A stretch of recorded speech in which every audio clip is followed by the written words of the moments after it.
Hey internets, it's Jake, and this is Mini Terrain Domain. It's been a while. How you doing? I've been out playing on the internet in a lot of other people's games, and it's been a while since I've run a game here. If you've been following me on MTD, and if you've been following me on the Absolute Tabletop Facebook group, you know that we are kicking off tonight the first of what's going to be about 10 games throughout the rest of this year of Tomb of the Mummy Lord. I'm running various groups of people through this adventure, which is a custom written by me adventure using the D&D 5th edition rule set based on an actual terrain model that I built. And I will be distributing that later this year. So this is like the last phase of playtest and just an excuse to run this adventure for a bunch of people online.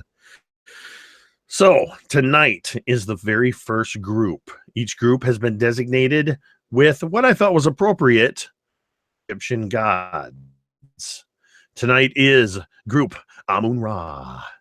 And I am joined by a fantastic group of players that I can now, the other night I played in a game with Alan. I can now say I have played with every one of these players tonight, and it is my privilege to be able to run this game for all of these players. And what we are going to do is we're going to get started in the action in just a moment. But first off, we're going to let each person introduce themselves and tell as much or as little about their characters as they want to, so you kind of know who you're looking at as we go through this adventure. Thank you for joining along with us. I hope you enjoy the show. Carol, let's start with you. Hi, I'm Carol, and I don't have any channel or anything of my own to plug, but I will plug Absolute Tabletop because they're a fantastic group. And my character is Zaniga. She's a warrior and a caravan guard. If you look at her, you'll see a slender older woman. She's got her graying hair kind of tucked up under her leather bandana. And she has this interesting armor with bones across the front and bits of bones here and there. And if you'll ask her, she'll say they're desert wolf bones. But then she'll look at you and kind of smile and say there's lots of wolves in the desert. So that's basically Zaniga. Fantastic. Alan. Hello, everybody. My name is Alan. You can catch me on my channel called Check for Traps. Tonight, I'm going to be playing Samara Hedgeway, who is a human bard of the College of Lore. And she is basically an upcoming archaeologist explorer. So she is very much into going into exotic locales and finding the secrets that lie within and pulling that knowledge out. And very excited to play. And I'm excited to have you here, Alan. This is, in fact, the first time I'm DMing a game for Alan. Mr. Dave. Hey, folks. My name is Dave with the channel Mornblade Gaming. And tonight I'll be playing Padraig Rocktongue, Thunder Dwarf. For those of you who are aware, the Stone Rift setting, wonderful Thunder Dwarf that comes out of there. He is he's a discredited academic. He's kind of a dark figure. When he does talk, he's kind of quiet. His hooded cowl covers up a salt and pepper beard. He wears over his shoulders a raven feathered cloak topper, and this is kind of signifying his black mark of the college of wizardry. He has been seeking out wisdom and knowledge, dark wisdom and knowledge. We'll see what he can find out tonight.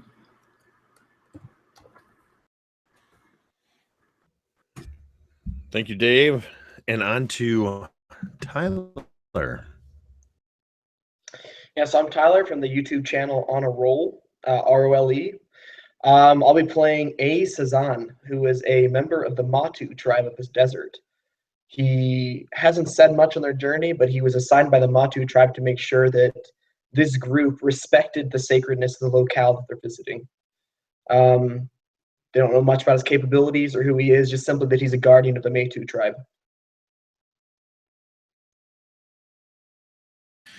And last but certainly not least, Jeremy. Hey everybody, my name is Jeremy. I don't have a YouTube channel. Well, that's not entirely true. I have one, but it's just live plays. If you're interested in looking it up, just type in my name. The last name is Lilley. You should be able to find some stuff on there. Yeah, tonight I am playing. You're gonna have to excuse me. This is kind of a mouthful here. Vokun Kala Veltulalfus. He goes by Kala, so all of you guys can calm down. It's okay. He is a dwarf who's rather boisterous and oftentimes ends up on the wrong side of the law. It's never his fault. He just is always in the wrong time at the wrong place and makes enemies of people that just dislike him for some reason. But yeah, I think it's going to be a lot of fun. I thank you very much, Jake, for having me here, and all you guys. I've played with a couple of you before. Some of you are new, and I can't have fun. I am truly excited to have each and every one of you in this game. So without further ado, we are going to turn down the house lights and roll the picture.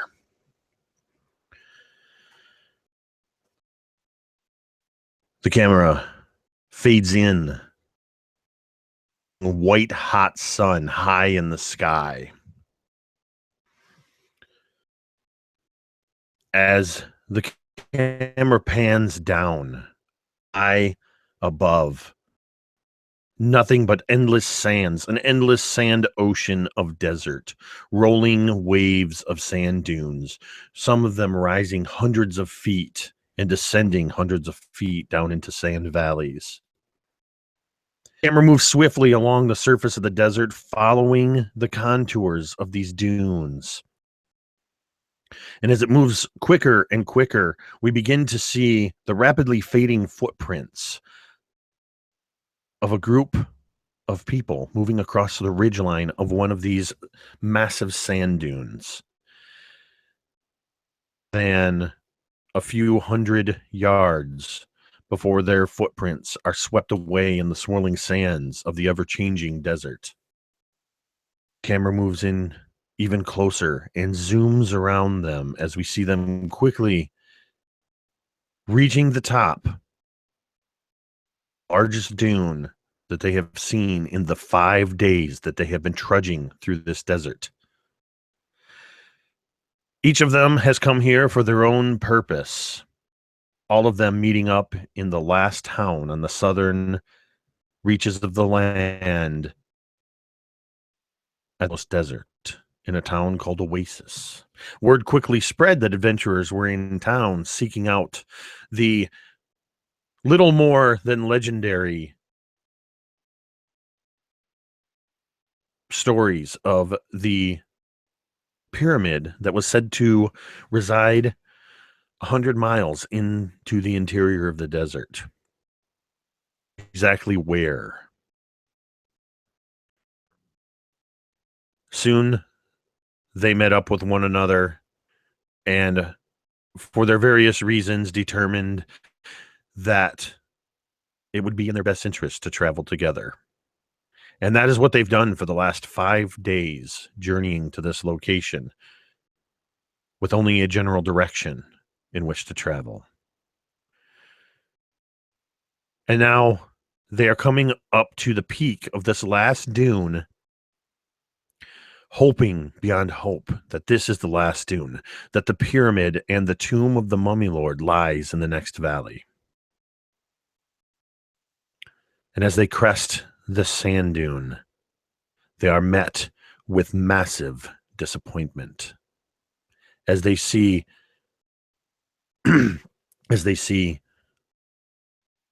for what looks like miles of flat desert. Again, they begin to descend this sand dune. They're halfway down the dune when the sand suddenly begin to shift beneath their feet. Begin to swirl around their ankles. Some of the sand seems to almost move like tendrils up their legs. But to no avail. No matter what direction they go, the sand seems to be pulling them downward, but not down the sand dune, downward into a newly formed funnel. And as the sand begins to spin around in this funnel and sand tendrils begin lashing out at them and grabbing at them and pulling them down, they see a large gaping maw that they are being pulled toward. Adventurers traveling 5 days into the desert feel that this very well could be the end of their story, as each and every one of them is pulled down into the maw. The camera slowly pans away as the sand shifts in to cover this maw, leaving no trace of footprints, leaving no trace of these adventurers, leaving no trace that anybody in this desert. We cut to black. Suddenly, we hear a gasping intake of breath as A is the first one to come to, lying on a hard surface. What is the first thought that comes to your mind as you find yourself not being digested by some kind of dune monster, but instead lying on surprisingly cool, hard stone? The first thing A would be thinking was assuredly that must have been one of the Maotukao, the believed guardians of my people of this sacred tomb. But now seeing that he's alive and well, he slowly pulls himself to his feet, and instead of the sand falling off of him, he extends a hand and it all stretches along his arm and drops off his fingers. He opens his mouth and the same thing happens as sand comes piling out. Instead of spitting or spluttering, it just pours out by itself, almost like water. He looks about, and his eyes land on the other four who still lay upon the ground. And as he composes himself, straightens his jerkin, his linen clothing, and checks the long blade at his waist, he just shakes his head, wipes his eyes, and walks across to shake the shoulder of the historian, the architect, who he brought with him to look into the desert itself, into this tomb.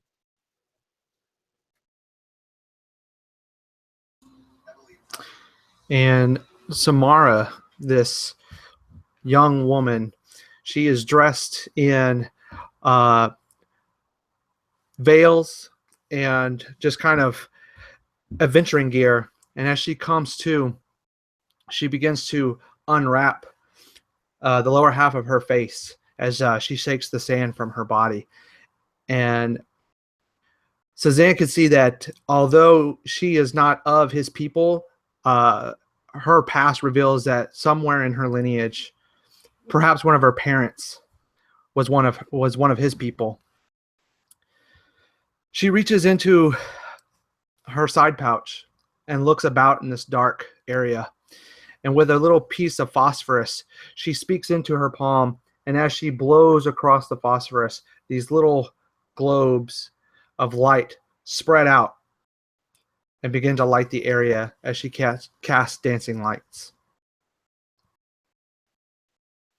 Wake the others. And A, after hearing this, would move his olive tanned skin hand back and make his way over to the woman, the Zaniga, who for a while has kind of been a mystery to him. He can't decide whether or not to take her seriously or to fear her. He reaches down and kind of just shakes the bones on her that she wears as a necklace, kind of making a rattling sound. Get up. Zanika coughs and sputters and kind of shakes herself, and sand goes every which way, and she kind of pats down her armor. She looks around. Well, that was a bit of a crazy ride. Well, she sees one more party member down. Well, let's get you awake. And she trots over and shakes the next one.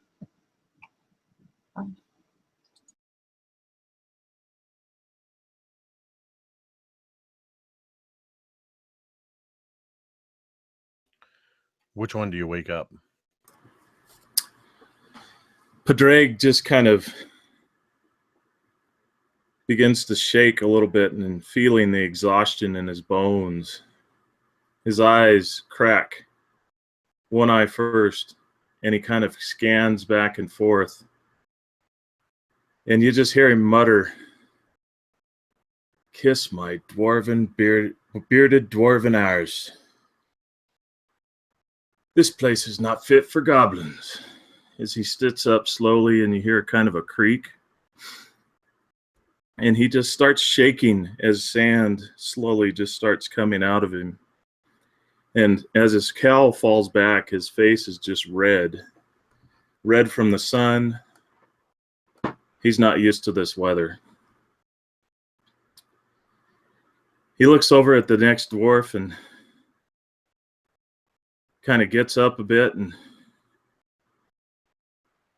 well, thinks better of it and casts Mage Hand and watches it kind of walk over there and flick the other dwarf on the nose. See if he's actually alive. And for a moment, you might not even be sure. The Mage Hand kind of flicks him on the bulbous nose at the end of his face, and he kind of just doesn't respond at all for a moment, just kind of lies there. And then suddenly, kind of quietly at first, and then growing louder, echoing like thunder within this stone room, you just hear,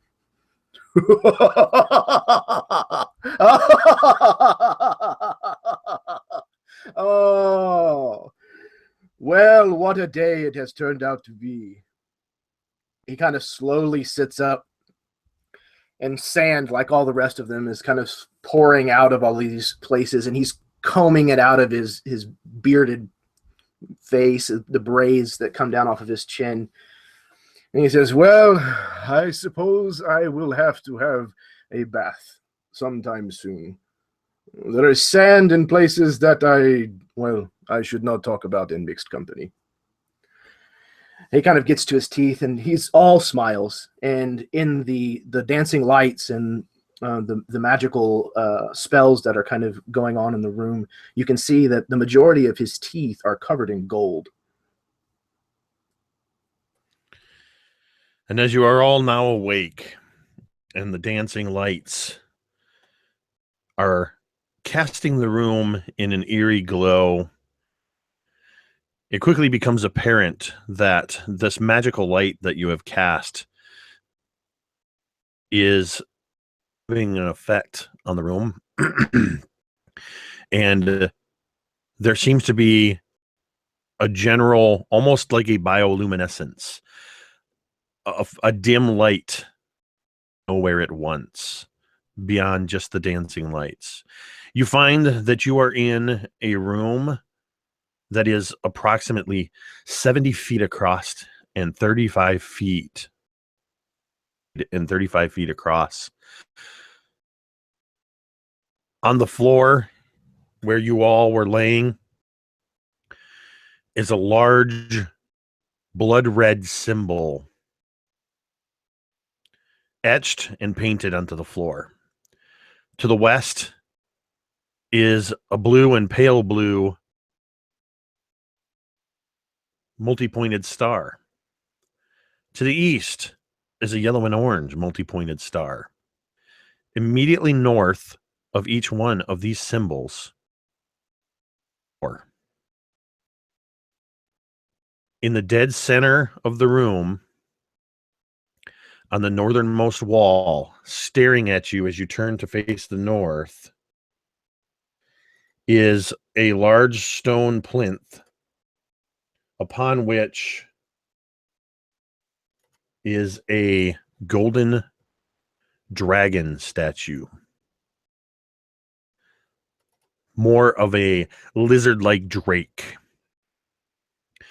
tucked into an alcove. Its mouth is open. Hanging from its mouth, cord, at the end of which hangs two human-sized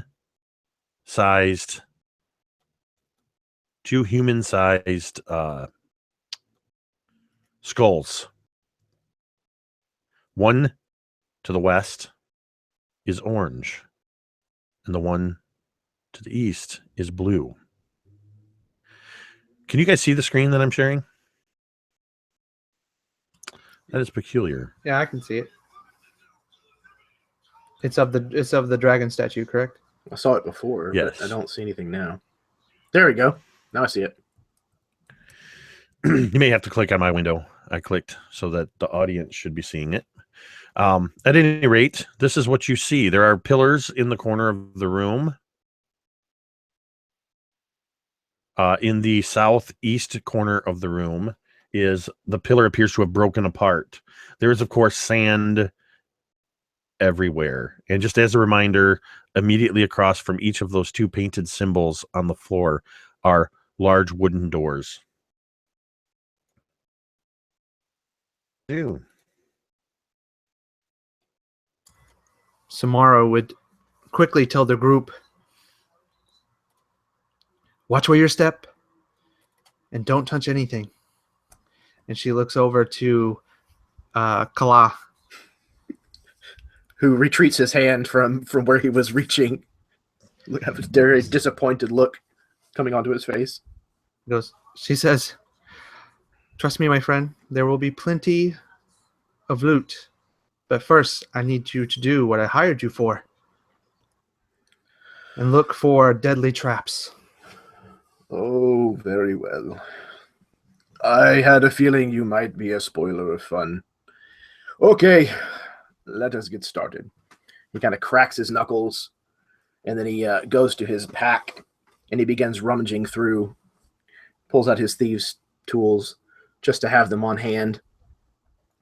And he is going to start giving the room a cursory glance at first, searching for traps.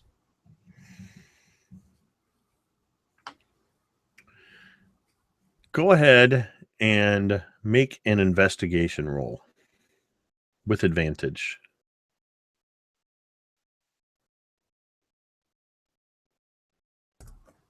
First roll of the night is a crit. So total for investigation, for total of investigation is now a 19 with that -1 intelligence. Oh, hold on. Oh, that's not working. I can't remember how to do private messages. I'm going to rely on you guys to not metagame. As you are,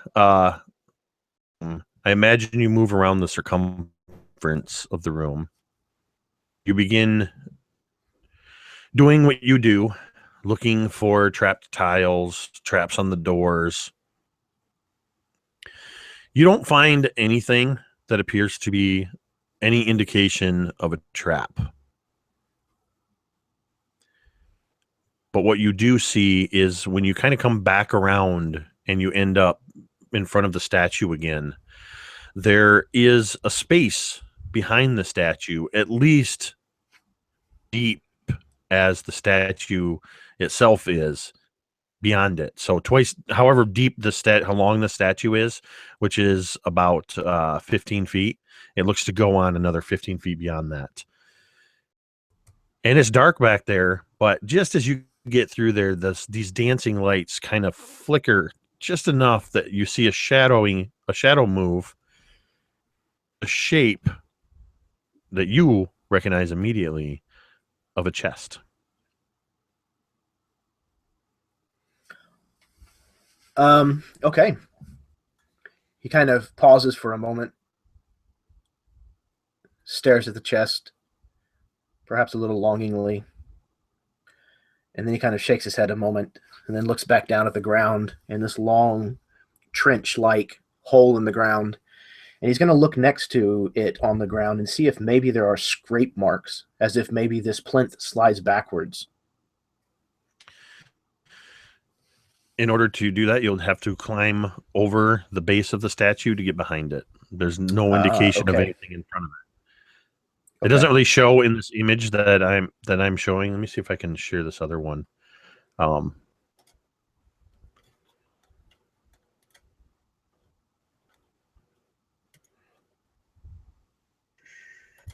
you can kind of see it in this image here, looking back at the statue. Mm-hmm. If you can see that. So in the darkness back there is where you see this shadow, and you could easily fit. Sure. Especially as a dwarf, you could easily kind of shimmy your way back there if you want to investigate that. Yeah, suck it in a little bit. I think I'm gonna refrain for now. He'll turn to the rest of the group. I think there's enough room for this, for us to squeeze past this statue. Maybe not all of us, but we could if we wanted to, I think. But what are you trying to say? I had too many ales, or what?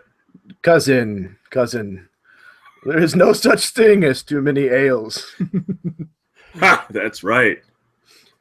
But I think that perhaps looking at things, it does not look like there are traps that I can see, but something does not sit right with me. And it's not the last bit of rations I had. Something about this is not right.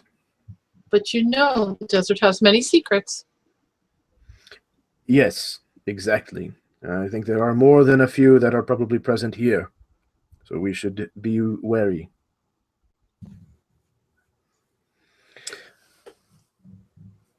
I was going to say, while all this is going on, A would be over by the star, the blue one, inspecting it. Just seeing if you could determine anything about it. You can it's much like this red symbol that's painted on the floor. The blue star is in a couple shades of blue, old faded paint. The outlines of it are etched, and the rest of it seems to have been painted. Beyond that, you will need to make a history or an arcana check. So Padraig had retrieved his staff, his staff that seems to be holding the eye of a dragon's eye stone. And as he looked up and he saw the amazing markings on the wall, he dropped his satchel and pulled out his book rather hastily and began looking up closely and trying to sketch him. And if you'd permit, let me I guess he kind of looks over at Samara and says, what can you make of these? As he's kind of looking at it with the arcane eye, if you will.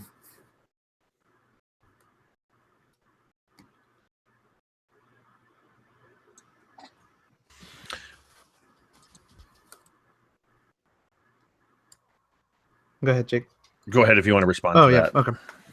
So yeah, as she sees A looking over at the blue symbol, she begins to make her examination of the big red symbol in the center, and she examines it, and she starts to try to recall any information about such a symbol that she may have seen spending her time, her younger years in the library.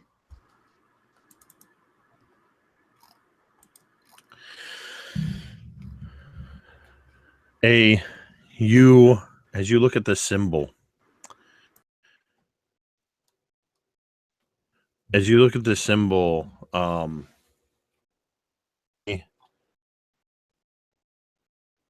you notice right off the bat is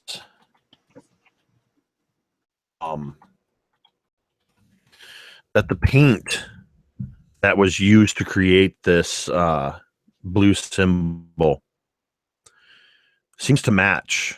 The darker blue matches the blue of the skull hanging from the braided cord of the serpent statue's mouth. And Samara, I believe you said you were investigating the other symbol, Yes, the red symbol. the red symbol. Excellent. This is a symbol that you have not seen for a long time. It took a long time of digging and study to before you ever first encountered this symbol. This red symbol on the floor taking up the center of this room was actually the sigil of an ancient legendary band of heroes known as the Vaeros. And in your studies, you learned that they had many adventures over 1,000 years ago. Each one of them rose to quite a bit of prominence. You also know that each one of them, separate ways, they all adopted this symbol in various colors. They carried it on as their own personal sigils. Gotta watch it. Siri hears me say certain words and tries to answer questions during the game. But you know that this symbol in the red that it is on the floor is the sigil of the Vaeros Hyceneroth. And in your studies, you learned that Hyceneroth, over time, had retreated to the south. And information started to get spotty. Disappeared for a long period of time. But in that same region, over 100 years ago, in fact, 101, he disappeared. There rose a powerful cleric, self-declared cleric king, who raised up massive armies of dead, and wars were fought until he was forced to retreat into the depths of the desert and never found again. These were piecemeal enough for you to believe that this Hyceneroth of the Vaeros was in fact this self-declared cleric king, that you are now standing in his tomb. And Padraig, as you're also looking at the symbols, you see that similar to A, you see that the symbol matches the orange of the skull hanging from the braided gold cord of the serpent statue. But you actually you're able to determine that it's really faint, but in the etched outlines of these symbols are ancient runes. They're so old you can't even decipher the exact magical language that was used, but there is some kind of correlation between the magic of these symbols on the floor and the skulls that hang from the statue. Are the skulls backward in comparison to where the symbols on the floor are? That's what I was thinking. That is correct. The blue symbol is on the left. Blue skull is on the right, and vice versa. Does it look like we can take the braided cord out of the drake's mouth, or feed the skulls through what's holding them? That way. Do what? It looks like what? It looks that way. Well, Kala kind of says, well, what about this? And he just takes the two skulls. Hold. and Patty Padraig just starts stepping forward, and he kind of grabs his book and shoves it in his sack kind of unceremoniously and starts walking over there, and he starts bringing his hand around in the air, and he just lays his hand out, and you actually see the mage hand, and it's becoming, I don't know, you can almost see like a skeletal hand shimmer in it for a moment. And as it comes forward, it goes over and grabs one of the skulls and starts beginning to do the motion that we were just discussing to try to change the skulls over. Kala raises his eyebrow like unnaturally high at Padraig and says, "Cousin, do you do everything with that hand?" Some things are better left unsaid. That is the truth. Seneca kind of snickers at that. I knew I should have learned Sorry. prestidigitation, though. That got me. Okay.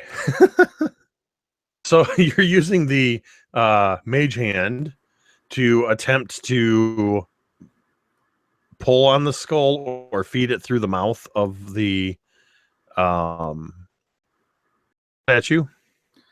Yeah, I mean, in hopes that if there is a trap, heck, the mage hand can take it better than we can, right? At least if it blows up on the hand. Which skull does the mage hand grab? Blue or orange? 50-50. Let's go with orange. Push or pull?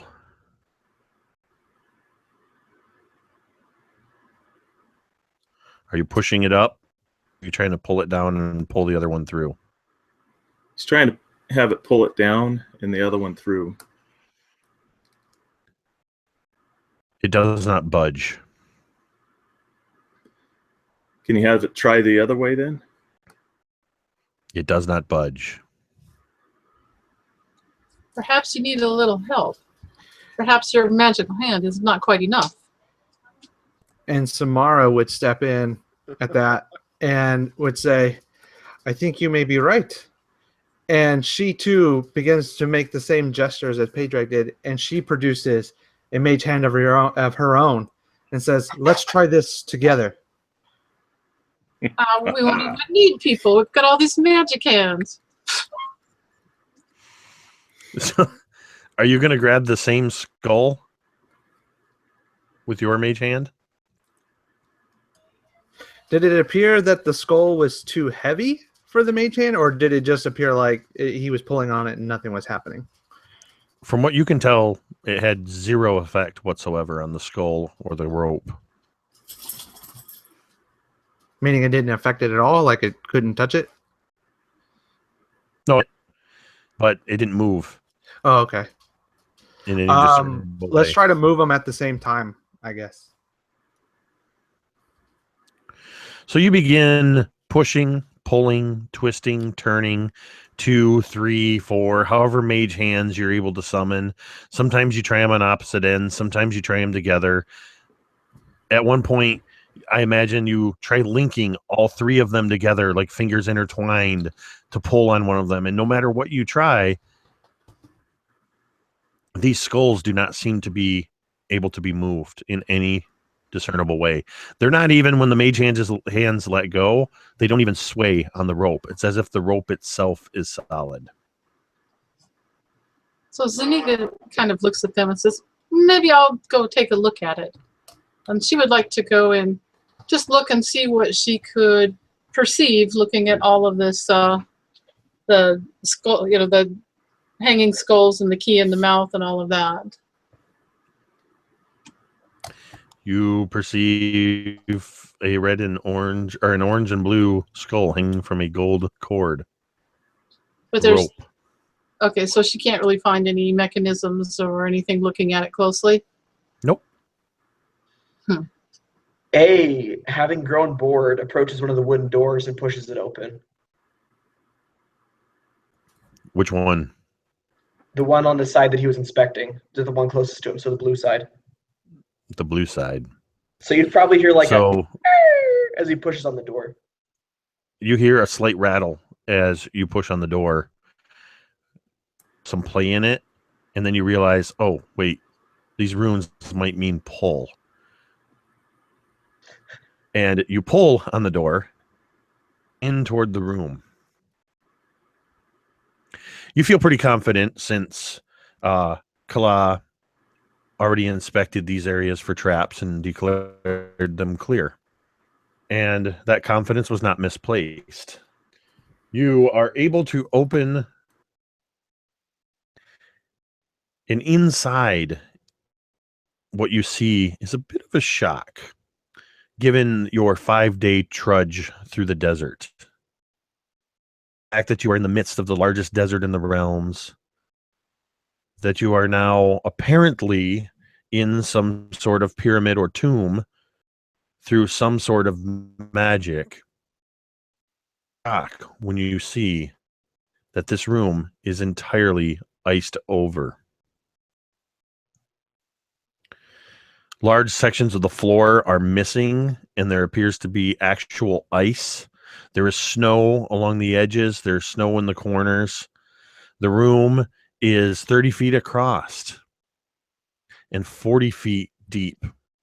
Far side of the room, on a golden pedestal, standing at about the dwarf head height, orange sphere that is slightly glowing. You can feel a cold air blowing out, as if, to use an anachronism, you just opened a walk-in deep freezer.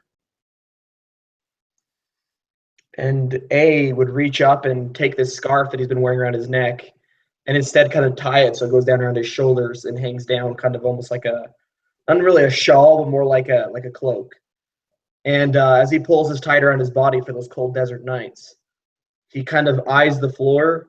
He's never seen snow before. He's never been outside this desert. And just shakes his head. And under his breath, he says, "Kava," which means witchery. And he steps forward. And I'm going to avoid the areas that seem to have fallen away and kind of jump to that stone area and then jump over to the orb. For reference, the square tiles that you see within the room are your standard 5 feet of movement, so you can easily jump across onto those sections. Okay. The stone floor seems to have almost what seems like a layer of frost, but the floors are so pitted that you're able to get traction on the stone sections. So A has moved into the room and is now standing on the slightly off center island of stone. What's everybody else doing? Is there a breeze in here? It got suddenly much more comfortable. Well, better to delve too deeply than never delve at all. And he begins walking determinedly over to the cold room, kind of like holding his hand to his face, thinking he could probably use some of that ice. If there's any gold in there, I'd like a share, please. Of course. You'll get your share. Sort of muttering to herself, Zaniga goes ahead, goes into the colder room. And she says, "Oh, that's quite a breath of fresh air. Maybe a little too fresh." She, too, is a desert dweller and not too used to the cold. I have known a few in my time who were also too fresh, yes. Zaniga looks at him and for a second, and then her eyes kind of just sort of focus over his left shoulder, and she smiles and turns around and walks away.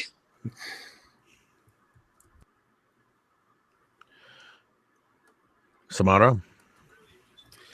Samara will cross the room to see A inside the room, and she just kind of gazes in amazement, and she says, "Truly the magic that resides in this tomb is great. For such weather in the desert would come at such a cost."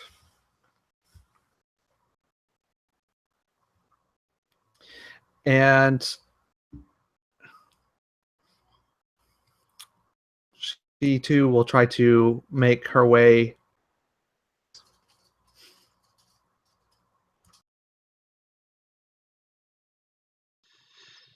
A's hand would be extending towards the orb. Did anybody not go in the room? I don't know if I'm in the room yet, but I'm definitely on my way there. So we've got A across the room, now reaching for the orb.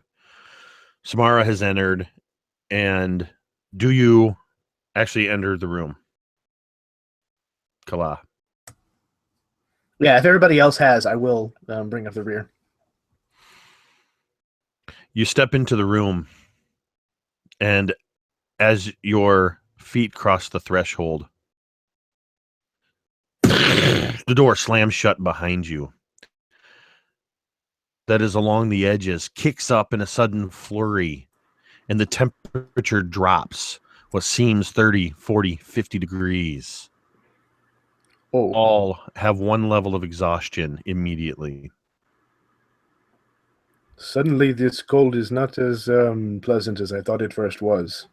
You can barely hear his voice over the swirling winds of what sounds like the sandstorms you had to deal with on your way here, but it's now an ice blowing around this room. A, are you still reaching for the orb? Your hands. Yeah, heck yeah, I'm going to grab that orb. After hearing the door slam shut, this obviously has something to do with what's going on here. You grab the orb. The moment your hands touch the orb, from your fingertips, up your arms, through your shoulders, into your body, you feel a warm sensation. As the orb is in your possession, you no longer feel the effects of the cold. You are not affected by this level of exhaustion. In the same instant that you grab the orb, the swirling snow and ice seems to stop in midair and hang for a moment. Ice crystals dancing before your eyes. I imagine one of you kind of reaches a hand up as if to touch an ice crystal before you. And as you do, instantly, it all falls to the ground. And you hear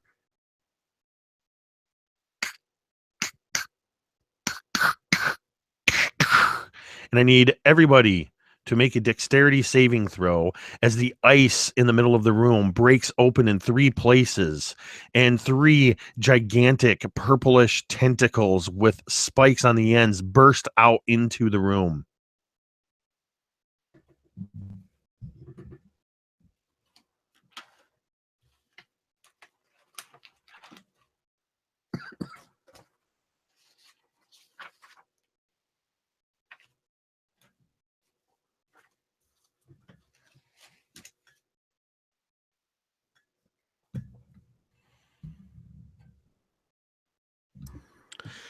So it looks like Samara is the only one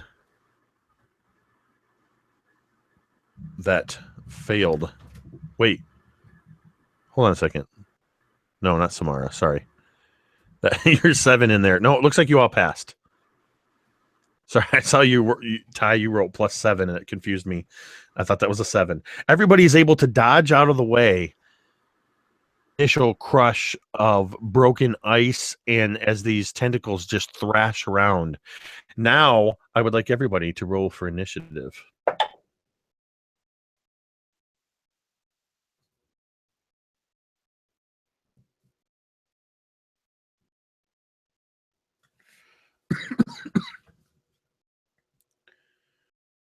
Remember that everybody but A has 1 level of exhaustion.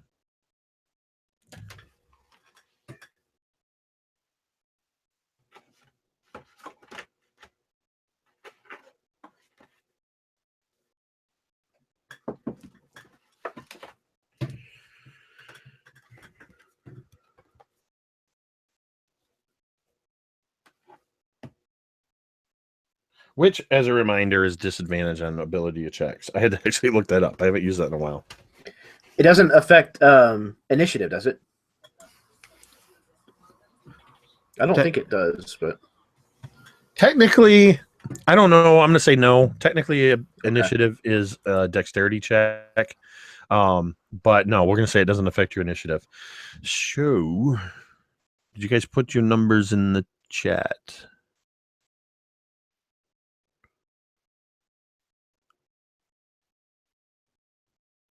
And you guys keep chatting, and they're moving the numbers up fast.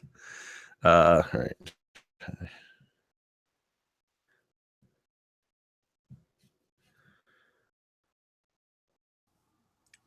All Ty right. is reposting it at the bottom. You are going to have first action.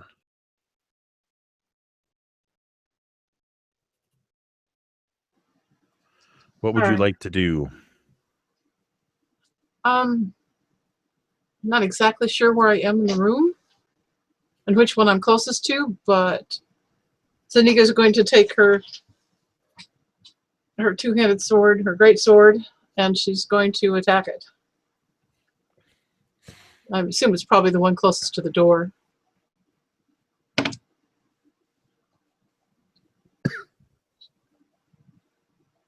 For a total of 22.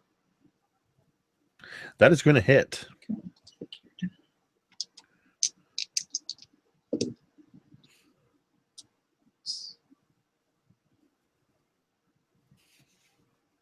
That'll be a total of 9 points.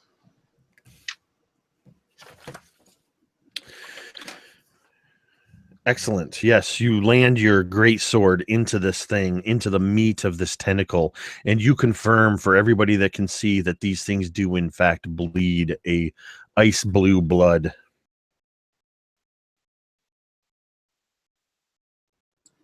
Zanika kind of cackles. Ha! Take that. You're a fighter. Do you have a second attack? Oh, yes, I'm sure I do. And she swings again, and yes, this one's a 25 total. Are you rolling those at disadvantage? Oh, should I be? I only have one level of exhaustion. Nope. Sorry, my bad. Okay, that's all right. I'll just get it straight among us all.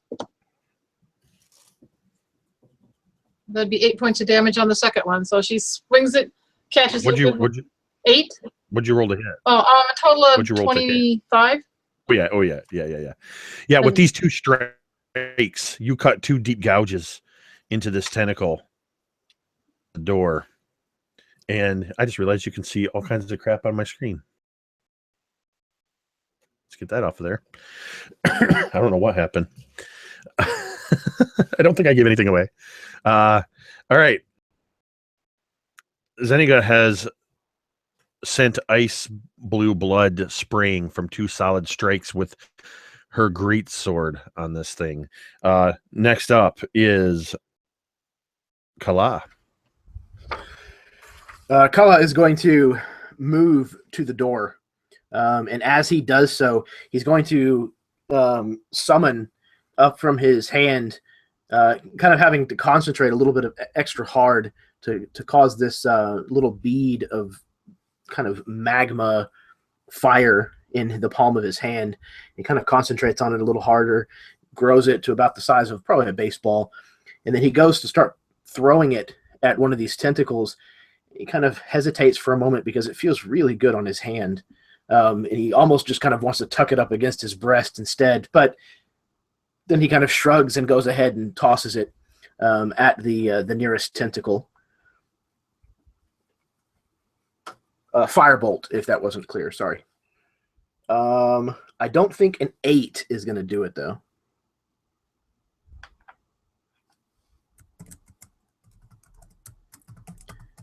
You're muted. That's what happens when you use 2 mutes. It does not hit. It kind of dissipates as it gets close to the tentacle, as if the tentacle is emanating too much cold. Oh, okay. So, all right. And then as a bonus action, I would like to use Fast Hands to use my Cunning action to try to use my Thieves' Tools on the door if it looks like it has a lock. On this side of the door, you see neither lock, nor handle, nor any sort of mechanism. Oh, we are... Well, We're in trouble.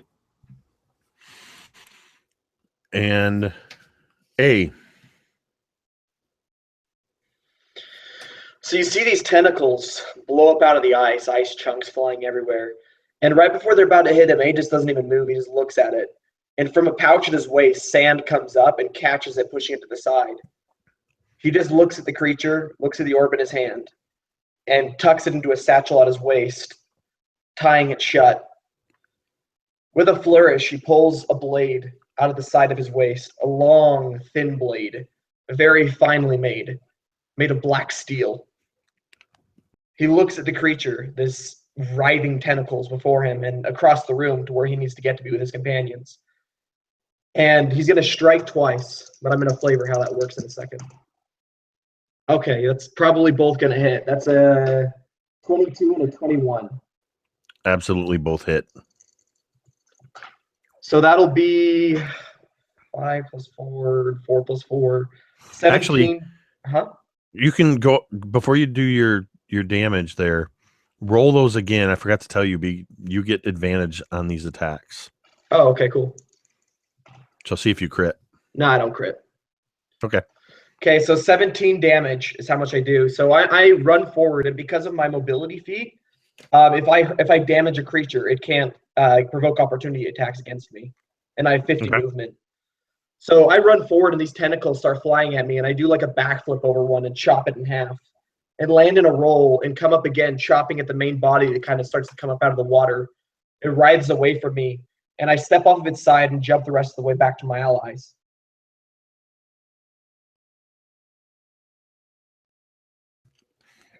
Fantastic.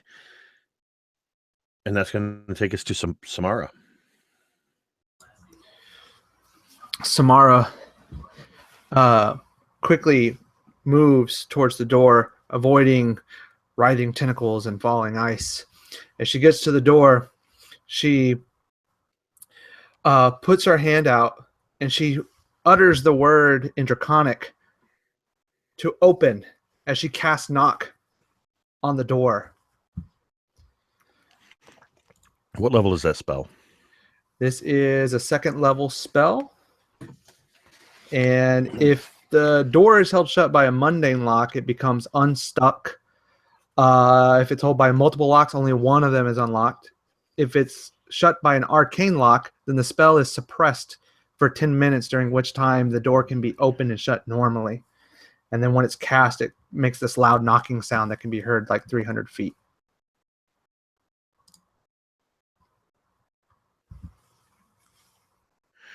Before you even know whether or not that worked, as you cast the spell against the door, you are racked with immense pain. As soon as the magic starts to emanate and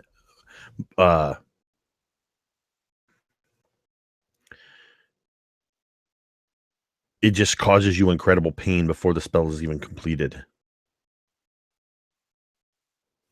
You can either choose a different action, or you can attempt to push through the pain and cast the spell.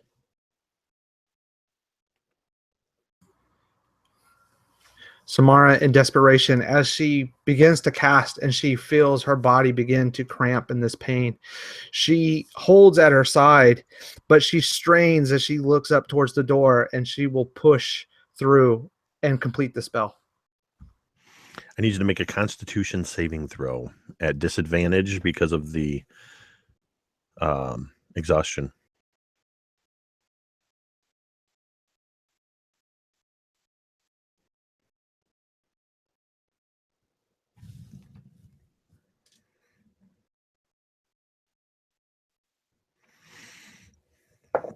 You push through up against this wall of dark energy that seems to be suppressing your magic.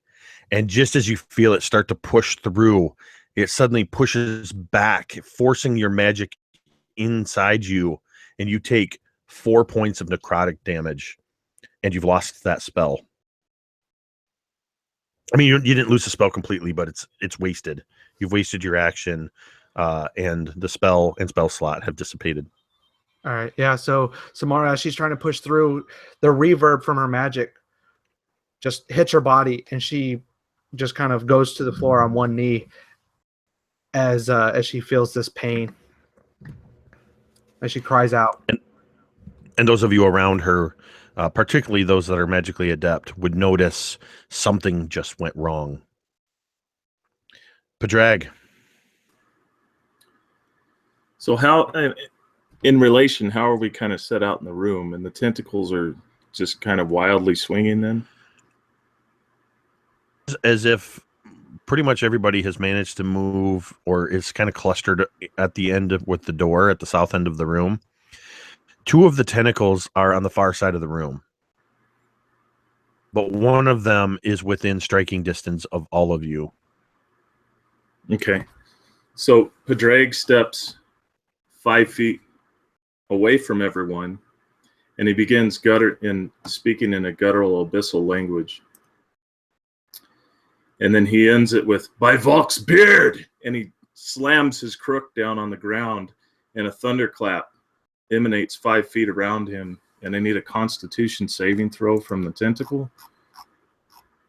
That is a DC 14.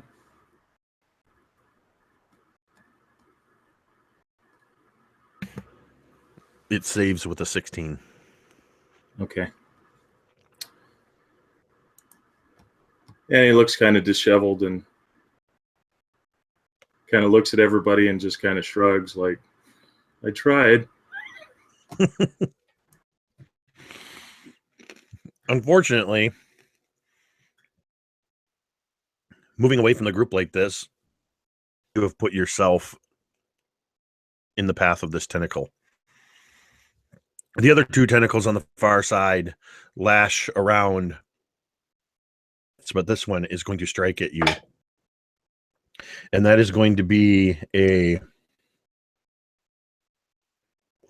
20. Not natural. Modified 20. The tentacle slams into you, dealing 8 bludgeoning damage and 7 points of piercing damage as its spikes penetrate into your side.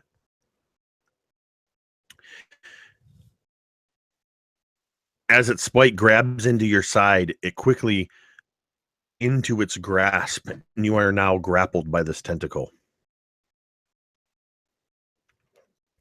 And it is now Zaniga's turn.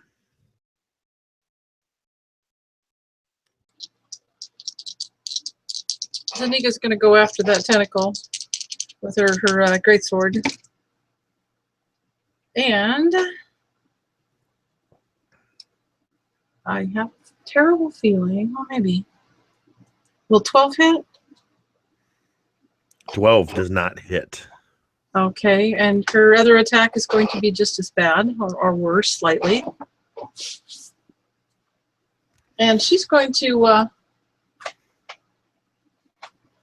go ahead and use her action surge. Okay. And she's going to go ahead and attack it again. Because she wants to cut her friend free here. Oh yeah, now we're talking. That'll be a total of 21. Yep, that'll hit. You can roll your second attack as well. Do I get 2 attacks with the action surge? An action surge gives you your full action, which is Oh, the okay, attack cool. and the extra attack. Oh, that's a nat 20. All right. Now we're talking. Let's see. I do the damage for the first one and then the crit. Yep, do the damage for the first one, and then Okay, that'll be... you can just go ahead and just give me everything as one total. Okay, give me a second here then.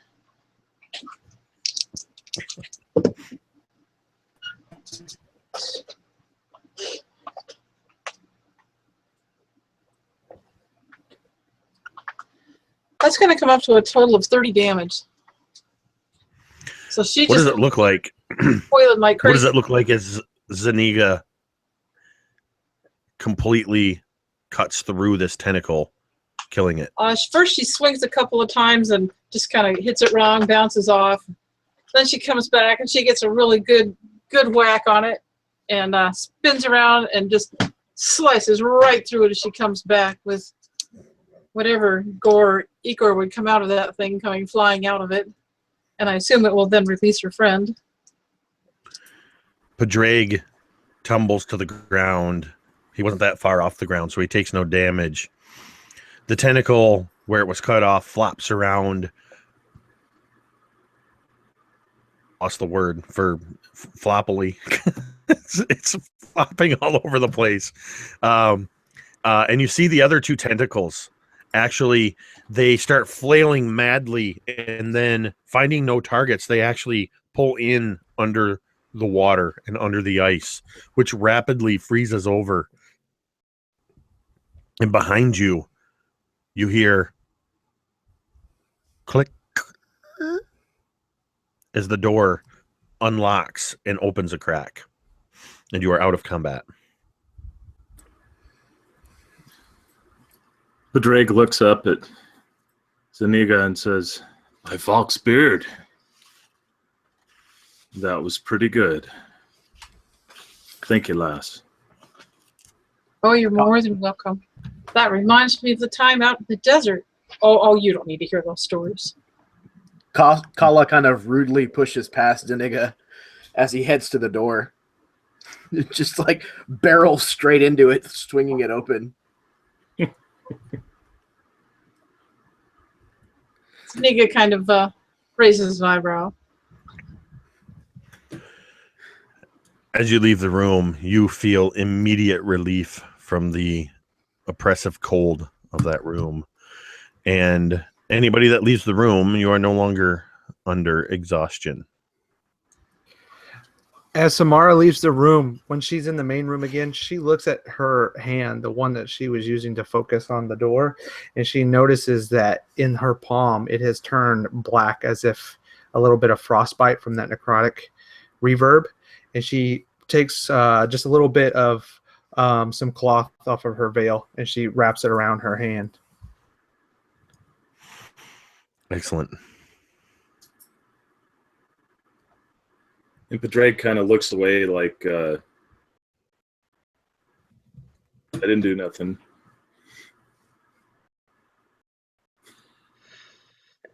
A would reach into his satchel, this side sash, and unfurl it to pull out the orb and say, "Where did we go up what we came for?" And Where are you standing it. in the room? Where am I standing in the room? Where are you standing in the room when you pull that orb out? I would pull it out as I step through the door. As you do so, and even as you start to speak, as you pull this orb out, you notice that the skull, the blue skull that's hanging from the mouth of this serpent statue, suddenly there's a flash from its eyes, and it turns to look at you. I hand the orb to Kala and step away. I just picture you just like shoving it into his chest. I just imagine my eyes like looking at the skull, and I kind of just look down at the orb, and it's looking at the orb, and I look at Kala, who's maybe not paying attention, maybe rubbing his beard or his face to get warmth back, and I put it in his hand, I'm like, it's warm, and step away. Yeah, Kala's like kind of, his golden teeth are kind of chittering together, and he's like shaking, and he kind of pulls his hands off of the sides of his arms for just a moment, and that's when A kind of drops the orb into his hands, and he kind of looks down at it and he says, "What? Isn't this what trapped us in that room in the first place? I don't want it." I'm already stepping away from him. He kind of holds it up a little and kind of looks at it. And you noticed it made you warm, by the way. This may be valuable. Didn't you want to share? I feel warm and fuzzy inside already. And he'll tuck it away into his clothing. That's your share. All right, what are you guys gonna do? Is the skull still looking at him? Anywhere you move, Kala, in the room, the blue skull pivots to follow you. with its hollow eyes. Just like Kala- I was gonna Kala- say, just like I'm like, well, that's strange, as if I hadn't noticed before. Kala walks over to the other dwarf in the party and kind of leans in close and kind of whispers, but not whispers. I think the blue skull might agree that I am handsome, no? He kind of walks back and forth a couple of paces, testing it. Then he's going to walk and stand on the blue emblem.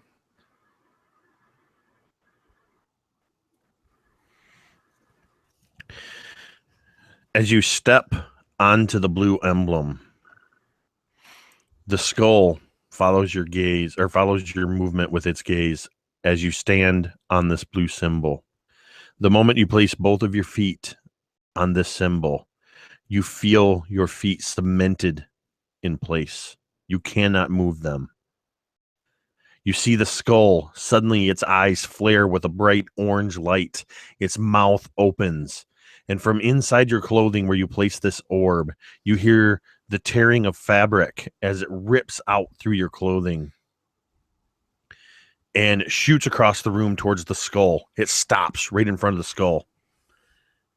And the skull's mouth opens and possibly the orb goes inside its mouth. And then the jaw closes and it pivots to face forward. Blue skull now has an orange fire burning in its eyes. Kala probably would have been supremely impressed by all of that, maybe even struck in awe, except that he is staring at this hole in his clothing, and he is just shaking his head and clucking his tongue. I just bought this shirt. This is... Maybe I can get a refund, do you think? It's probably worse on the dock district, wasn't it? Maybe, perhaps. Someone gave it to me off of their back. Did Were they they still breathing? Were they awake? Well, awake is such a vague term. They were when we started drinking.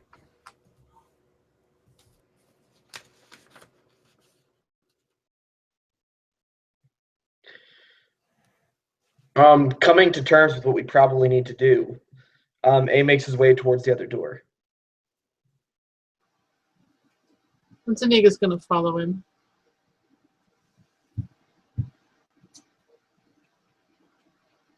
She's happy enough to go with the obvious.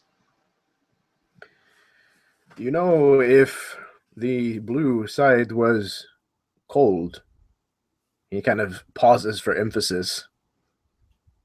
He says, we should probably prepare for things to get heated.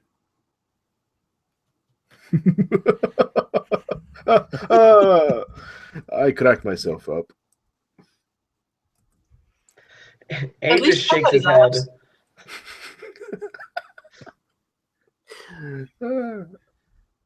In A's experience, the ones who make jokes usually die first. And since no one seems to stop him, A pushes the door open. So is Kala still cemented in place? Like, can he still not move? Oh no, as soon as the orb was gone, the energy that was holding him in place ceased. Okay, cool. So what's beyond the door? If you've ever in an environment where you have tools or parts that are heat treated by a blast furnace, or even lifting or opening the door to the oven when you're cooking something, that's what it feels like when you open this door. You are blasted in the face with incredible heat. Something to do with the fact that this room seems to contain a small volcano in the middle of it. Magma flows out from the broken tiles in the center of the room and flows through any channel it can find. Of stone in the center of this miniature volcano sits another golden with a blue orb perched atop it. For the first time in A's life, he sweats. The nigga's pretty hot too. Do you want me to go for this one? I look at her. Is she wearing heavy armor? Yeah. I look at her in her heavy armor and look at the precarious pieces of stone leading towards the orb. And I say, do you know how to swim in lava?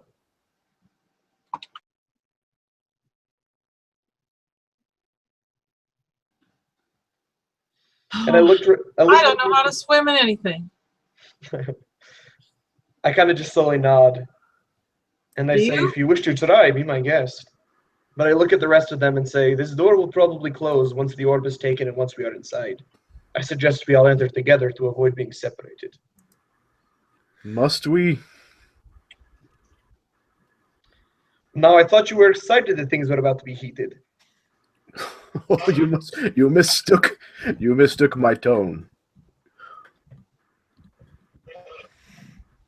I kind of just look at him, and I've never had an ear for these puns that these other people seem to be so fond of. Zeniga, you absolutely can use athletics if you want to try to pick your way across, finding the safe stones to step upon. Padraig walks up and touches them on the shoulder, the one that's Zeniga's entering, and says, how heavy was the stone?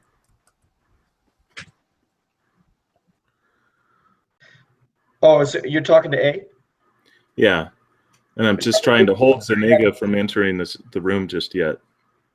Was it very heavy, Jake? The orb? Nope. Probably like a light bowling ball. And was it difficult to raise? I shake my head. It is as light as perhaps one of the stones that you would find outside. A large one, maybe, but not that bad. As for lifting, no. Nothing special. Maybe we should try the hand. Well, you could, but the longer we talk, the hotter I'm getting. Let's get this over with.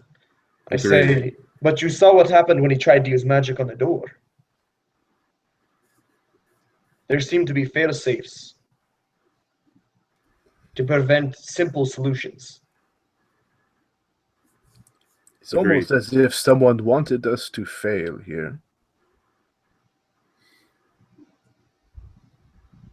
And Padraig just nodding, he steps back and he begins casting. And he's muttering something deeply, and he just starts putting his hands over his shoulders like this. And you see this dark, like viscous coming over his shoulders, and he just starts rubbing his hands together, and he pushes like this and then brings it up and just sort of takes a deep inhale of this dark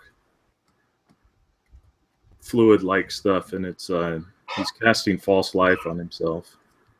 That does not look healthy. No, I never thought dwarf sweat would be quite that nasty. Samara reaches for this golden scarab pendant that's been hanging from her neck, and she just kind of just rubs it in her hand for a moment, and then she reaches to her side and pulls out a hand crossbow that's loaded with a bolt. Let us get this over with. And she enters the room and motions for anyone else outside to come in. Yes, okay. Thala will reluctantly walk into the room with a sigh. A would follow. So Yeah, maybe a quick look. Are you all ready? She's eager to just do this, do what has to be done. Please. And Padraig is sort of inviting her in. All right. Well, all right. Well, we'll see how this goes. So is everybody in the room now? As you expected, the door slams shut behind you. The temperature rises, and again, you all fall under exhaustion. You begin sweating profusely. And Zaniga, you are going to attempt with a 15 athletics check. Yep. You are going to need to roll again because you're at disadvantage. Oh, man. What was I thinking? That's 14. You begin moving, dancing across protruding stones, dodging flowing magma. It's flowing slowly. And there's a moment where you step on a stone and it shifts. And the stone shifts from underneath you. And your foot begins to, as your balance was shifted, your foot begins to go right down toward a pool of magma. Fortunately, another piece of stone that was knocked loose slides into place underneath your foot, and you precariously catch yourself from falling into the magma. And you are able to reach that little island at the top with the pedestal and the orb. Well, Zaniga then just mutters to herself again, grabs the stone, and just stuffs it in one of her pouches, and gets out her greatsword. The moment you grab the orb, you feel a cooling sensation go through your entire body. You no longer have a level of exhaustion. The entire room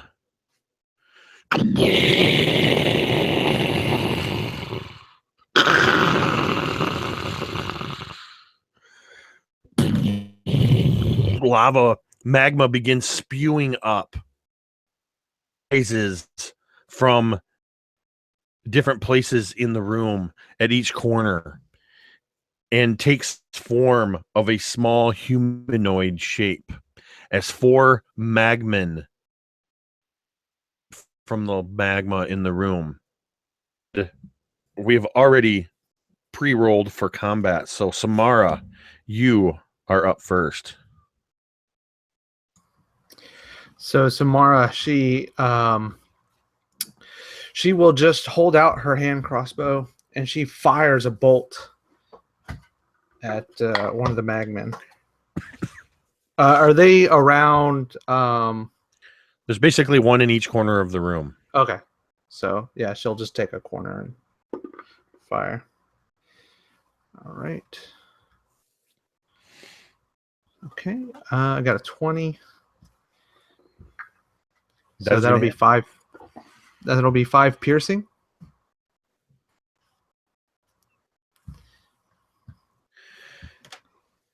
Your crossbow bolt finds its mark and lodges firmly, and you see a lava spewing out. Which corner were you shooting at?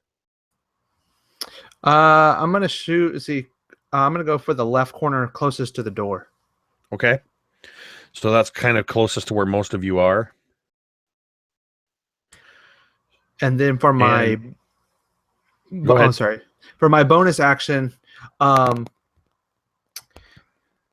she will place a hand on I's shoulder and will whisper some encouragement as you feel inspired, and you'll have a D8 to add to a D20 roll over the next 10 minutes.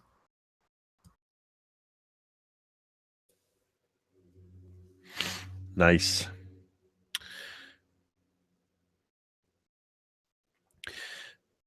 Before A can make his move, there is another rumble. And I need everybody to make a Constitution saving throw.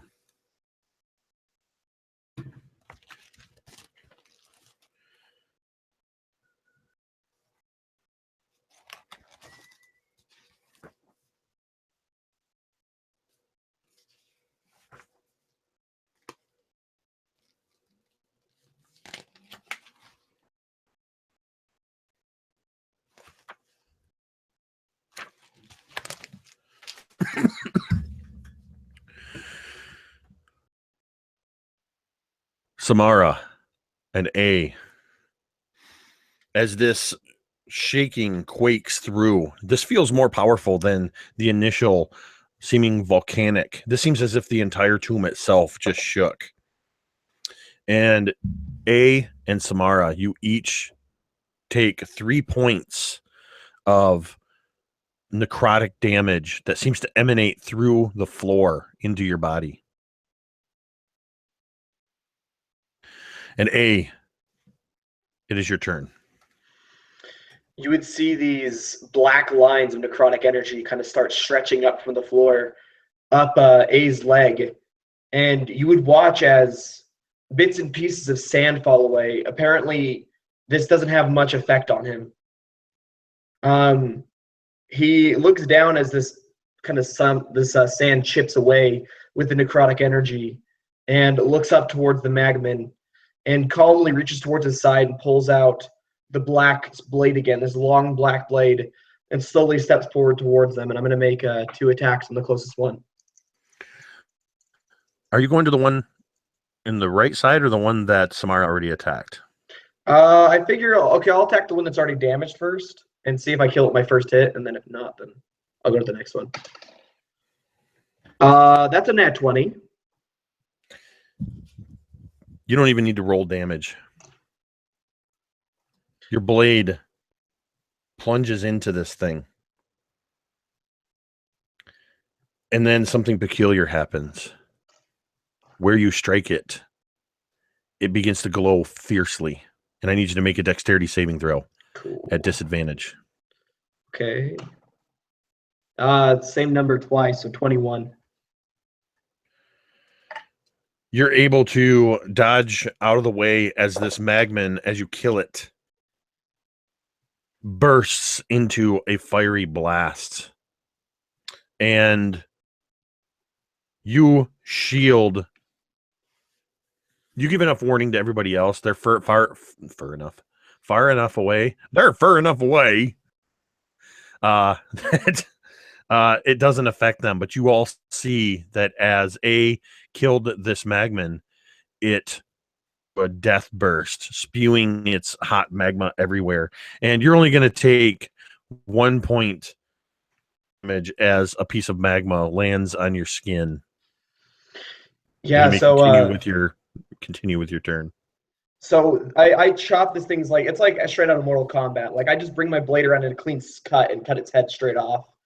And it like hangs there for a second as I bounce it into the air. The body explodes and I step back. This wall of sand again coming up in front of me, protecting me. Some of it turning to glass against the heat.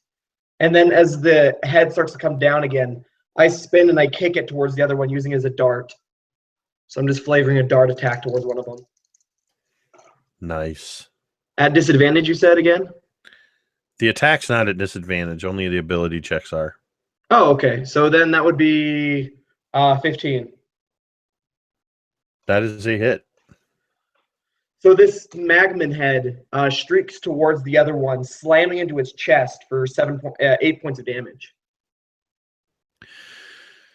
You're all far enough away as this head is kicked across the room, slams into the other one, catching it in the chest, knocking it back against the wall. And as it hits the wall, it's just a splattering Rorschach of magma on the wall.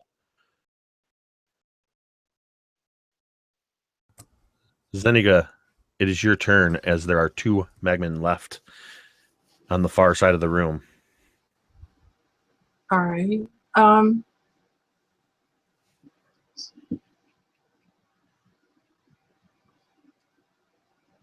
Can I move back to my back to the group? You are not engaged with either of them, so you can make some. You'll have to make athletics to get back down from. And I won't be at disadvantage because I've got the ball. That is correct. Right? That Okay. is correct. Perfect. And a total of 20 should do it fine, I would think. Oh yeah, you don't even touch down on any of the stones. You just leap off from your perch and land firmly on the floor. All right. You're gonna move to the rest of your party. Well, I mean, You've got 2 Magman at your back now. if I move to the rest of the party, how far would I be from the Magman? Oh, that should be okay. I'll move back there, and I'm going to let's see. I'm going to do this separately because I'm going to have to decide after I do the first one. I'm going to throw a dagger. Well, there's one in the back that was already injured, wasn't there? Nope. The one that was already injured is dead. All right. I'll throw my dagger. And that's a 14. Does that hit? That hits. It almost doesn't as it moves, and then it catches it. That's going to be a total of 5 damage. Yeah, I guess I'll throw my other dagger at the other one. All right. 15. That's a hit. And that's also going to be 5 damage, so for a total of 10. So 5 to each of the 2 remaining Magman. No, I was throwing them both, I guess, at the same one. If the first one didn't kill it, I wanted to throw the second one the same guy. Oh yeah. No problem. Yeah. So as your second dagger strikes, same thing. This thing glows. It suddenly bursts, and you're out of the path of the magma. Explodes. As if in 3D, you see 2 just red hot daggers streaking towards you. I need you to make a dexterity saving throw. Oh wow, Jaden's dice are very lucky. That's a total of 17. Neo in the Matrix, you just suddenly lean back as these molten hot daggers streak past you and clatter on the floor at the feet of Kala. Awesome. And the one remaining Magman is going to come charging across the room. It's screaming in fury. Its scream sounds like hot rushing wind as it comes charging at Padraig. Excuse me. And it comes flying at you with its fist raised. And I think a 19 is going to hit you. Yes, it will. And as its fist connects with you, you take 6 fire damage. Okay. Taking 5 from my false life and then 1 regular. Okay. And that's the end of its turn, and it's Kala's turn. And the Magman's pretty much right within striking distance of you guys since you were all kind of clustered around the door. And Padraig, actually, as he's standing there, he's getting hit, and it's like, if you others would just move more quickly, I would not be dying here. Yes, I am coming, cousin. You have such a poor disposition. Kala will draw both of his short swords and will move forward. If at all possible, is there someone else already engaged with it? Technically speaking, it's engaged with Padraig at the moment. Excellent. That should qualify it for sneak attack then, if I hit. Yes. I don't know. Do you play with flanking, granting advantage? I do not. Okay. I don't use flanking rules. Okay, then I will go ahead and make my 2 separate attacks, just at normal. Exhaustion does not affect attacks at this point, right? Correct. Okay, cool. Ooh. The first one is a 22. The second is a 16. Using the Both bonus are going action to get the Both second. are going to hit. Excellent, cool. Okay, so let's see here. Ooh. I'm sorry. That got me, Carol. No, your daggers are going to be fine, but you can quench them in dwarf sweat if you want. You may not want them back afterwards, though. That's the riddle of steel. So the first one does 8 points from the short sword, and then sneak attack deals an additional 11 points of damage. So as you hit it with your sword, and it just you just open this glowing gash in it, and as you follow through and strike with you said your second attack was with a dagger? No, they're both short swords. Okay, so as your second short sword plunges into it, I imagine you just kind of look down as you see the glowing begin. Oh boy. And you go, I imagine Kala just kind of goes, oh shit. Because you remember that the other 3 of these, as soon as they're killed, they explode in a burst of fire. And I need everybody, because we're all in range, I need all of you to make a dexterity saving throw. Sorry, not sorry.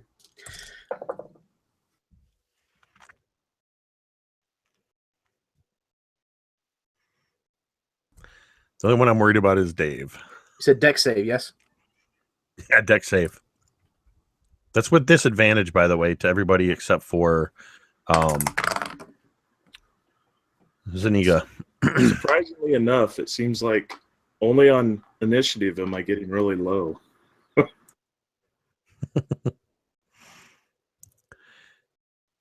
right, it looks like, is that everybody? No, my chat's being stupid. I got a 9 with disadvantage. So you're the only one that gets hit by this thing. Everybody else remembers as soon as you kind of go, oh shit. They just kind of spin out of the way. But this one seems to kind of have been turning, and you only take 3 points of fire damage as some of the magma gets on you. And you catch maybe just a brief bit of relief as you also hear, as you hear the bits of magma going, you hear as the door clicks open. And you're out of combat. A hurriedly makes his way through the door, not wanting to be near the heat anymore. He doesn't like to feel sweat on his skin. Yeah, Padraig is kind of brushing off the singe marks on his raven collar and kind of looking at Kala like, did you mean to do that? Look at these holes in my shirt. This place is going to be the death of my clothing. I will walk out of here naked. Mind my words. Might be an improvement. When you say I'm going to walk out of here naked, you hear A through the door say, oh, God's willing, please no.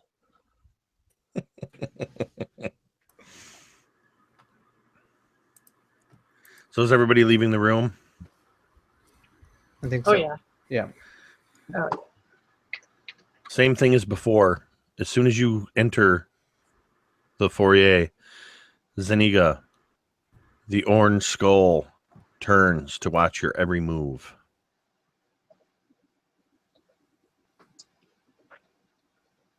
Don't Now, hand which it to one- me. okay. So Zaniga go ahead and gets the orb out. She has an idea how the drill goes now, and goes to the blue room on the floor, right? Mm-hmm. And she just, the orange, No, the orange the one. blue was the one that Kala went to before. Well, that's what I thought. But he had an orange. Oh, he had. I'm getting confused with the colors. Okay, I'll go to the one he didn't go to, which would be the orange one. And I will hold out the orb because I figured it's going to get sucked in. Same thing. As soon as you step on the symbol, your feet are locked in place. The skull's eyes flare with a blue flame. Its mouth opens wide, and the orb is just pulled from your hands. And the skull completely swallows it whole. But this time, as it turns forward, blue flames dancing in the orange skull's eyes, orange flames dancing in the blue skull's eyes. Both skulls turn inward to face one another. And as they turn, the blue and orange flames shoot out of each of their eyes. There's a bright flash. And then you hear and you feel a rumbling as the entire serpent statue begins to slide backwards. It slides 10 feet backwards, revealing stairs descending down into darkness. And that is where we are going to take our first break. Well, that looks promising. What could go wrong? Exactly. Just joining the juvenile conversation. What happens in the dark stays in the dark. It's going to be a lot of dwarf I can't keep up with you sweat. guys. Yeah, I think so far you guys are pretty much on target for what I'm expecting in terms of the timing. Earlier when I estimated an hour, I remembered when we passed the hour mark of roughly how long it takes. So anyway, I'm not worried about the time. I am worried about the fact that I have to use the restroom. So we are going to take a very brief 5-minute break, and we will return after this. Dwarven sweat.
Well, I hope everybody's enjoying themselves so far.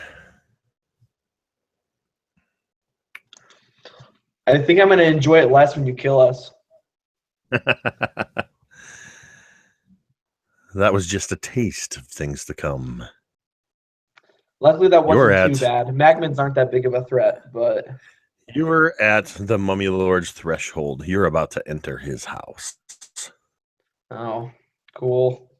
But as I was saying earlier, man, that's cool that you kind of got these heroes that carry this mark. It opens it up for a whole set of modules for each hero. Yeah, I actually have my very first. I started playing 5e with the D&D Next playtest. I got in on that right at the ground floor, and I immediately started homebrewing a setting that was kind of a dungeon crawl through a mansion that was shifting between time, and they were dealing with several members of the original Vieros. And the Vieros lore is woven through my home game. And it shows up in my crafts. This is actually the second item, the Evangeline, the ship that is on my channel that you can see kind of a tour of, the Caravel class merchant ship. Was actually the property of Lord Sylvain Aetherlock, the roguish swashbuckler of the group and the de facto leader of the Vieros. And he sports the same symbol of the Vieros, but in blue on the sails of his ship. It's cool because it opens up like a whole swath of different opportunities that you can play with, like different creatures, different settings. It's interesting. Yeah, I'm excited about the possibilities of what I can do with these. If you guys have been bringing it, you've been keeping me on my toes. I've tried a couple things out that I've never tried before. I've been kind of playing with and tightening up some mechanics and kind of making some mental notes of some things as you guys are things. So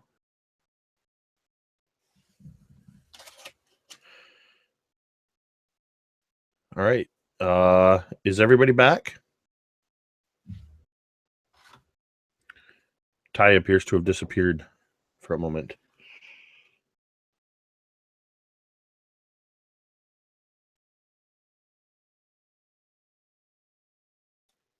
All right, is everybody ready?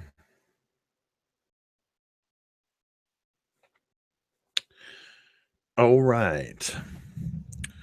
So the statue has just slid back, revealing stairs descending into darkness. What are you going to do?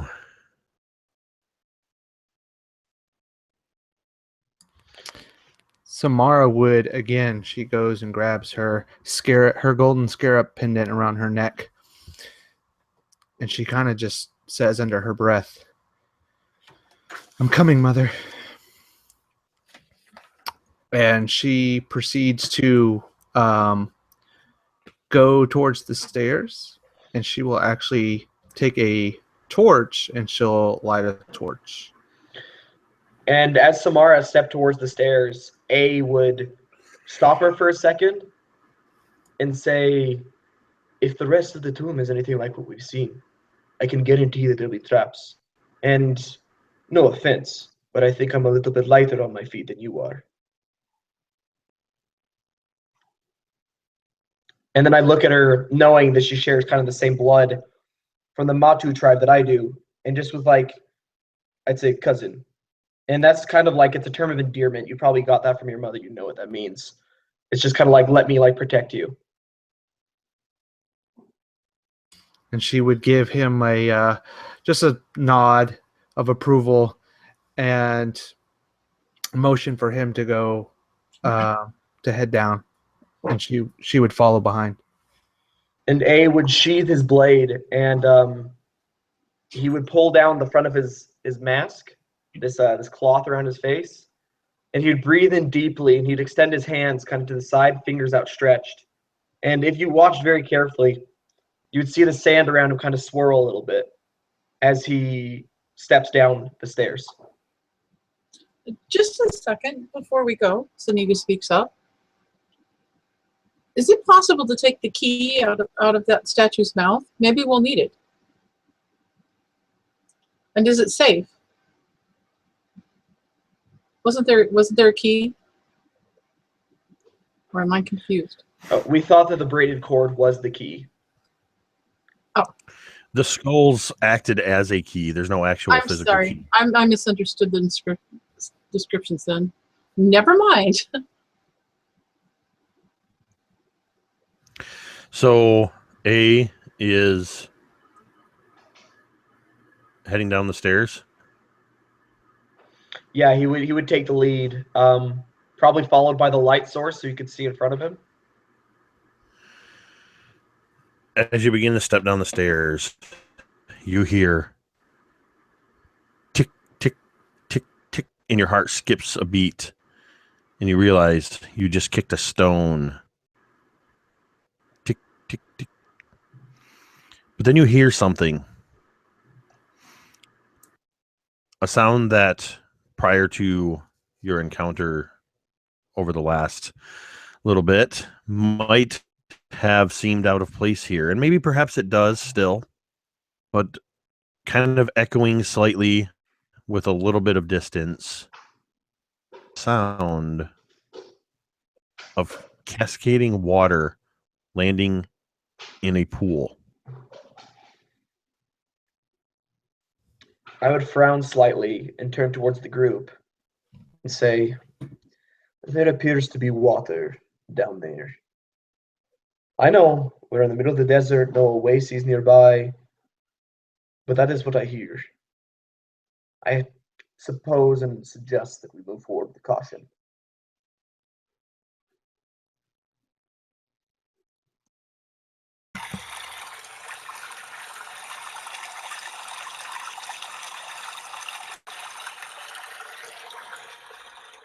Make me have to pee.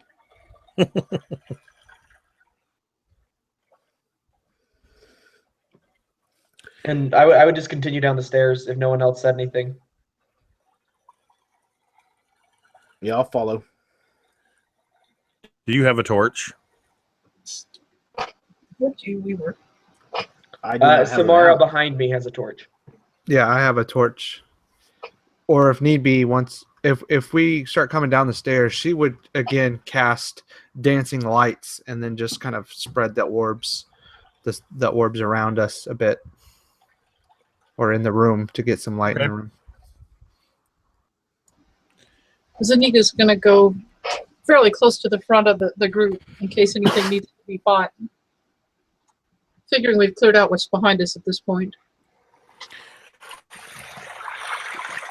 Sorry, that went the opposite direction it was supposed to.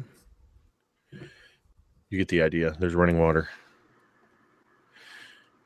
And it gets louder as you descend. You find that the stairs, which are about 10 feet wide, in a hallway that is also about 10 feet wide, and about 20 or 30 feet long. And as the dancing lights and the torchlight comes down, it begins to glint at the far end of this hallway off of a moss-covered fountain. Of this fountain is solid gold. There's a solid gold skull that is water is pouring out of into a small basin midway, pouring out of that basin down into a pool where it is collecting, yet it seems to not overflow. Halfway between the bottom of the stairs, this fountain at the end of the hall, on either side of the hall is a doorway. In the center of each door, midway up, is a golden gargoyle head.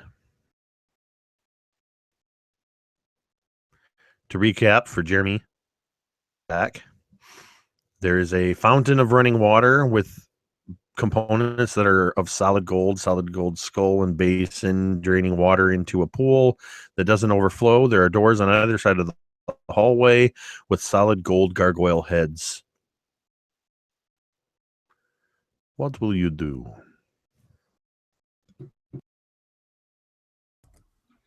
Kala is beginning to cross this room towards these this golden basin.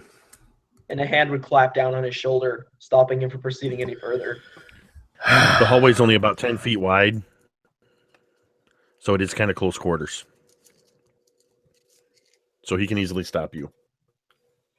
And I look at him and I say, perhaps before you rush forward into the room, you check for, what is it that you call it in your language, traps?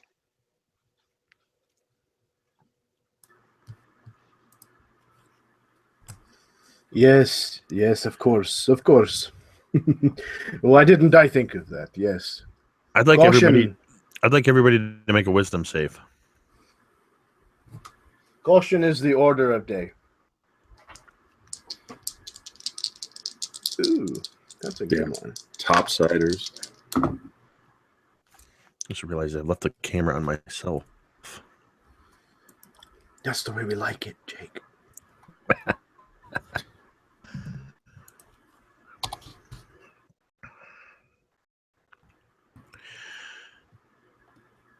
Samara, Zaniga. You hear A speaking, but his voice is getting lost in the sound of running water. It was a long 5-day trek across the desert. You finally arrived to the tomb. Your water supply was getting low. Your food supplies were getting low. That last room you were in, man, it was hot. It was so hot. It parched you. Man, that water looks good. Cold, clear, refreshing.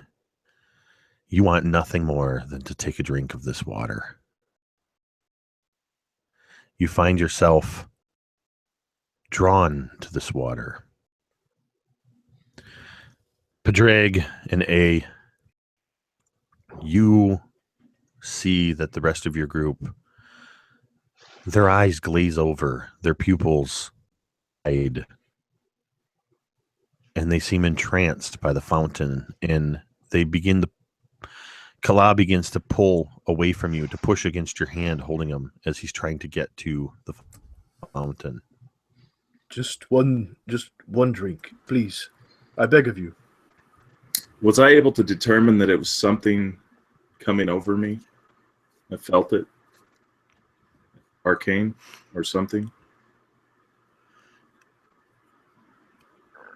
With that roll, where was yours? No. Okay. You didn't sense anything. Okay. I think A, just simply being resilient to the heat, knowing what it means and what it feels like to go without water for extended amounts of time from living out here in the deserts and the tribes. He kind of looks towards them as they start to inch forward, and he grabs Kala, spins him and slams him to the wall, and I'm going to raise a hand and just slap him across the face to get sense back into him. Kala, make another wisdom save.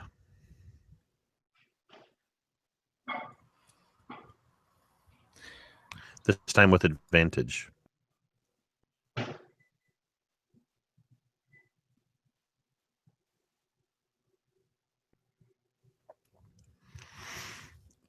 You feel a hand strike you across the face, and just like that, you no longer feel drawn to this fountain. You confused as to why you just got slapped. Yeah, kind of almost rage kind of starts to build in his face. The pallor of his face kind of starts to turn red, and he looks like he might be reaching for the pommels of his short swords. What are you doing? I do not understand why you would do this. I push him against the wall and look into his eyes and say, "Do you know what it means to go into a room, being entranced by the sound of the sweet fountain, without checking what might be in it or what might be near it? I understand your thirst, brother, but death." You already stopped me from going after the golden fountain. I said I would wait. I don't understand why the slap was necessary. I look at him and say, "I know what it looks like to be enchanted by the prospect of water and the prospect of being controlled by the arcane. Something is not right here. Yeah. Feel it. Look into yourself. You know it to be true."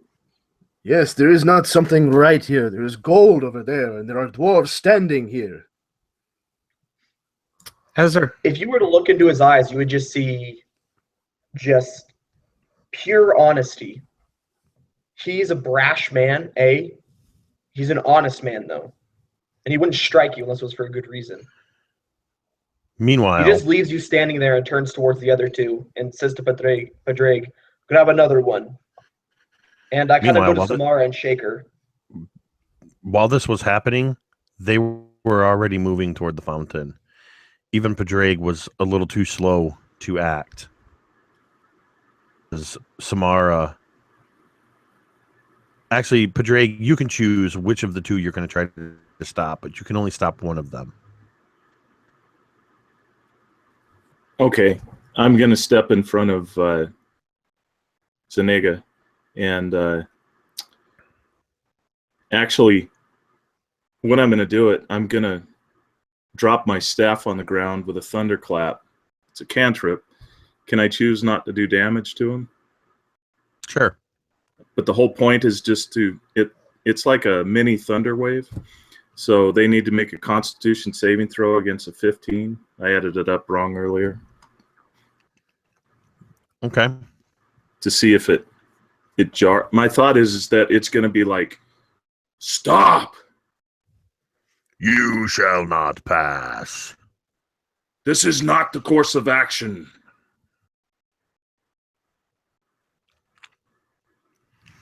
So it's a DC 15 that looks like, as it thunders and it reverberates off the wall, and I just sort of guttural, there's almost like this ominous sound coming out, and there's almost like thunder in his voice as he's telling them that this is not the water we need to be drinking from.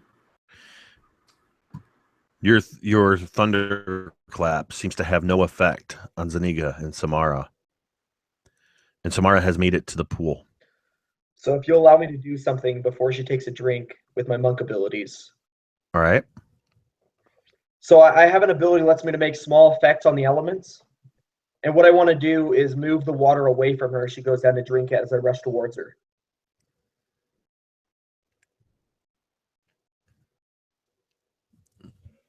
Just give me a bit more time to close the distance. Is that it's a monk ability that comes with the way of the elements immediately. It's like I can make small effects on elements and everything around me. Let me hurry and look up the exact wording, though. The excuse me.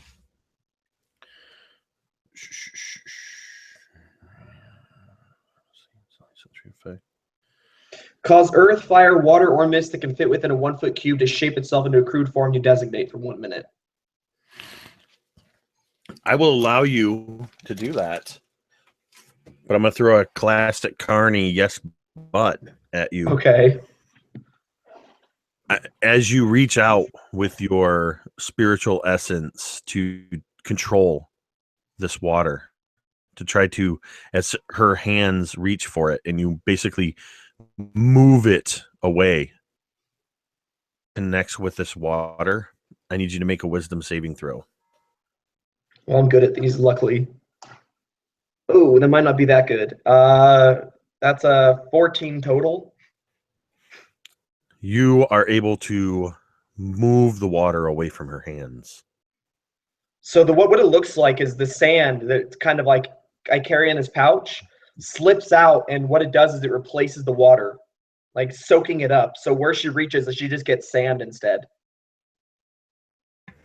So Samara just totally entranced this whole time. Like, she has dropped the torch to the floor as she went to go and like scoop up this water. And as she does, as she puts her hands in and comes up, instead of water, it's like this sand sludge as she like puts it onto her face. And then she just kind of looks back at the group, and she is just like maddened with thirst as she continuously like tries to, almost like if she's going to drink this sand sludge because she's so thirsty.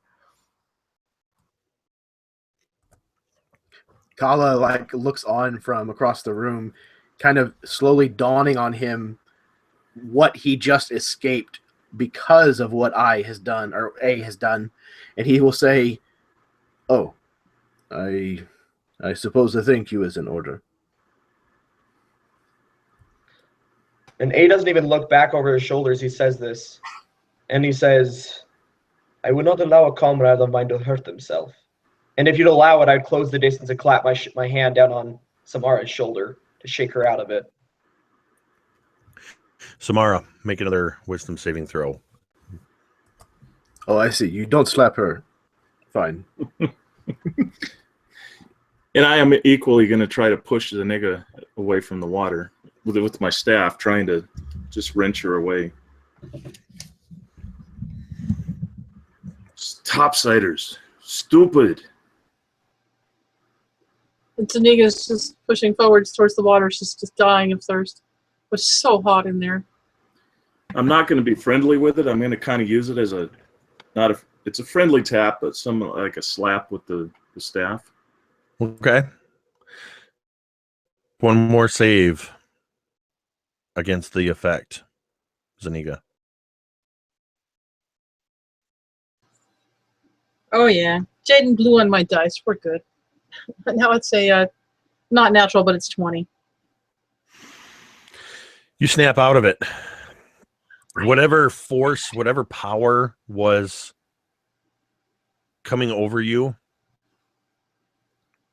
has left all of you. You're no longer magically compelled towards this water. The water still sounds like water, still looks like cool, refreshing water. Other than the area that was shaped there's now an area, 1 cubic foot area that is mud. Imagine that as the fountain begins working its course, begins to slowly dissipate. And it's just a fountain. I want to award each of you 1 point of inspiration for just that fantastic role-playing during a water... I've never called it this before, but the water fountain encounter. Stellar role-play. But you're not out of the woods yet. Now, if you choose to drink, it's purely of your own free will. Zaniga will look at the water and realize basically that there was something had been wrong, because she is a desert person, and she knows that she wouldn't just push straight into water like that. And kind of looks around a little confused, examines the water closely, and decides that it is safe to drink, and fills her water bag and washes her face off in it and drinks, feeling much refreshed. You're able to splash water on your face. To attempt to fill your water skin, no water will go past the open mouth of your water skin. It cascades over the sides. Well, then I You can guess drink directly from the fountain if you wish, but you can't fill your Yes. water. I need you to roll a d20. From drinking? All Yep. right.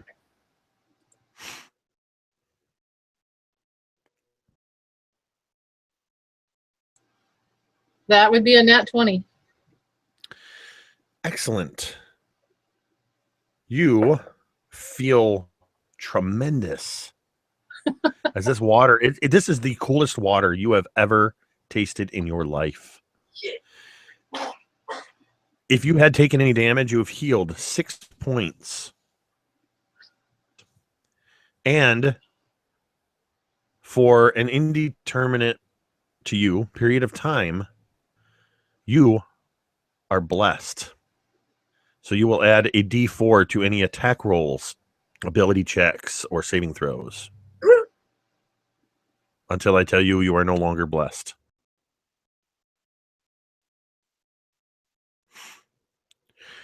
And it's up to you whether you tell anybody else about how delicious this water is.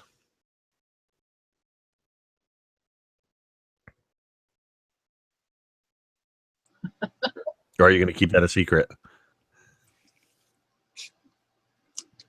Well, so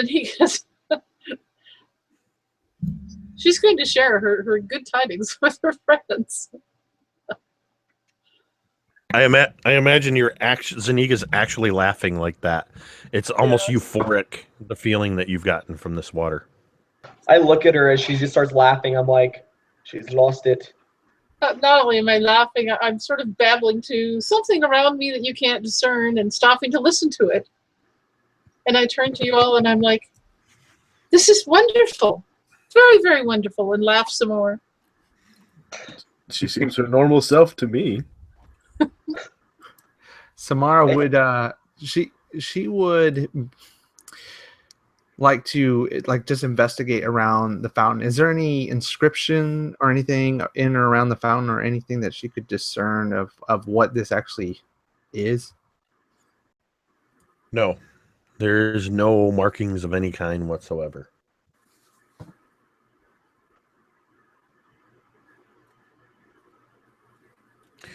You could, excuse me, about the only thing you could attempt to do is I would let you attempt an Arcana. All right, I will give that a go. All right, that is going to be a 17. Yep, it's magical water. What tips you off that something magical beyond the effects and everything else is that see you guys in the chat. What tips you off is that the sand that A had created seems to actually almost be absorbed along with water by the very stones in the bottom. It seems to almost be some kind of a perpetual fountain. It never overflows. There's no grates or exit points or anything.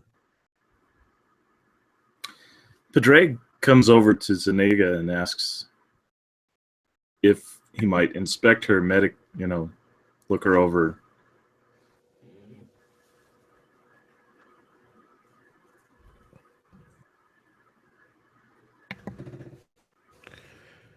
That's up to you, Zaniga.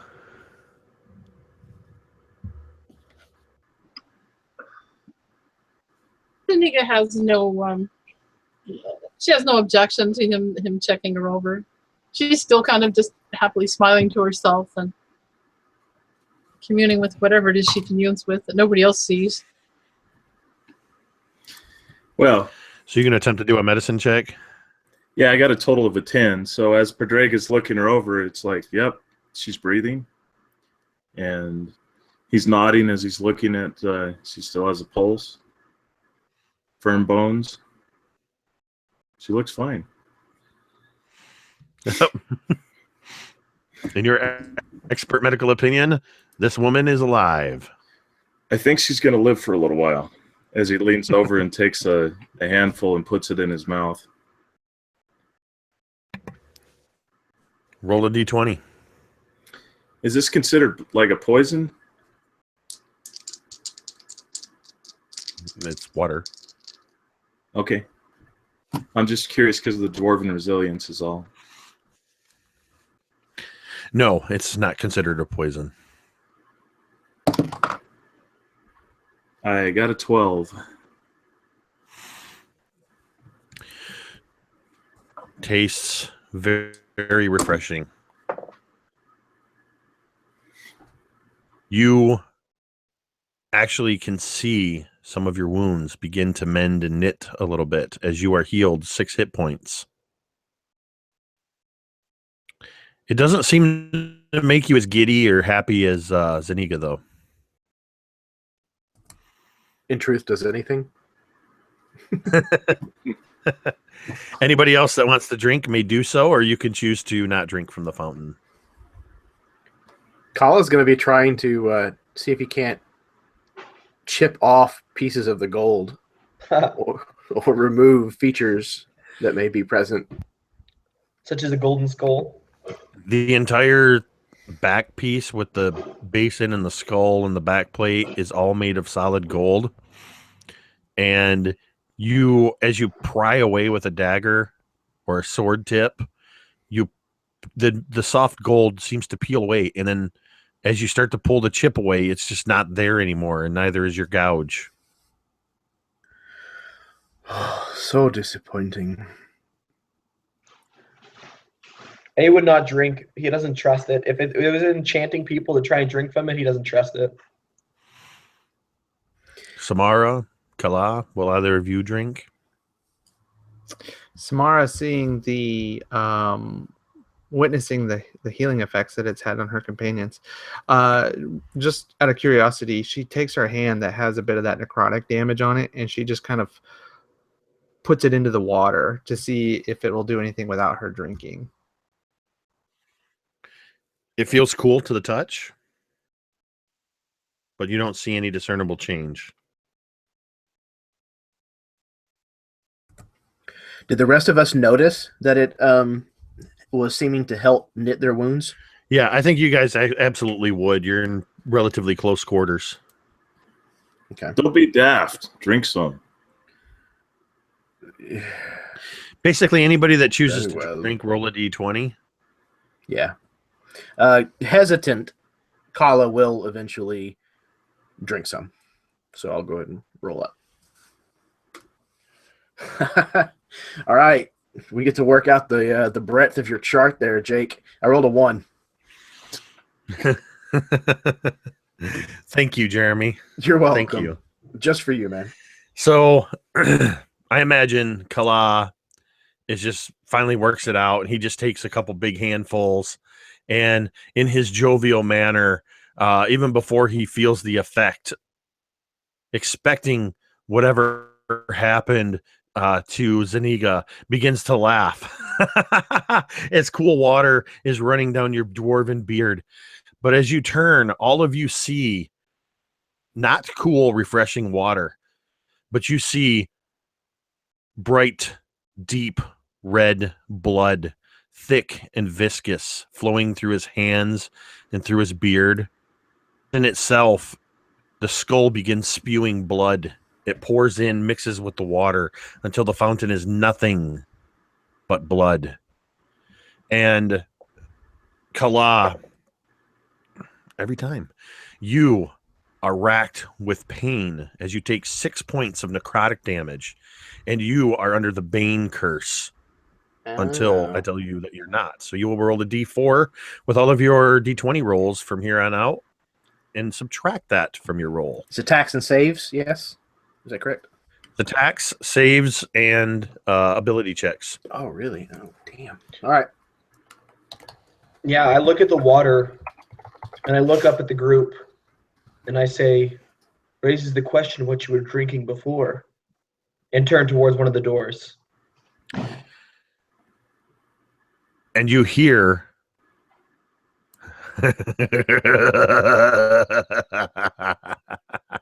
I wondered if that was going to happen.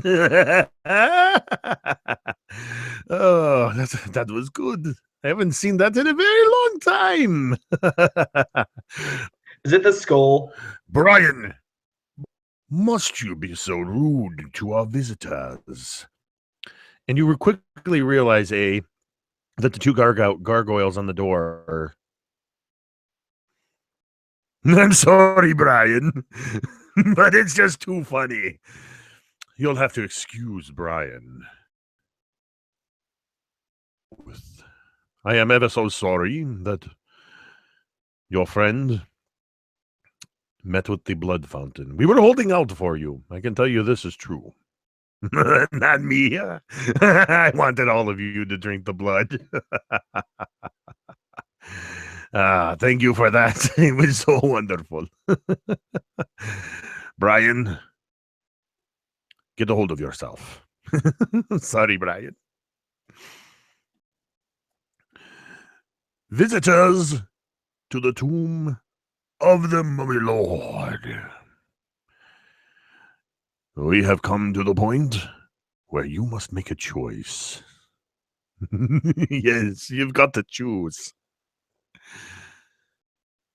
You can open my door, or you can open my door. And for clarification, and for further designation, the one on the left is Left Brian, is the uncouth one, and the one on the right is Right Brian, and is the more dignified of the two gargoyles.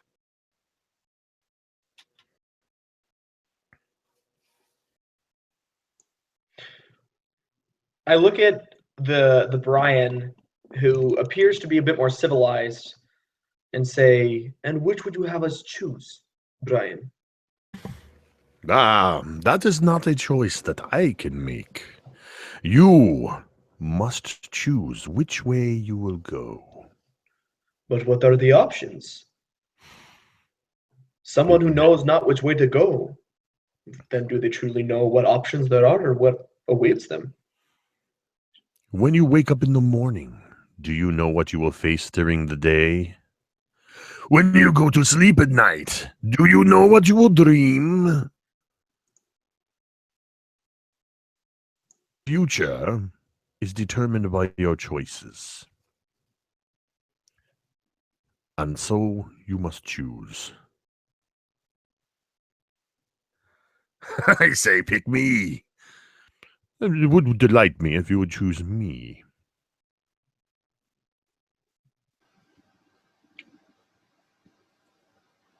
Sydney looks at them and looks at her friends, just talks to her friends. I would pick the left one. The polite one, that makes me nervous.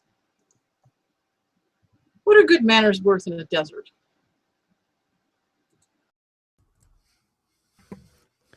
Woman after my own heart. But you have not made the choice. You simply said that you would choose. Well, I wait for my comrades. I wish to go together, whatever we all choose. Not so bold as we first thought. Well, I may be bold, but not entirely foolish. Stupid is as stupid does, I always say. I think just A would be, let me see, what would he do? Toss a coin. Yeah, I rolled. A, being brash as he is, and seeming to realize that the choice they have to make maybe has something to do with the personalities, would look at the two and look back at the group and say, would you rather face an enemy who is sporadic and unpredictable, or one that you can outthink?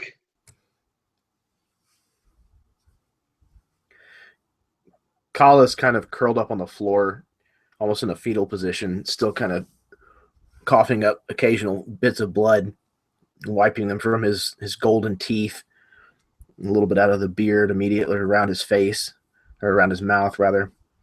And he says, we should ask them which one holds more treasure behind it, because this is rapidly becoming unworth this trip. Hey, Brian, I've got 20 gold pieces that he throws up or shits his drawers. Too late. Oh, Brian. Padraig is kneeling down and kind of looking at his teeth, and he kind of reaches in a pouch and he pulls out 3 stone coins. And he says, he mutters, Thurl the Arbiter. Discussion gathers no gems, and he drops the 3 coins into the fountain, and he turns to the door, the more crude Brian, and he says, one who speaks plainly, but always speaks what's on his mind. That is the door that we will take. And I begin walking over and just to open the door. Both of them speak at once. The choice has been made. And Right Brian, the more civilized of the two, says, I do sincerely wish you luck and hope to perhaps see you exit back this way. And his voice begins to grow fainter as his image recedes into the door, and the door itself is replaced by the brick of the wall. I ain't gonna say I hope you have good luck. But if you've got this one with you, it'll at least be entertaining. And the door opens.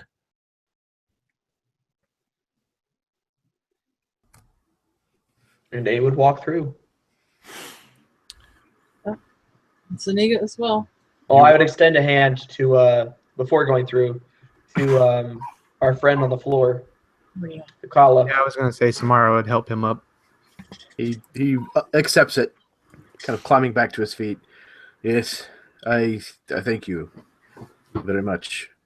He kind of walks over to Rude Brian and kind of narrows his eyes at him a little bit, and then steps towards the door as if he's going to pass through, and then kind of rocks back half a step, looks back at the gargoyle again, and then dives at it with both hands, trying to rip him from the door, just kind of, yeah, stupid.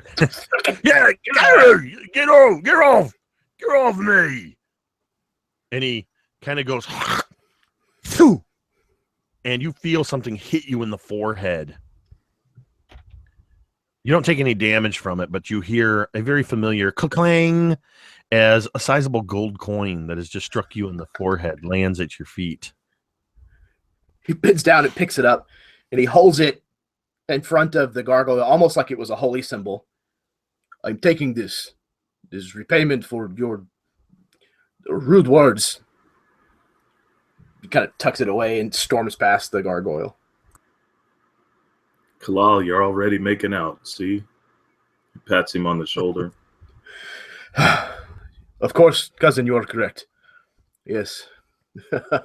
Maybe this will turn into a more profitable exchange from here on out.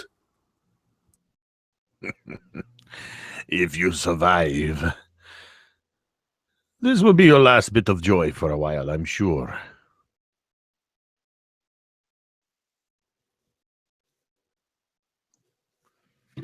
Are you all entering the room now?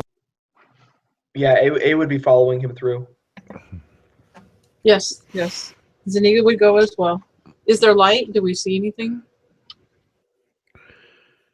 When you pass through into this room, everything seems to be bathed in that eerie light that comes from everywhere and nowhere at once. And you find yourself in a room that's roughly 40 feet square. On the wall immediately opposite the door, you see 3 stone sarcophagi.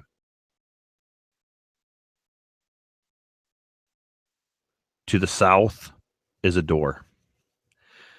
As you enter this room, the last of you enters the room, as seems to be par for the course for this tomb, the door with left Brian, the uncouth, closes, and you hear and then you hear as bricks cover open the door. Yes, good riddance. Blocking.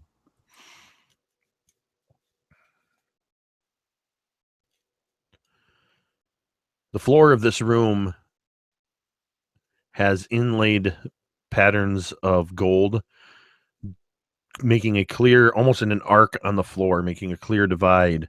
and then is painted in red at the area where the 3 sarcophagi are positioned. They are ancient looking, made of heavy sandstone with eroded runes and etchings all over their sides and their lids. There is no other adornments in this room. Nothing valuable looking about the sarcophagi? No inlaid materials or anything? Correct. Okay.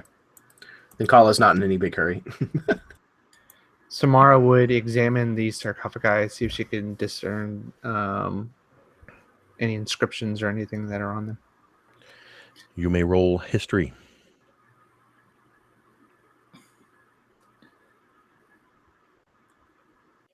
You said these were made of stone? A heavy sandstone. So I would like to make a history check related to the stonework, and I get double my proficiency bonus if you're cool with that, even though it is sandstone. Yep, absolutely. Okay. Yep, absolutely.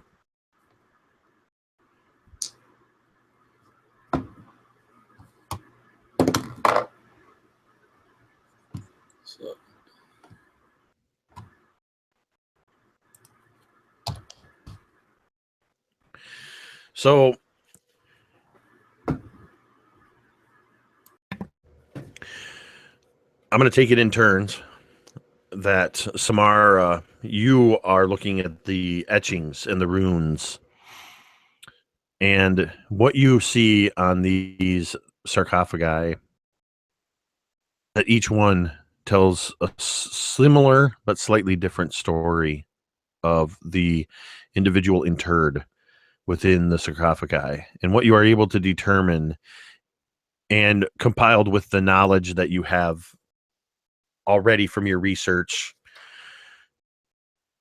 it was not uncommon for people important enough to be buried in a tomb, whether the people that they ruled over deemed them important enough, or they deemed themselves that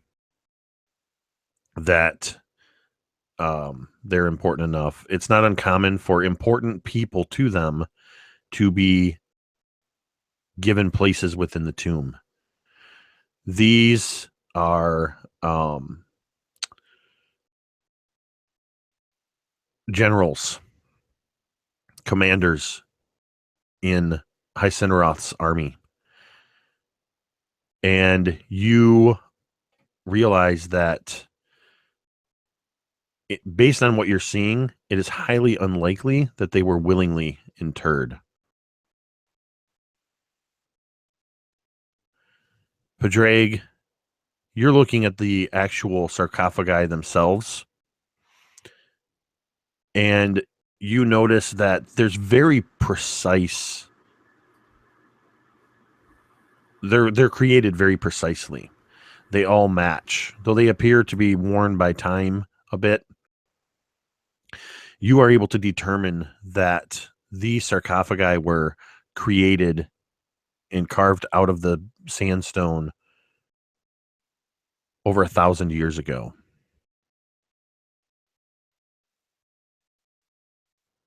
And as you're investigating this, you just kind of, as you look at it, your eyes just kind of, for the first time, you begin to kind of take note of the stonework of the tomb itself. And you realize that this entire place is over 1,000 years old. And you're looking at these sarcophagi, and investigation of these sarcophagi only takes about 10 minutes, not 60 minutes. Nice try. It doesn't hurt to ask. Samara, make me a perception check.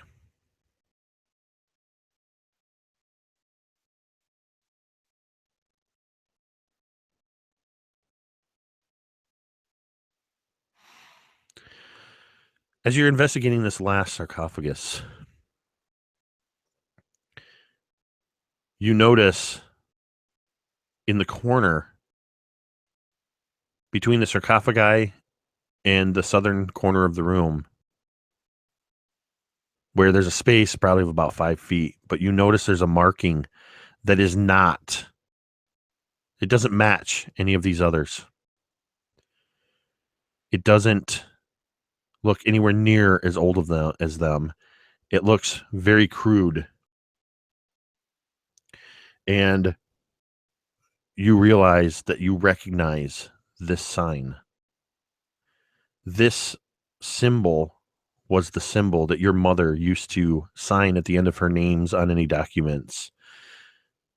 It was just a little flourish that she used to put. But this is a family symbol, personal to you. What do you do when you see this? Samara, you can hear that she has a moment of excitement in her voice. And she says, "It's here. She was here. Look. Look here. See this symbol? This is our family mark. You know what this means? It means that the clues that she had left me were real. It means that all those naysayers were wrong. She found it. It's here."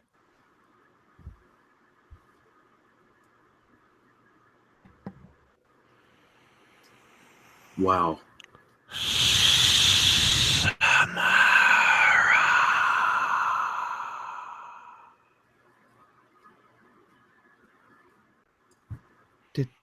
Did anyone hear that? Yes, yes. The people don't think you're crazy anymore. You found what you were looking for. It's great. It's wonderful.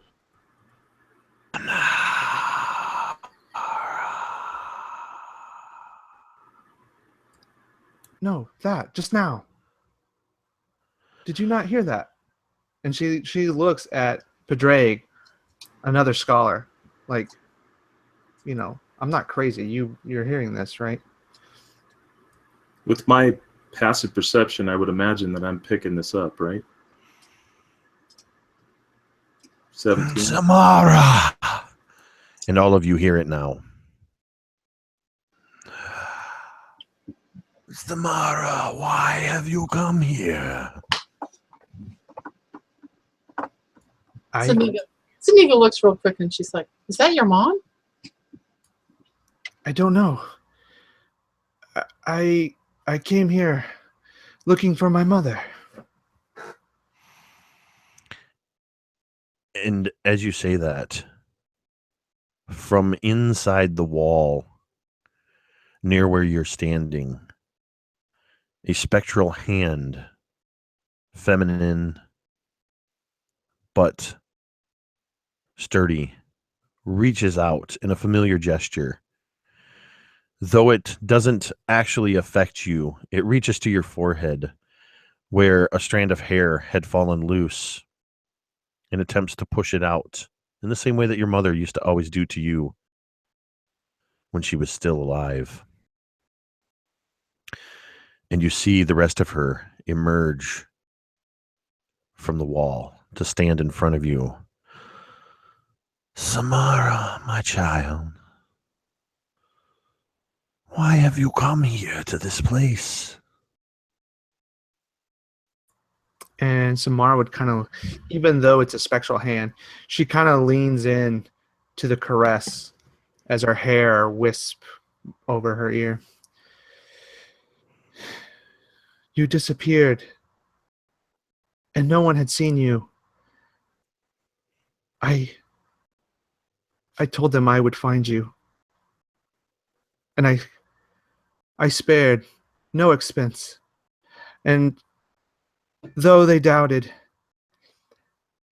I knew you would be here. Dead or alive, I had to find you.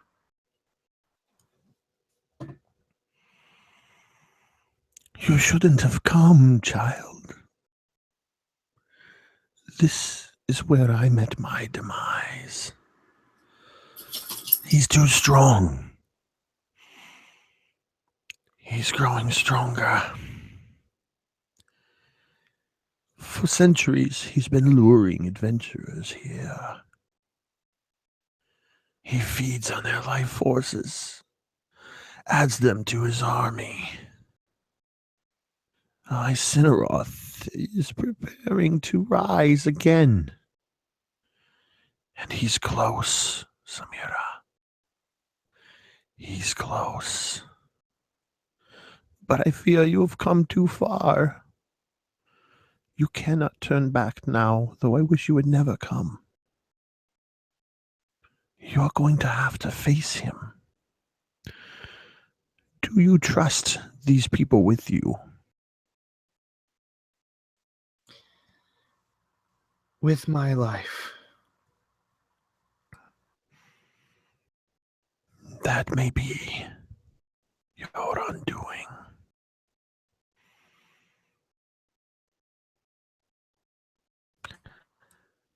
I cannot stop you from having to face him. But I can tell you what you will face. You are close. So close. His commanders will try to stop you. His guardian will try to stop you. The final steps before you reach his resting place are perilous, and you must watch your every step. Beyond that is his inner sanctum, and even I have not been able to penetrate that in this form. Please, be careful, my son, my daughter.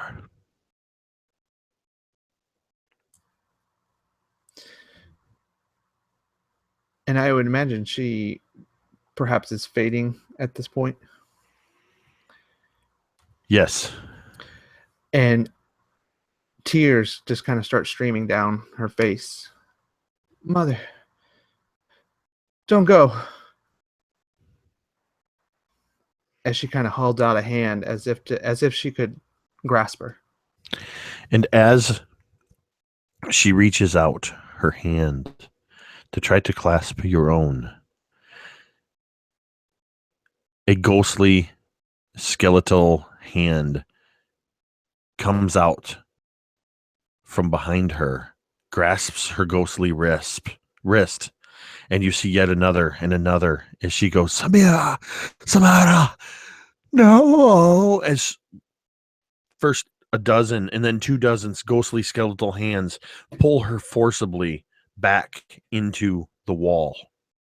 And I imagine Samara is rushing towards that wall as if to try to grab her. And as she comes, she like butts up against the wall and she slams her fists against the wall. As you slam your fists into the wall, you are met with a shock wave. You take 3 points of necrotic damage as the wall reverberates negative energy into you, and you're launched backwards 5 feet. You're not knocked prone, but you stumble backwards. And is at that moment that you all hear it.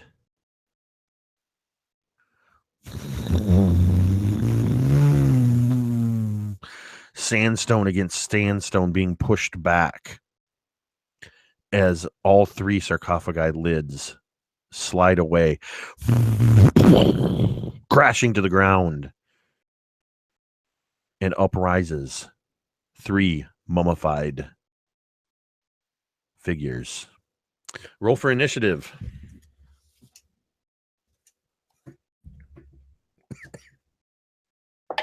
Oh, you're going to hate that.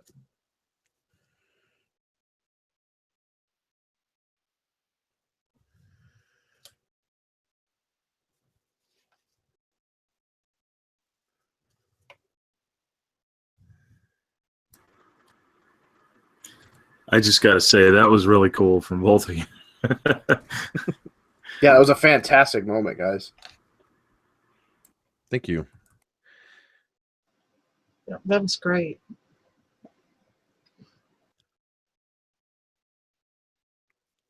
Where? Oh, There they are. I kept looking for a good moment to kind of interject some humor, and I was like, no, I'm not going to be the one to fuck this up. Like, I had to stop looking at the chat because you guys almost ruined that for me. I was like, no, I'm gonna hold off. That doesn't need to be bothered with. The puns are real this game. That's all I can say. Yes, they are. Oh man, a few people watching could see the chat. There's a reason we keep it private. I feel like I'm missing somebody. Oh, there it is. I didn't see yours, Dave. And Padraig. Okay, I think I got everybody. No, I'm missing somebody. So, Jeremy, was that last fountain bloody delicious? It was. It's had a little bit of iron mineral deposits to it, I think. Yeah, There's a lot of copper pieces that have been sitting in it for a while. all I can say is it puts a whole new meaning to life water. Or the opposite. After Jeremy took a drink, I was expecting the Mummy Lord to bust through the wall and say, "Oh yeah, Oh yeah!" I will say that, Jeremy, that is the first time in that fountain encounter anybody has ever rolled a 1. Yeah. My claim to fame, everybody. That's mine right there. So is there like a difference when you is it almost kind of like oh man, what's it called? Like that one feast from the story where like you drink and you just keep drinking? Like if you do it when you're under the spell, like hypnotized? No.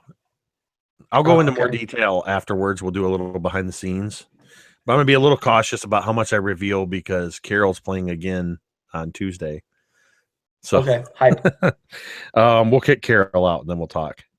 Just kidding. All right, I've got everybody's initiative. A, you're up first. 3 mummies have risen, or are rising. They are not standing up yet. They are sitting up in the sarcophagi. Sarcophagi? Yeah, whatever it is. Wins. A would look at them kind of, I mean, to his people, to the Matu tribe, this place is the house of their god almost. And just to see this dark energy, you can't help but feel that not necessarily that he's been lied to, but that this person who they revered was dabbling in arts that he shouldn't have. And he's pretty conflicted about what he feels now, but he saying that these once great warriors of his tribe are standing to their feet, rising from the dead. He just looks at them and shakes his head. His tribe, believing that death is the final freedom, steps forward and says, "I will free you, brothers." As he draws his black blade from its sheath. And he will attack the nearest one twice. Okay. That is a nat 20 and a 19. Fantastic. Both of those, of course, are going to hit. So roll up the damage on this first mummy. Oh, snap. So on the nat 20, that's max. That's 2 8s plus dex. So 20 total on the nat 20. And then on the normal attack, that's another 10. So 30 total. Just one large overhand sweep comes down, and just this body's just, there's nothing left of it. It's just skeletal remains and leftover armor that's rusting, and it just cleaves straight through it. It's coming down along and sand spilling out where blood should. And then as he brings it back around, he brings it across the thing's neck, which would have killed a normal person, but again, just sand.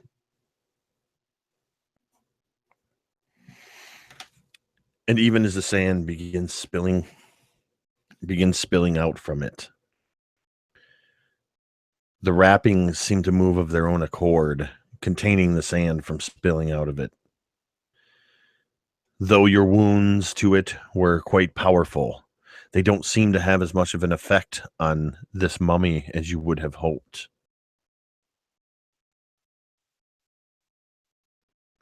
Is that the end of your turn?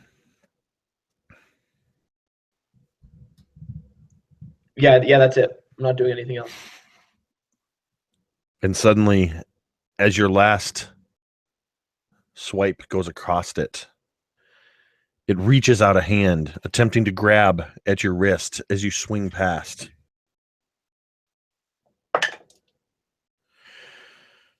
for a 17, which I believe just hits your AC.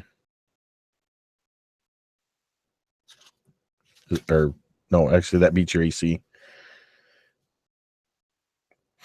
And it begins to squeeze your wrist firmly.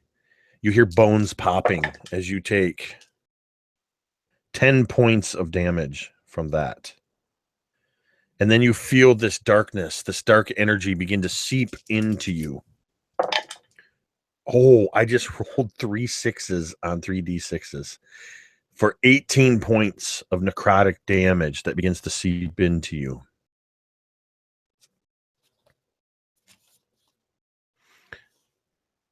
Oh, correct me if I'm wrong, but I don't believe you're going to take all of that damage. No, as the hand closes down, this black energy starts to move up my body, this necrotic power. Being a guardian of the sands affords me some powers. And chips of sand starts to fall away again, protecting me from most of the damage, as I only take half of that. And I need you to make a DC. I'm not going to tell you what it is. I need you to make a Constitution saving throw. Oh. Okay, not that bad. 15.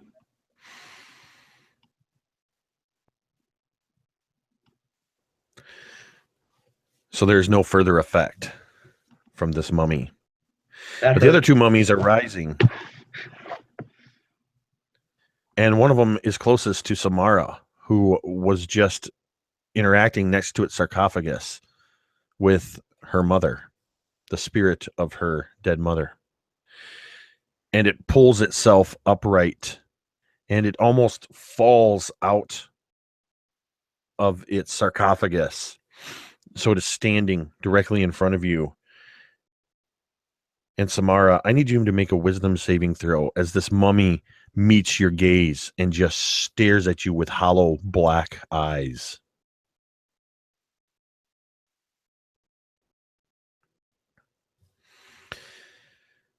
You feel bolstered from the encounter with your mother, knowing what her fate was. And somehow it gives you the strength to resist the dreadful glare of this mummy. And you feel as if not only have you resisted this, but you will not let any mummies meet you with this gaze. But it doesn't stop it from swinging a fist at you. For 22 to hit. And it catches you right upside the head, dealing 11 points of bludgeoning damage as its rotting fist connects with the side of your head. And as it does so, you just feel a coldness like ice water seeping across to you for 16 more points of necrotic damage. And I need you to make a saving throw, a Constitution saving throw.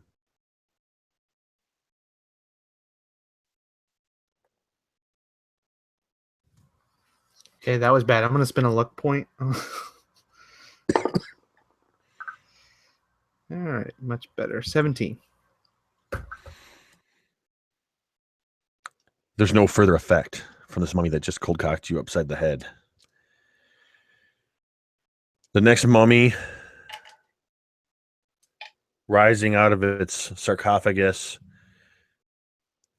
Zaniga, you're the only one I have no idea where you are in this room. I kind of know where the others are, but I don't know where you are.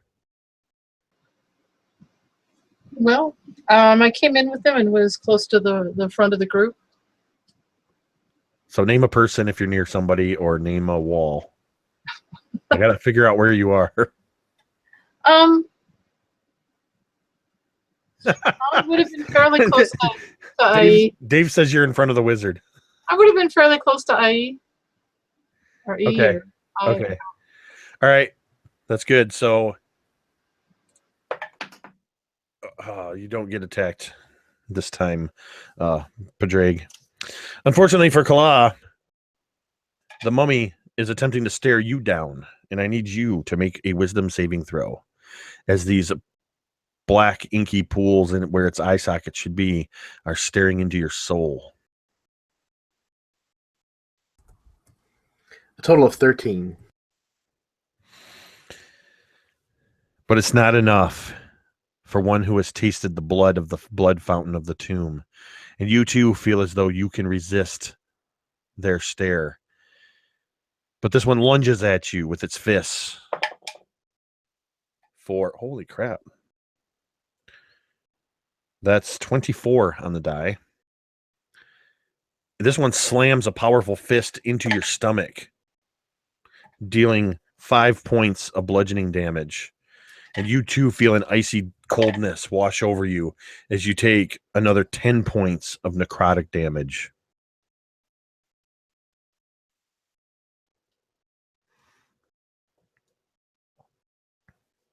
And I need you to make a Constitution saving throw.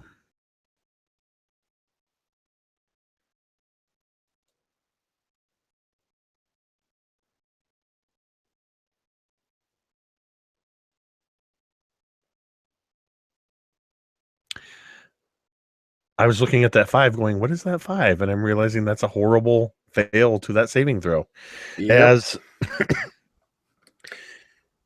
if it's disease, I have a little bit of help in that department. it is not a disease. Okay. It is a curse. Excellent. I like those. You are cursed with mummy rot.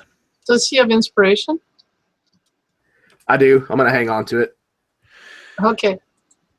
So what this means is until you receive a remove curse or other magic to remove this curse, you cannot regain hit points.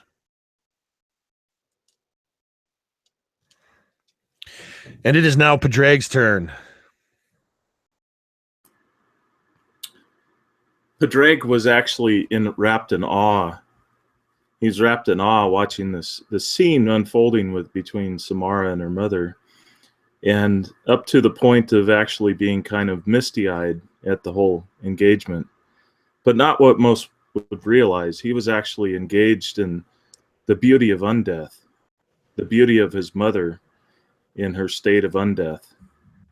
And he's actually kind of angered that these mummies interrupted such a beautiful moment. And as he steps back, he raises his crook high, and you see the dragon's eye begin to glow. And he says, "Lightning and thunder, the Storm King stirs. Sleet and snow, feel the Storm King's blow." And he strikes his staff forward, and there is a wave of cold that, as a frostbite, wraps the let's say the damaged one that has attacked A, and he has to make a DC 15 Constitution saving throw.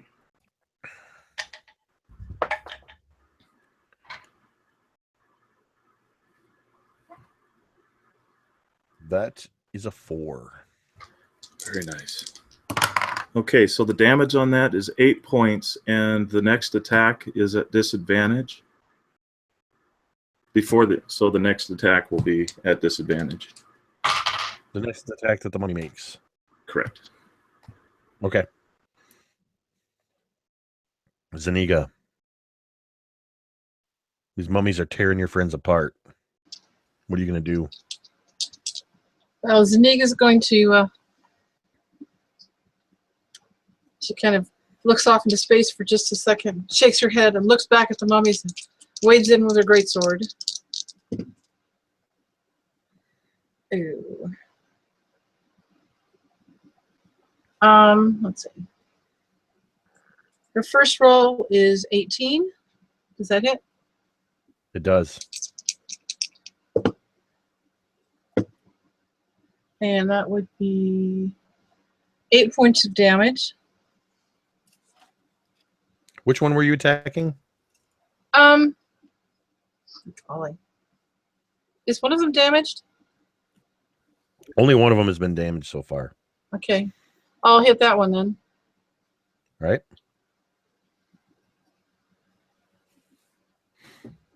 Does that enough to kill it, or is it still? Oh no, it's still up. Okay. Well, I'll try for it again then.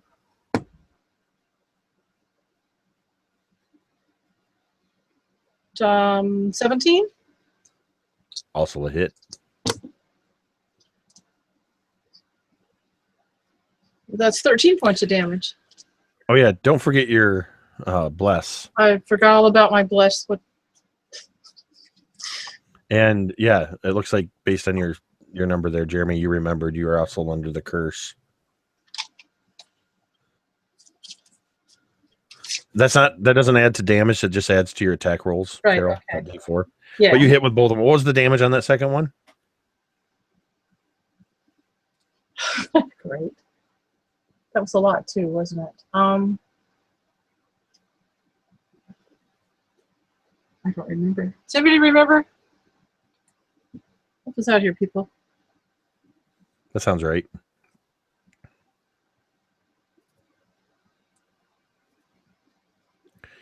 All right. Yeah. I think it may have been more, but since I don't remember, I guess that's what I'll take. Samara.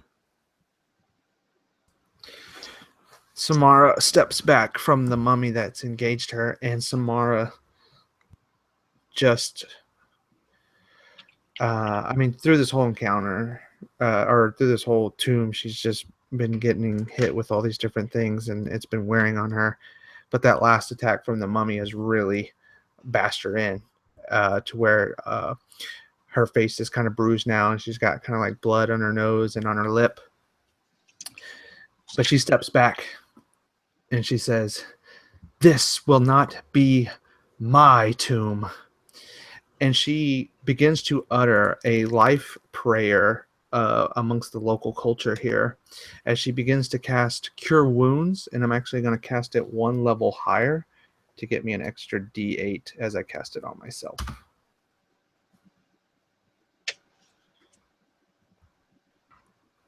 All right. Go ahead and roll that and apply that appropriately. And Kala.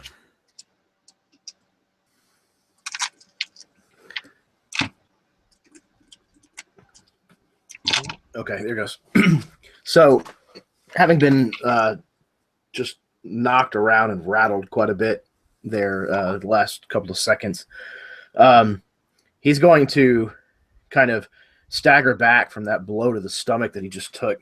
And he feels kind of that necrotic energy kind of washing over him and the curse taking hold. And he kind of curses himself under his breath. Stupid. Damn. He pulls an alchemist fire off of his belt, seeing that these things appear to be nothing more than dried rags and dusty bones. And he is going to just huck it the short distance between them, straight into center mass on this mummy. Go ahead and make an attack. Don't forget your curse. Oh, this just gets better and better. I'm going to use inspiration now because I just rolled a 1. All right. There's a 20 to follow up, but with a -3 is a 17. Plus my dex, a 19. Alchemist 19. vials don't make an attack; they make a save.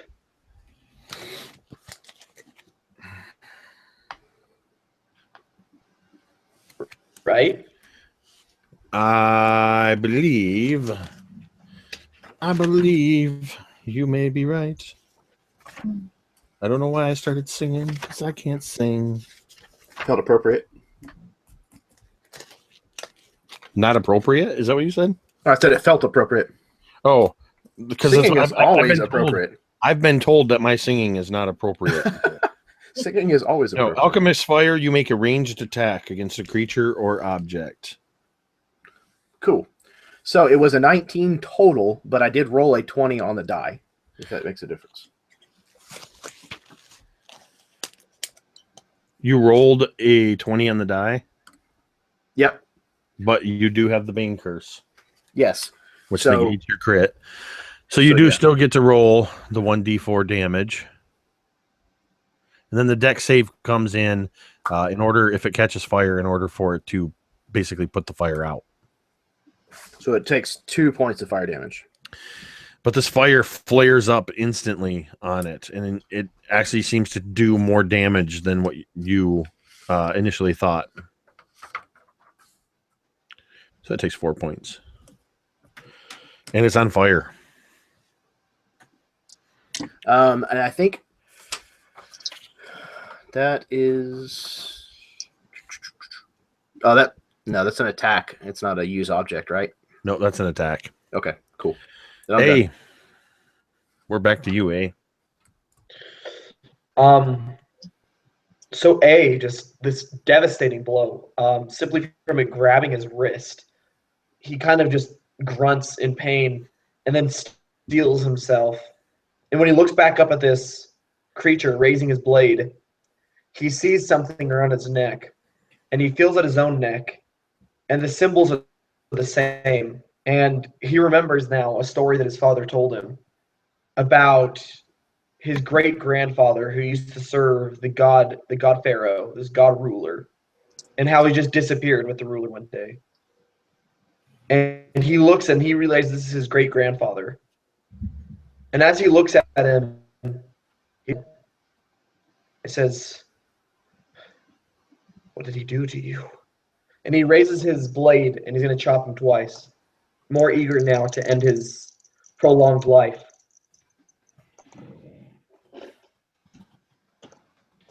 Okay, well, we'll go with very great. Yeah.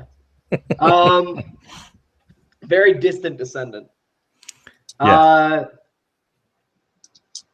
That'll be a goodness. Get it? A haha. 23 and a 19. So you don't even roll the damage. Just tell me what it looks like when you kill this thing. I think first my blade goes into this thing's chest and I twist, opening the larger hole that I can. And seeing as this sand seems to give it life, being a guardian, the sand answers my call. And I step back and put a finger on the end of the blade, and the sand pours out of the thing's body, almost deflating it like a balloon. And it collapses to the ground, its sand around it, giving it no form as I pull the blade back out. Sand and rags now lay in that sarcophagus. And it is the other two mummies' turn. The burning mummy is going to make a dexterity save to attempt to stop burning.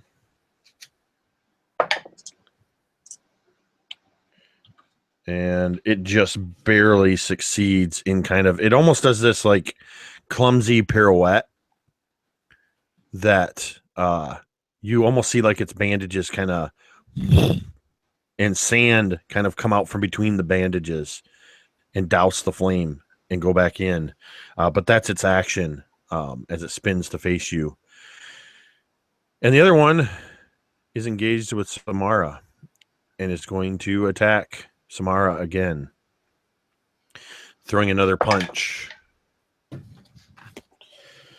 That's not your day, Samara. As you get clocked with its other fist. For Can 22. I use for 22? That's still 22 is the to hit, not the damage. no, I know, but I want to. I have a. Otherwise, it's not even worth spending the action. No, even if I rolled max, it would not be worth it. Okay, go ahead. So you're going to take 12 points of bludgeoning damage and 11 points of necrotic damage. So you just took 23 points of damage total. Yeah, luckily that does not kill Samara outright. But yeah, as she gets struck and the necrotic energy just like flows over her body, she like almost instantly goes into sort of like a almost a rigor mortis as the necrotic energy hits her and she falls prone to the floor. almost lifeless. She is at 0 hit points. So I'm not trying to kill you guys that outright. Padraig, Samara has just fallen. You hear him grunt. He's just, ugh. And as he starts stepping forward, looking at the way that they are arrayed, I'm trying to imagine a 10-foot radius if it's going to impact my partners, because I want to center it right behind the two mummies that are remaining, right? Yep. My thought is a 10-foot radius. Okay, so I'm going to start sitting there and I'm going to start focusing, and I'm just sort of humming and looking, and the light, the orb on my staff is begins to glow, and there is a humming sound that begins behind the mummies, and it begins to tremble and shake, and almost like lightning starts to erupt from it, and it then just explodes in a shatter of explosion, and the mummies need to take a Constitution saving throw, DC 15.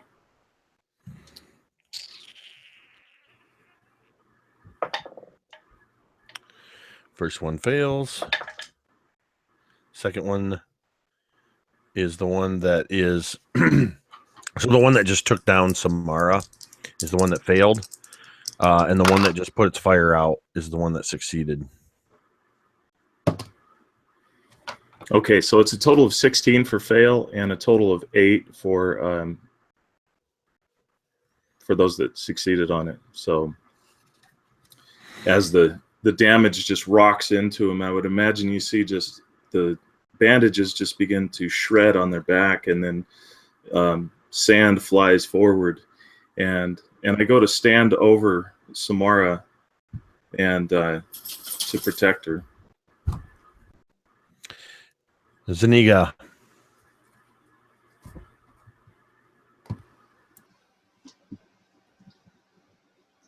Yeah, Zanika,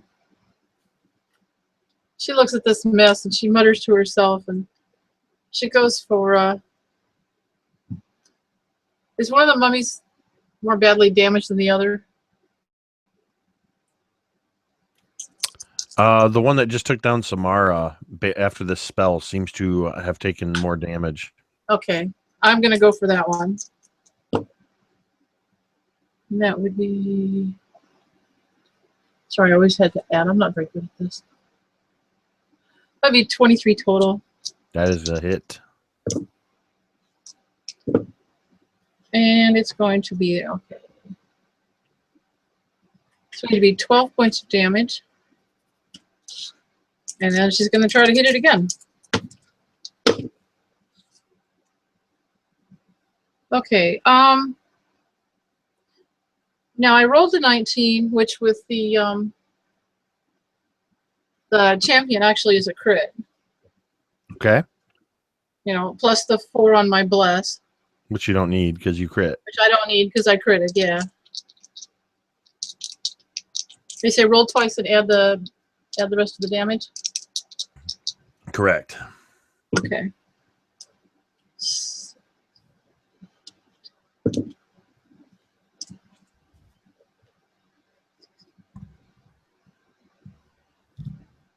That would be a total of 18 damage. You can go ahead and describe to us what it looks like as Zaniga destroys this mummy. All right. So she takes that greatsword like in her both hands, and she gives just a humongous swing this time. It just cuts right through the middle of the mummy, and the sand comes out of it like a sandbag flying every which way, and the cloth just collapses on the ground. And she's thinking to herself, "Where's the blood? This is just too weird."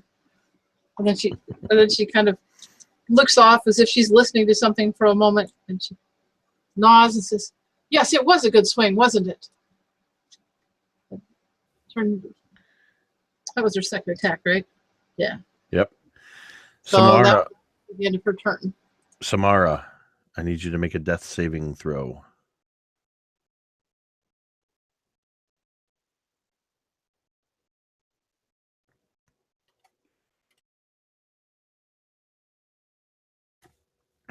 Samara has failed her first death saving throw. The color is leaving her face as she lies there. Kala, the mummy that you set fire to has stopped burning. He's the last one standing, correct? Yep. Is he still engaged with me? Probably just a promise ring. Sorry, bad joke. If you guys can do it in the chat all night, I can do a couple of bad DM jokes. Yes, you're considered engaged with this. Okay. I am going to call to the others, and I'm going to say, you see what you can do about this. I will try to stabilize the one that's bleeding on the floor. He is going to use a cunning action to disengage as a bonus. Okay. And then he is going to take a running slide on his knees over towards Samara. And he is going to attempt, hopefully not terribly, a medicine check to try to stabilize her.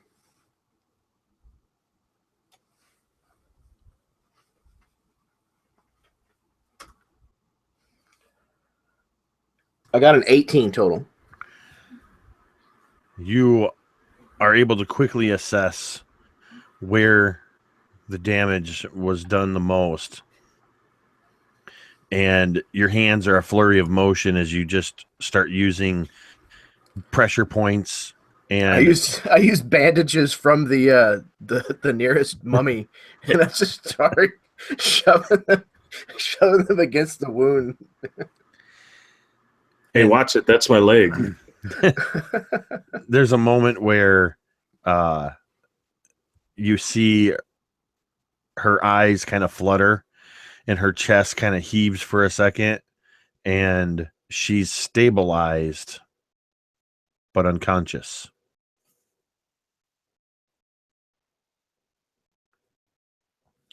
I thought that said cheating, Carol. I thought you said lag made cheating hard. All right, we are back to A.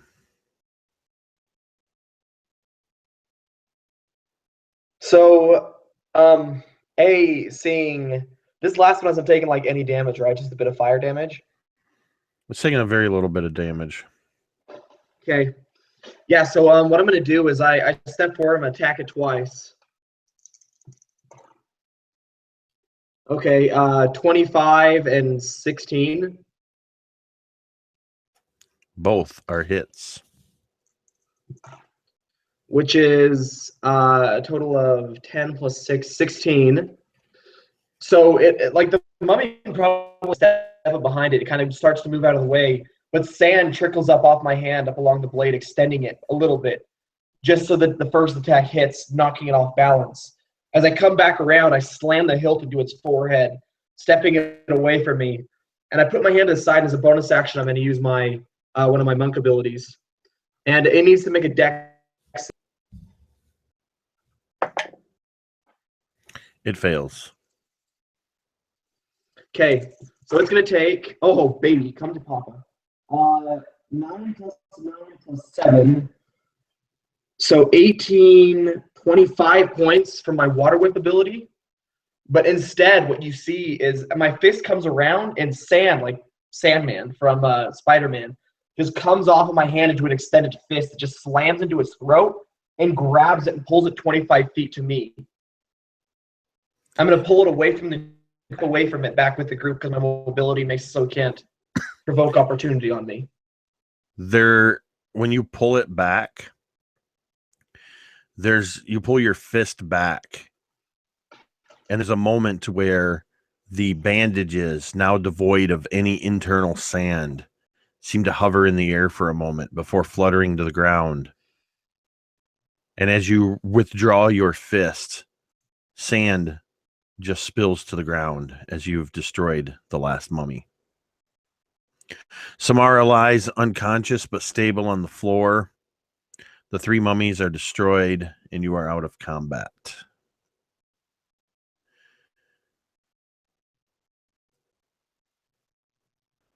And I would like Padraig, Zaniga, and A to make perception checks.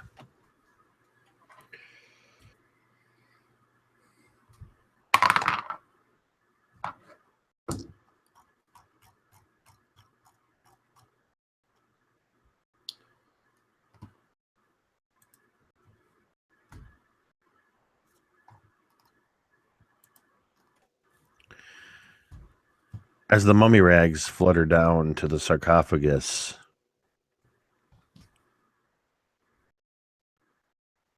you notice something glinting inside the sarcophagus. You see a flare of just almost like a sparkle.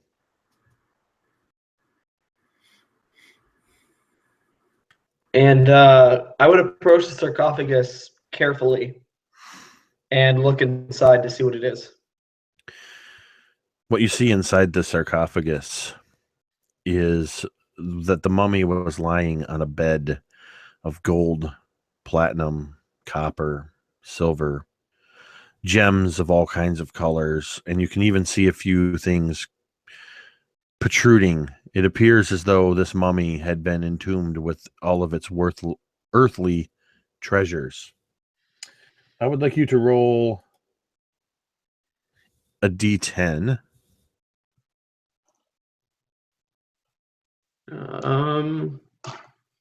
6. One thing that stands out amidst all of this treasure is a large bottle with a shimmering red liquid with motes of silver dancing around in it.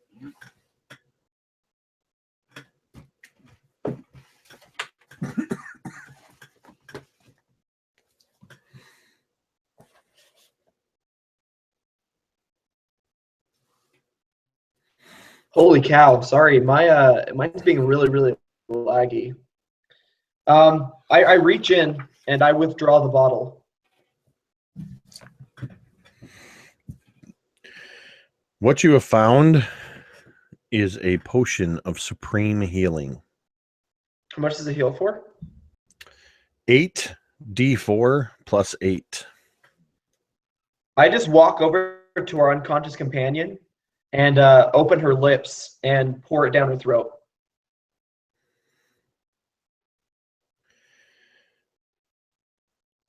All right, roll 8d4 plus 8. And then in the meantime, anybody else that wants to can take a look in the sarcophagi.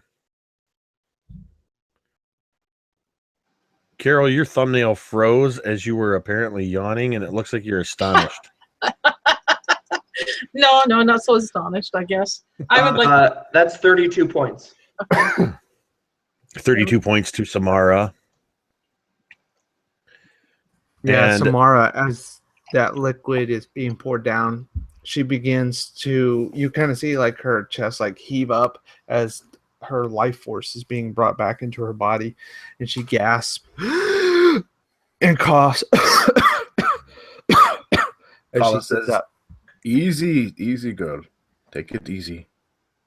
And I put a hand on her shoulder and say, "It is not time for you to join your mother yet." And I stand up and gaze upon the room once more.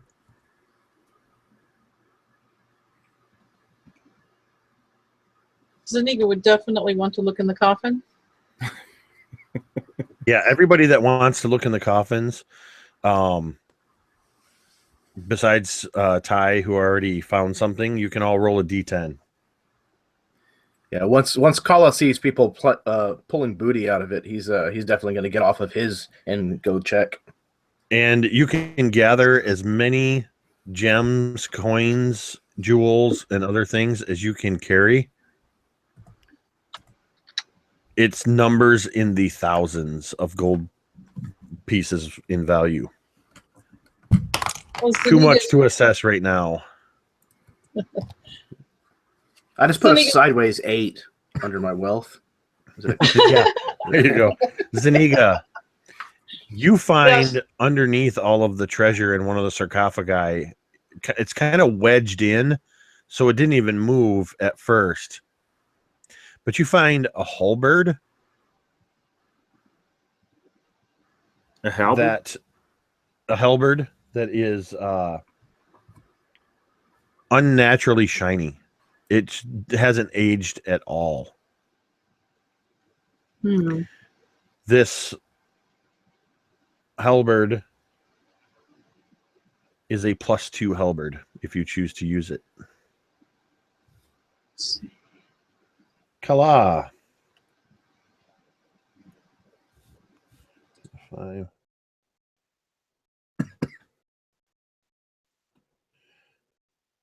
You found a very nice pair of boots.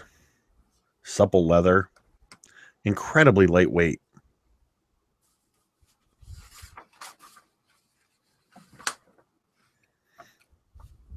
Excellent.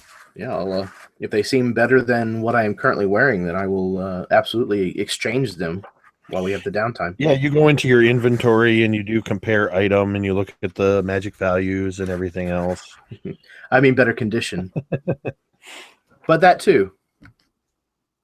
And when you put these boots on, there's a moment where nothing happens. And then while the others are kind of sifting through the treasures, you find out that you discover that you're floating about 5 feet off the floor. With these boots, you can cast the levitate spell on yourself at will. You have boots of levitation. Excellent. And I didn't. Oh, there you go. Samara rolled. I didn't see that at first. Is that what that 4 is, Alan? Is that your treasure roll? It is. Okay. Yep. 4.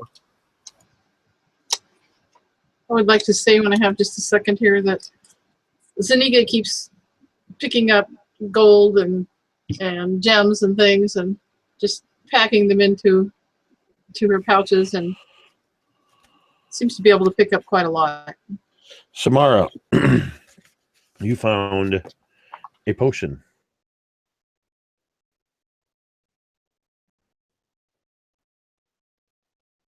It looks thick, and when it's not moving, it almost looks like iron. But when you tilt the bottle, it moves as if the iron is liquid.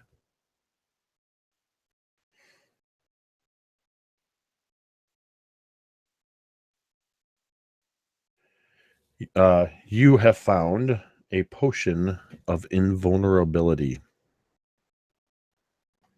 If you drink the potion, anybody who drinks the potion for 1 minute after drinking it will be resistant to all damage. And I believe Padraig is the only one that hasn't got anything. Where's your number, Dave? There we go.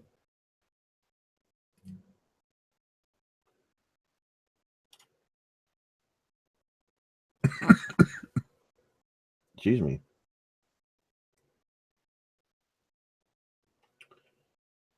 Sorry, my computer's lagging now. I don't know if it's affecting the stream. Padraig. I don't know why I said that. Padraig. Padraig. It's as if this item was waiting for you to find it. What you find looks almost like a child's toy. It's a wand of gold with spinning bits and baubles on the end. Gems of all colors all over it. You have heard of this thing, but you've never seen one, as you have found a wand of wonder.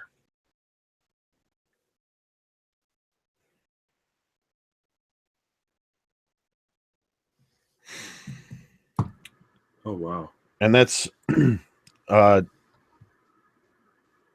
Dave, are you still there? Yeah. Oh, you just turned your camera off. Okay. Yeah, Do you by chance have a DMG? I do. So you can find the Wand of Wonder on page 212 Okay. because it's basically you roll a D100 to determine what effect it has. So I will let you reference that if you choose to use it. Okay. Everybody has their items, their loot. You all have more. Those of you that want it have more gold than you have probably ever seen in your lifetime. The rest of the tomb awaits.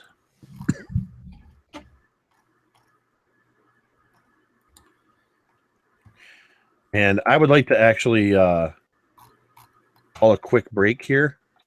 We're looking at roughly another hour,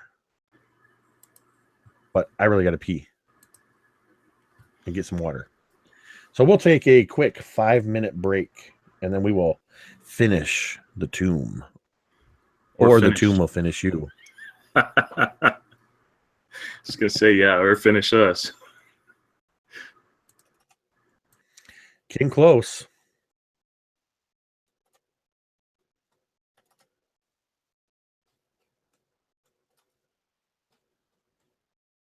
Be back in just a few moments.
All right.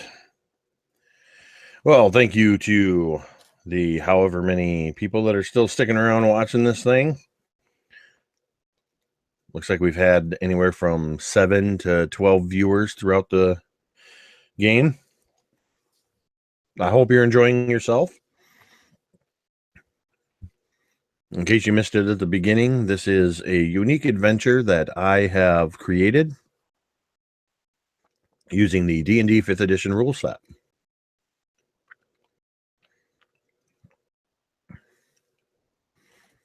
These guys are fantastic role players, and they are keeping me on my toes.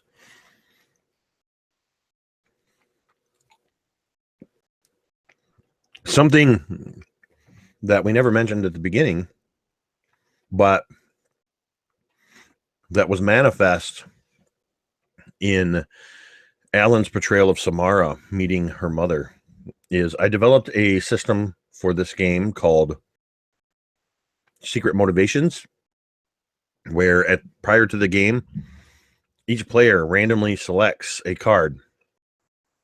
This was done through a dice roll, and they are assigned one of 8 secret motivations that adds to their character. Now, usually, because I run this game during cons and at gaming stores, I do it with pre-gens, and they randomly choose their cards, and then you just add it into their character. This is the first time I actually let them kind of build their character around their motivations. So as the game finishes up, I will have them each reveal what their secret motivation was. Just a unique thing that I added in to give some flavor. Each secret motivation also grants a couple of extra items, tools, magic items, things like that.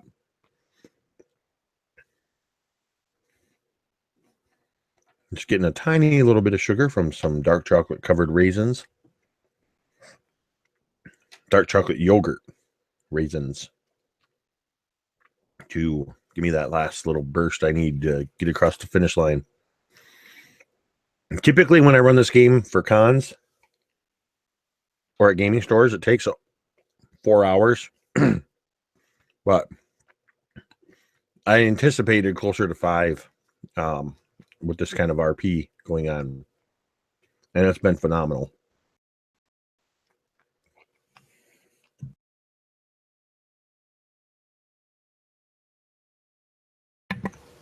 I am envious that all of my players are in Central, Mountain, or Pacific time zones.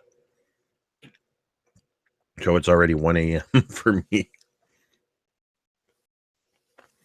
But that's all right. I planned on it. It's the weekend. Of course, this is my 6th game in 5 days. Or no. Let's see. I played Sunday. I played Monday. I played Wednesday. I played Thursday. This is my 5th game in 6 days. I don't math.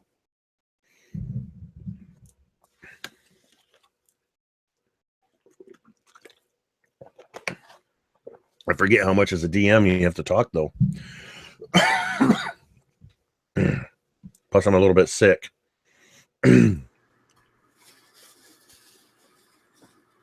Hey, Jake, with the Wand of Wonder, you want me to just roll a percentile so I can, like, on my turn, I'll just roll a D100 and then we'll just to expedite it? Yeah, anytime you're going to use it, just do the... Okay. I guess I could leave that open so I could see it.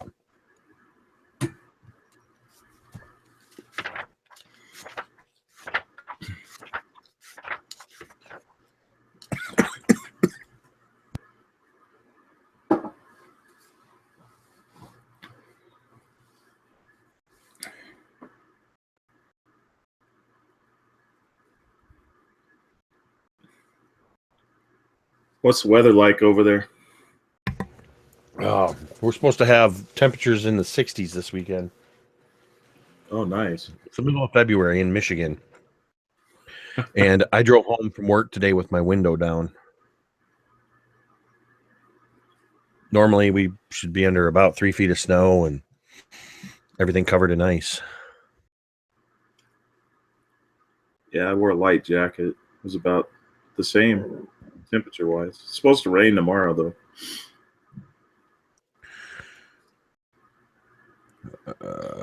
Ty, are you back?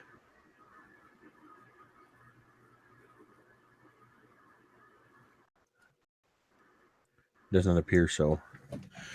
Carol's back, at least in the chat. Ooh, 2 bonus reasons.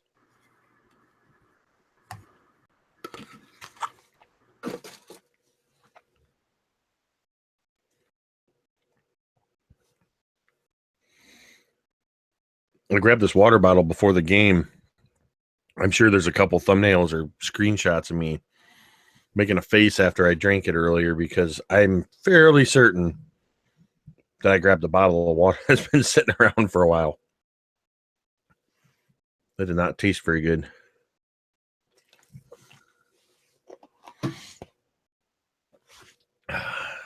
All right. Do we have everybody back?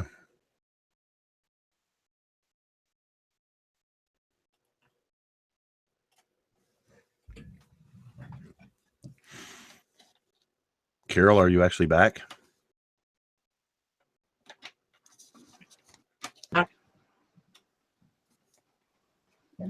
Say something again, Carol. I'm back. Got the camera on. Okay. I'm going to go ahead and go with the halberd. By the time I checked out all the details, I think it's as good or better. Even if I give up my feet, I'll have to give. If it sways your decision at all, it is a magical halberd, so it does count as a magical weapon. Yeah, that does. But I'm only 16 AC now. I lose an armor class from the feet. That's the one thing I'm going to miss.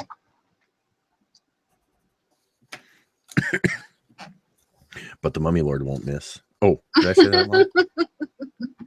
All right, let's do this. The final stretch. Hopefully I'll still be You guys have defeated the 3 mummies. Samara nearly died.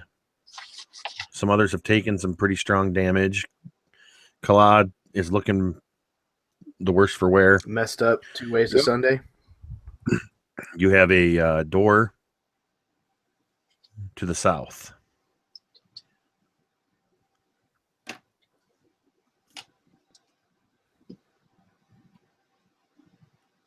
Don't everybody jump at once to open it.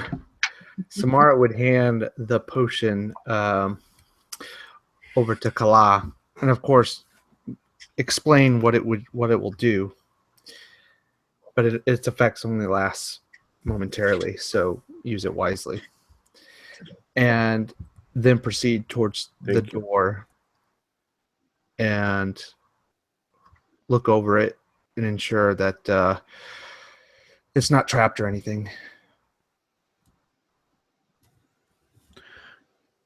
The door is, in fact, an ordinary wooden door.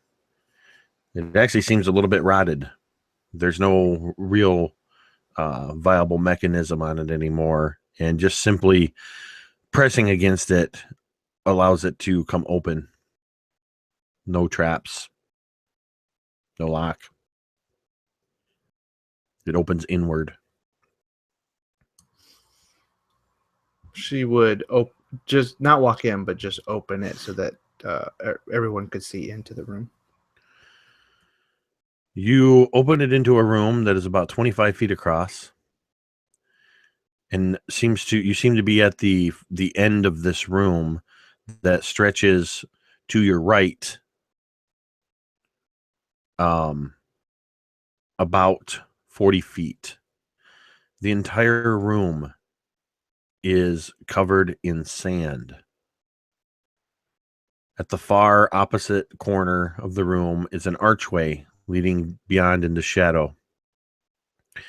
In the middle of this room, taking up most of the middle of the room, is a massive bone serpent. This is a giant bone naga. but it lies motionless. A portion of it in the center seems to be shattered. And next to it, right near where the shattering is a pile of spectral dust.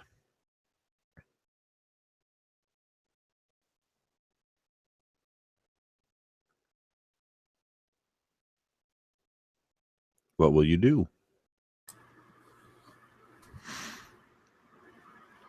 The Drake is going to hold his staff, and he begins humming something. And as he's humming, the staff begins to glow. And it's kind of you can actually see a lot up along the staff on the top crook of it. You see a black and a gold bands running up the top of it that encircle the dragon's eye. And as he's doing that, he is intently trying to focus on something within the area using his heirloom.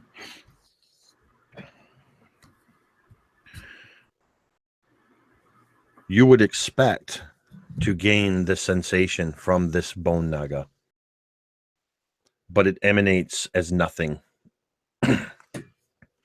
In fact,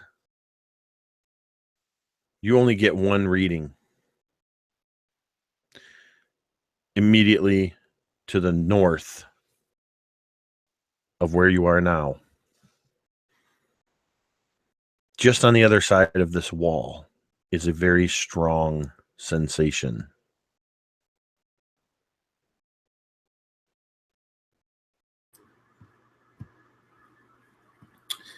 And Padraig points his staff forward and points toward the wall. That's our quarry.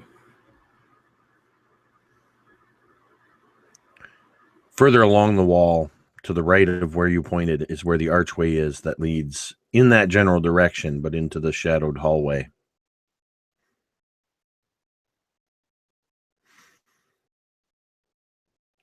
For all intents and purposes, Padraig, you know that the bone naga, as well as the spectral dust in the middle of the room, they put off no sensation of life or undeath.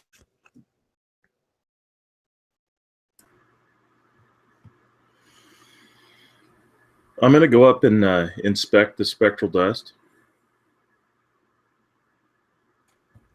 So investigation, well, arcana. Yeah, you can do an arcana. Is it the same color as Mama? Yep.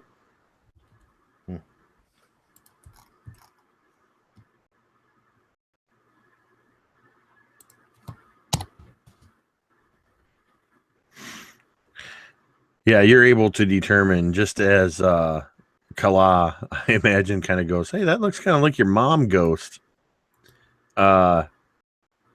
Padraig recognizes this as the spectral remnants of a defeated ghost.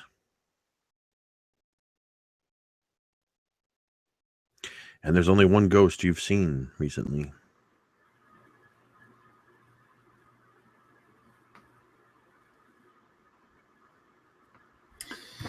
He pulls out a bag and he begins gathering it up and attempting to put it into one of his pouches.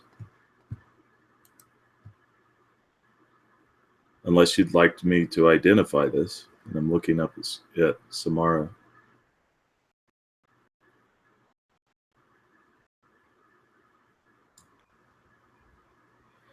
Samara looks at you and says, that may be an echo of my mother's life force, but my mother will not be able to fully rest until we have defeated this monster.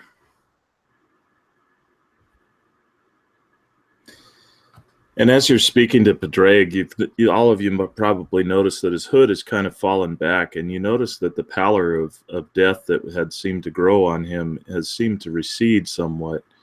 And although he looks a little paler, he also looks a little healed. And he looks up at Samara and says, "I thank you for sharing that moment with us. It was beautiful. Thank you." And then he continues to put the dust into the bag, and he gets up to leave.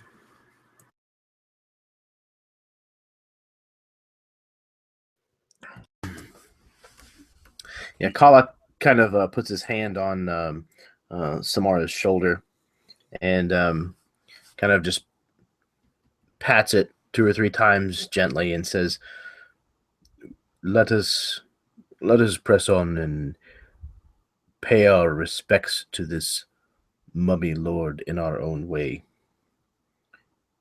Let us put him to rest. Samara would nod as she holds her scarab pendant. Your path through this room is unimpeded if you wish to continue through the archway. Well, Zuniga would also like to go up and say to Samara, I heard your mother. She was a lovely woman. And I will stand and help you and take out this mummy lord if we can, and protect you too for her.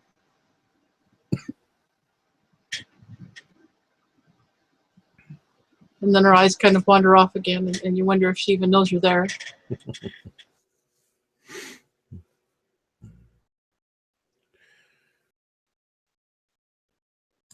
So, go ahead, Alan. I was just going to say, so let us be done with this then. Let's make haste before we run afoul to any more evil.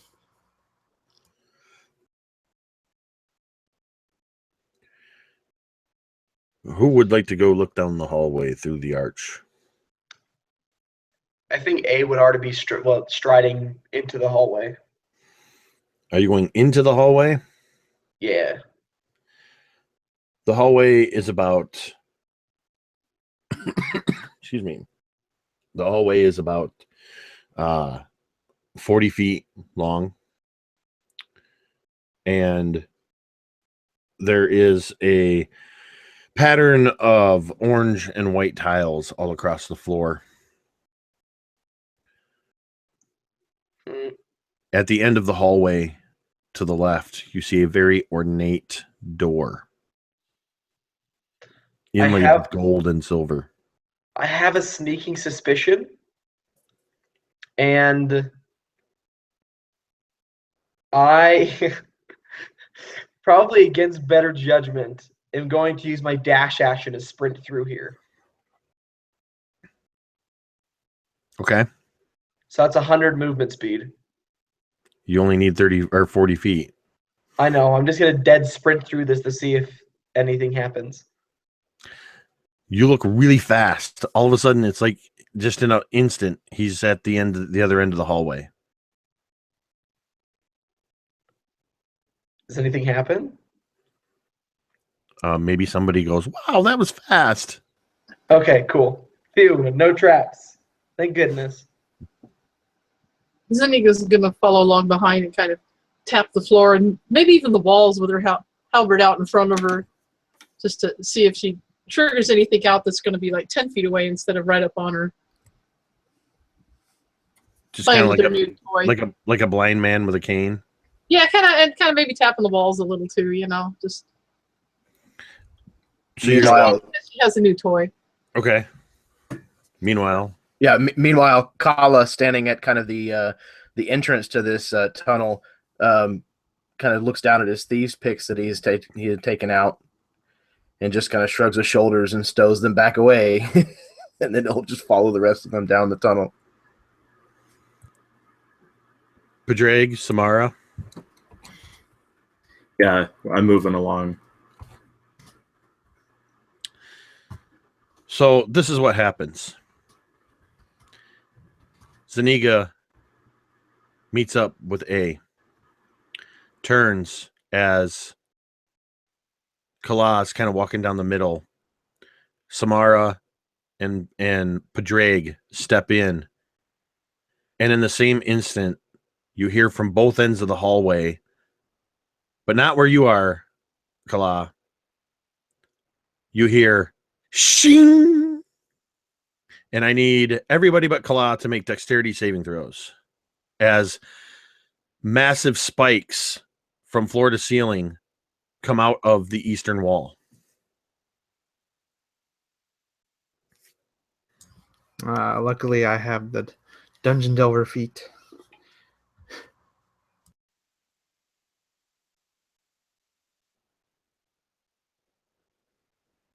I don't know why I was about to roll a save. The Dungeon Master must make a save too. I'm good. All right, what the rest of you get? That's a 24, 17 plus 7.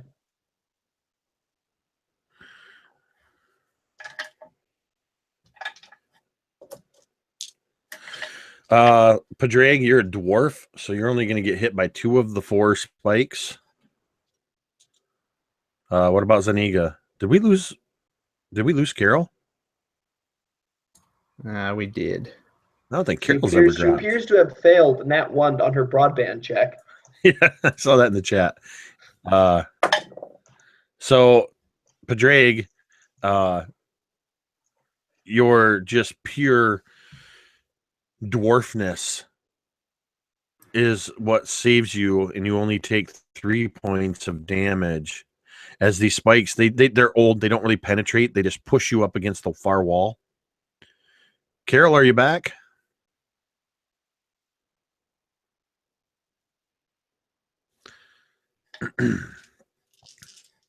Now we have a Nat 1 to speak. Well, this is a terrible time if she can't get back in. She's got to get back in here. So Kala, so Padraig gets pushed up against the wall. Samara, you just kind of deftly move forward, like you just almost like pirouette, tumble, whatever. And we'll find out potentially in a moment here if Zaniga was able to avoid this. And A manages to kind of press flat against the wall as these spikes zoom in front of your face. Carol, are you able to hear and speak? Yeah. Welcome back. Seems to be okay. I need your dexterity saving throw. All right. Yeah, because I just crashed. My whole computer crashed as soon as you man. said, this is what happened. Yeah. I almost imagine for A, it's like human Tetris. 11? You got a what? Got an 11. So as A presses himself against the wall and you turn back to talk to the others,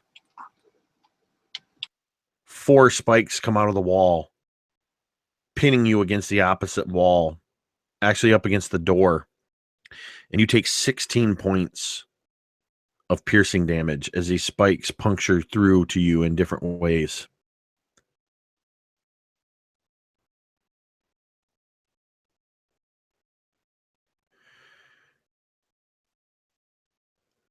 And A, you're able to notice that you took 3 points, Padraig.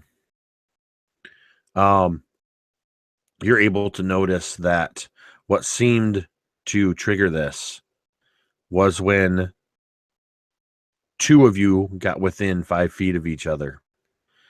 The combined weight of 2 people seemed to be enough to trigger these spikes.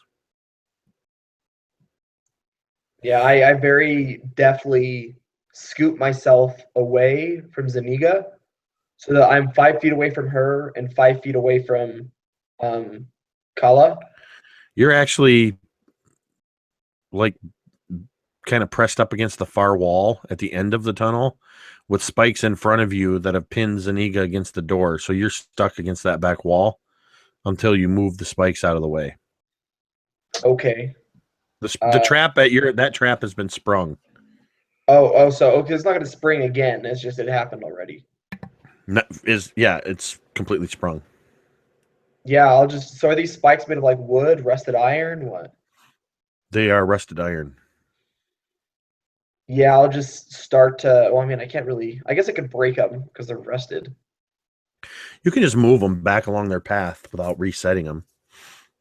Yeah, okay. If you grab a hold of one, you can see see that they slide back. Tetanus. Yeah, you weren't up to date on your shots, Carol. Goodness, that's why we have those things.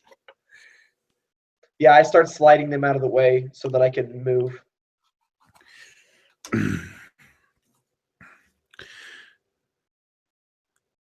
So you guys now know that if you get two people too close together, you've triggered the traps at both ends. Poor Kala standing by himself. Samara is about 6 feet away from when she tumbled in. One more step and she'll be within 5 feet of Kala. And I kind of relay this to everybody, like, don't get within 5 feet of each other. And once A moves the spikes, Zaniga, you are free, bleeding a little bit or a lot. But you are the one that's standing right in front of the door.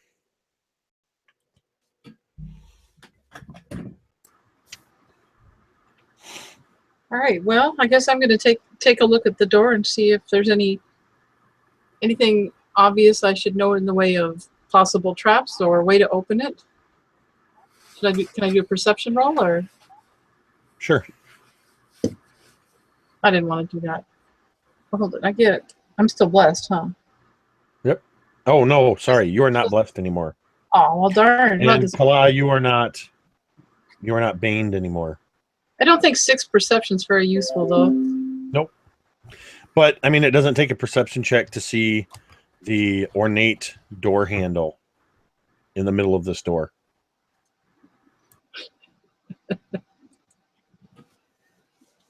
Well, if that's the case, then I'm going to look at our wizard. Say, hey, can you run the mage hand out here? Get that magic hand? Just in case? I was almost thinking you earned it. You wanted to bury that halberd right in the door. At least that's what a dwarf would do.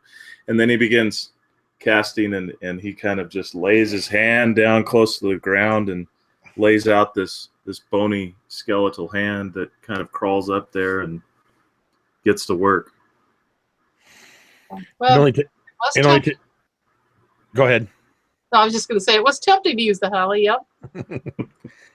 The hand finds its way to this door handle, turns it, and the door swings open, revealing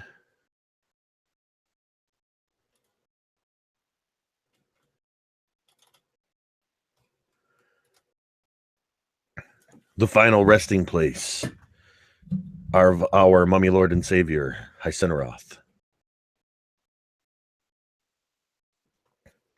Can everybody see that? As I open the door, I'm like, excuse me, sir, do you have a moment to discuss our Lord and Savior Hyceneroth? So you see a room that, there we go. You see a room that is 70 feet across, 40 feet deep. The very floor itself is gold, inlaid with platinum. Tattered blue and gold banners with the symbol of Hyceneroth and the Vieros are all around the room. Piles of treasure everywhere. In the center, a raised dais on which rests a golden sarcophagus, atop of which is a massive, shining greatsword.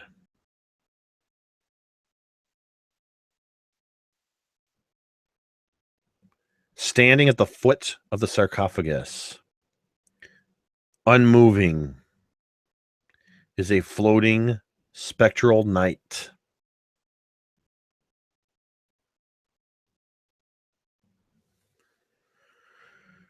What would you like to do?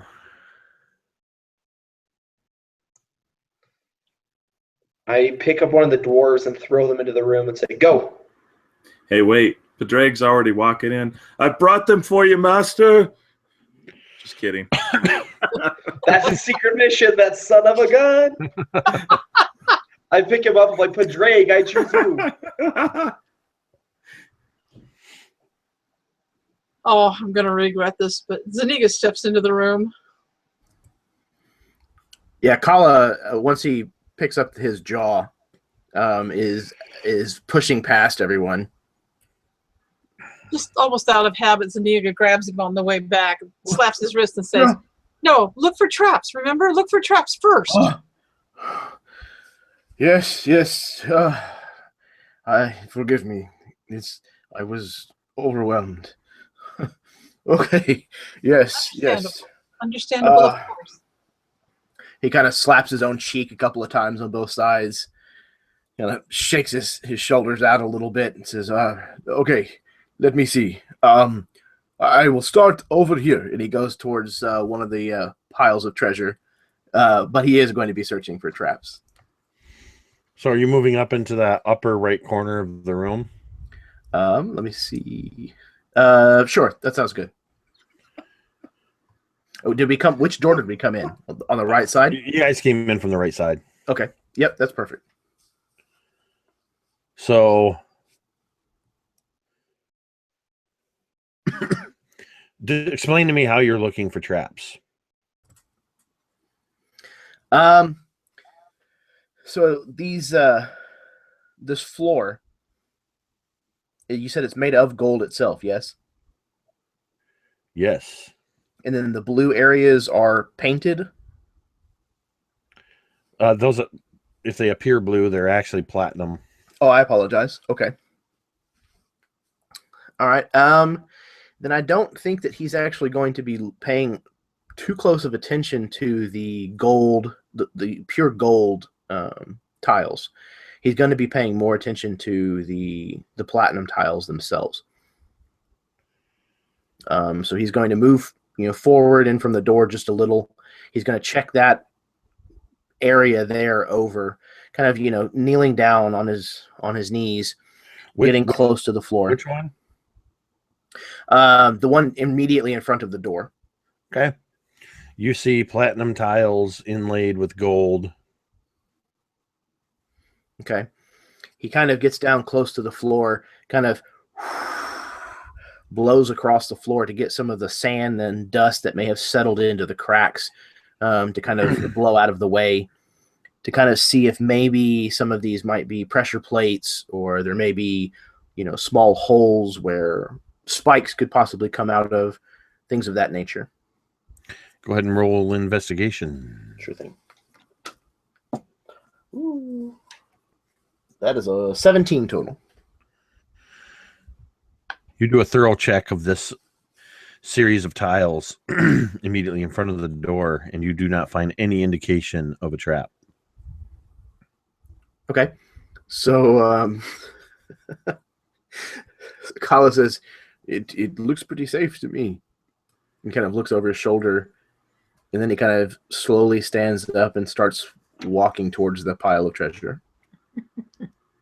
As Samara walks into the room, she closes her eyes and begins to chant in Draconic. And then as she opens her eyes kind of glow with arcane energy as she casts Detect Magic to see what kind of magical auras may be in the Literally room. the entire room to your eyes is glowing in blue. Every brick, every tile, every coin, every gem, everything in this room is emanating magic. It's just a confusion. It's as if, to use another anachronism, it's as if you turned on a radio and picked up every frequency at once.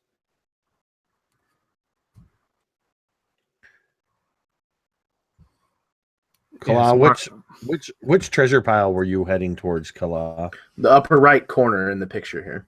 Okay. What about Padraig?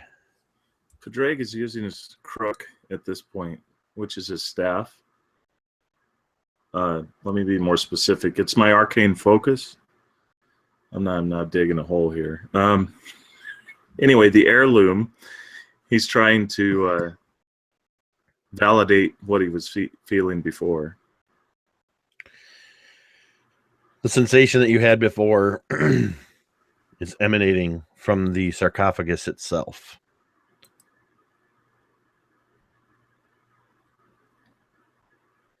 What is A doing? I'm looking around for maybe things that don't glitter. Are there ornamental vases or jars, for example? So, at the end of the dais, closest to the wall, where in this image you can see purple, red, blue, and orange. Those are canopic jars, each containing a topper of a different colored skull. And do I know You which would might contain know. which? All you know is that, and all of you know this, just in your research up to this quest, that in the process of mummification, that the vital organs are often taken out and placed in canopic jars. Things like the heart, the lungs, the kidneys, the liver, the brain. That's all you know. You don't know which jar would contain which organs. Okay. What of... Oh, sorry, go ahead, Ty. I was going to say that I start approaching the jars and maybe start opening them one by one. So I need to know how you are approaching the jars. What's your So path? on very light feet at first, I approach the sarcophagus and the jars themselves. Like my eyes on the sarcophagus and my feet just very, very lightly stepping on these tiles. Just ready to move if anything were to happen. So you're heading toward kind of that lower right. Ultimately, you're heading for the red and the purple topped jars. Yeah, whichever ones are closest to me. And you're approaching kind of diagonally toward the dais. Yeah. Okay, as a reminder, before you approach the dais, there is a giant spectral guardian at the foot of the dais. Can I stealth around him? Maybe. I mean, you're in clear sight. You're in clear view of this thing.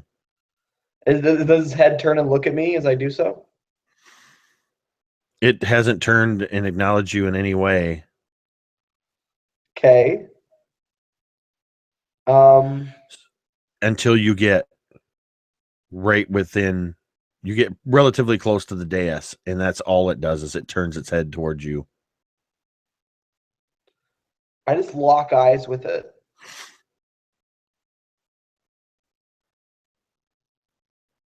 And we have like a stare down for a second. And I'll take one more step to see what happens. Like a child testing its limits. While he's doing that, I'm going to start moving across the floor, staying off those kind of blue square thingies, but, you know, sort of towards he is, so I'm ready to back him up if something goes wrong. Hey, Jay. You're going towards who? Go ahead. Where A is. Oh, okay. So I just go kind of just avoiding the blue square thingies. They look kind of strange to me, but getting ready to back him up if there's any need. Okay. Was that Dave? Were you saying something? Yeah, I was going to ask you with my archetype and my background of a discredited academic, I do have a researcher, which I can attempt to learn and recall a piece of lore.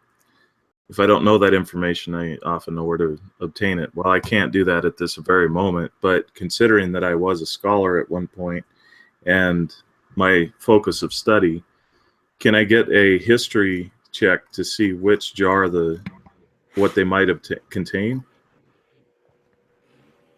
or maybe Arcana or Medicine. I guess I'd have to choose first off. Yeah, you can make a check, see if you can figure it out.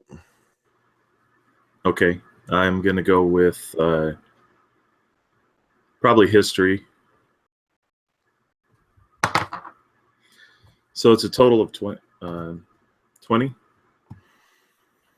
So what you recall is that the mummification process has no descriptor that even accounts for coloration of canopic jars. The decorations vary from leader to leader, family to family. But it's not even so much this lore in particular, but it's more a recollection. As you recall that the symbol of Hyceneroth on the floor of the foyer where you entered is in red. The doors to the chamber that you are in now are red.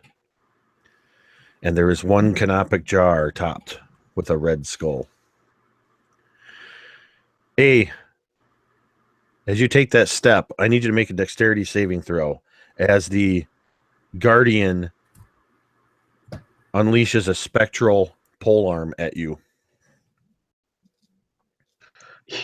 Yeah, no chance it's gonna hit me. That's a 26. You definitely dodge as this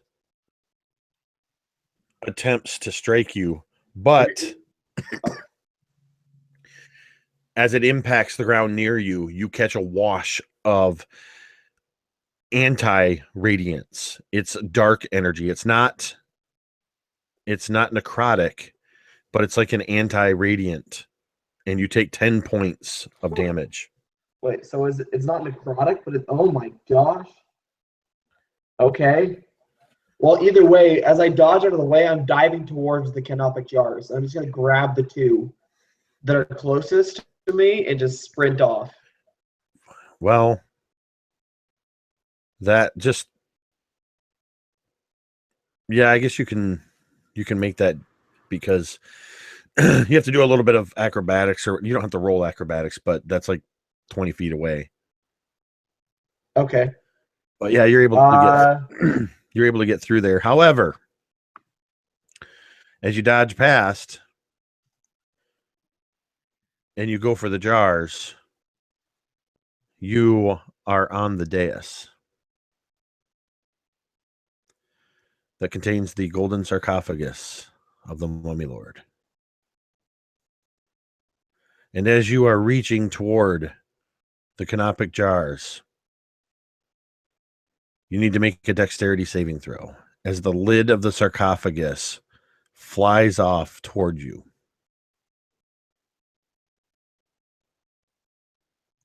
Clicked on the wrong one. 22. You duck under the sarcophagus as this lid flies past and just over your head, and you kind of crash into these two canopic jars.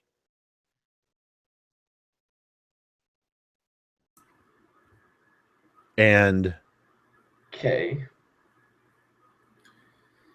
And in a booming voice in the background, you hear a dwarf yell out, "It's the red one!" And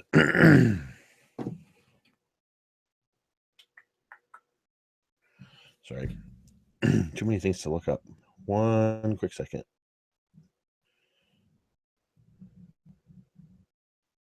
Nope, that's not a spell. There we go. Hey, you need to make a wisdom saving throw.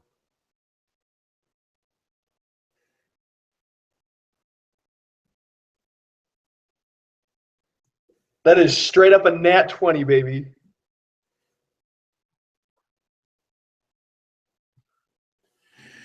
You feel as though something was attempting to grab hold of you and keep you from moving, but you're able to push past it. Yeah, and I hear from behind me, grab the red one. I'm just going to grab both just in case. All right. And we're not actually in combat, but I would like everybody to go ahead and roll initiative now. Oh, that's crappy initiative.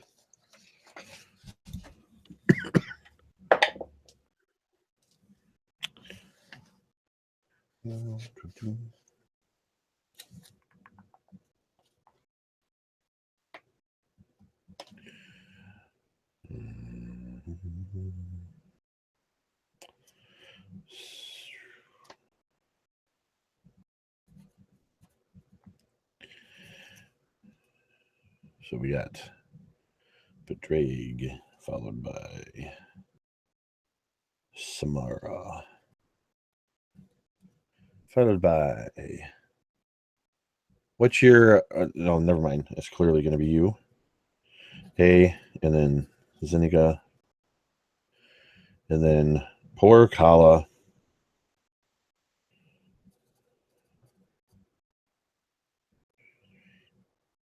However, Hysenroth himself rolled the highest initiative.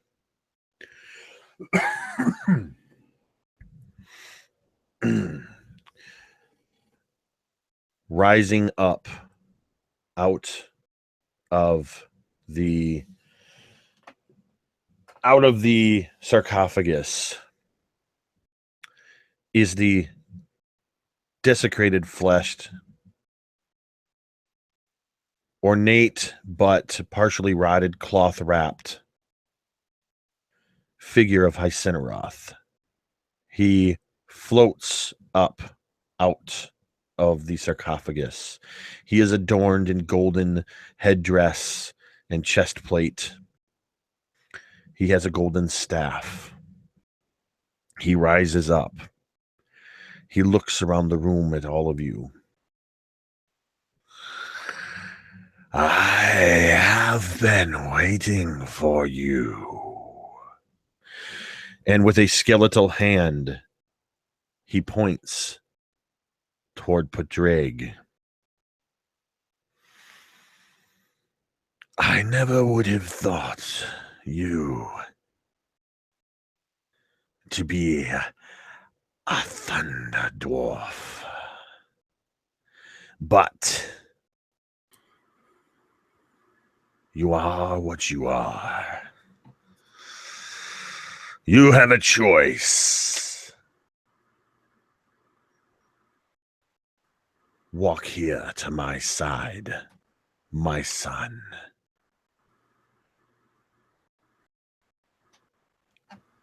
And together, we will rule the underworld.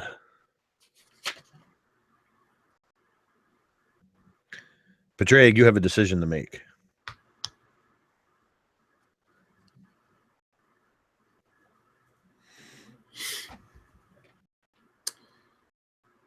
Well, being a rock ton, I like conversations. So I'd like to ask him,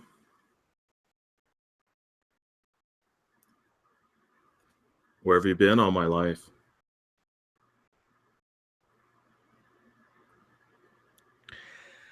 I have been building a vast underground necropolis.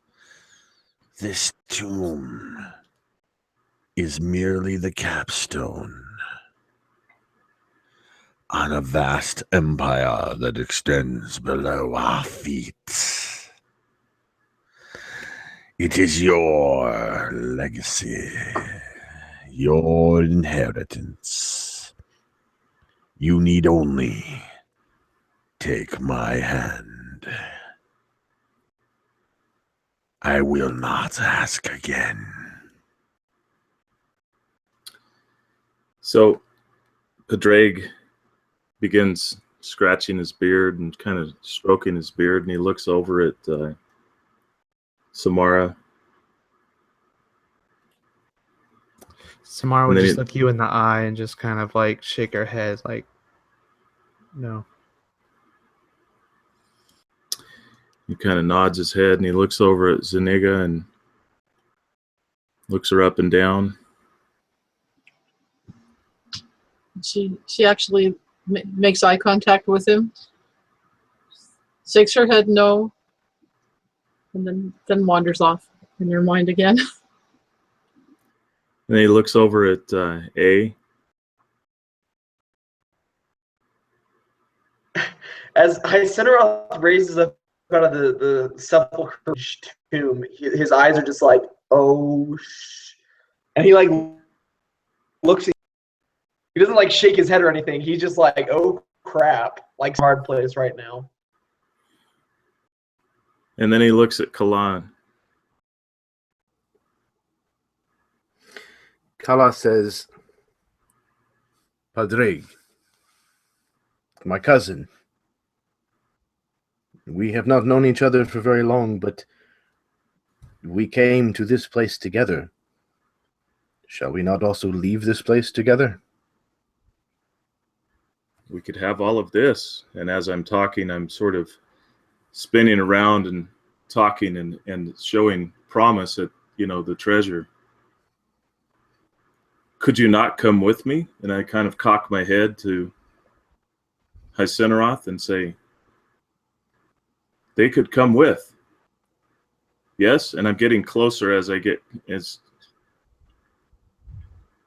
There is no place for infidels in our realm. Make your decision.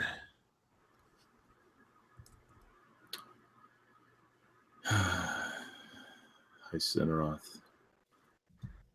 And I come around to face him, and I say, I actually made up my mind before I even pondered a word.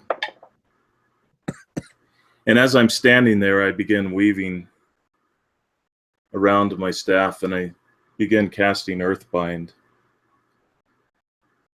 The Storm King has shown me the way. Thero the Arbiter leads my path. I shall take your kingdom by right. And I cast Earthbind on him, which is one creature you can see within range. Yellow strips of magical energy loop around the creature. The target must succeed on a strength saving throw. It's DC 15, or its speed is reduced. Well, it says flying speed, but if any, is reduced to 0 feet. I would imagine it just Earthbinds him. And so locks him into place. 23 on the saving throw. But you have my answer. That was foolish. And we are officially in combat, and Incineroth is going to take his first action. I am a dwarf.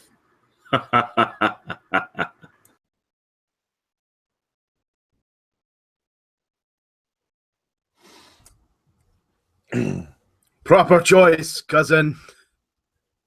And he is going to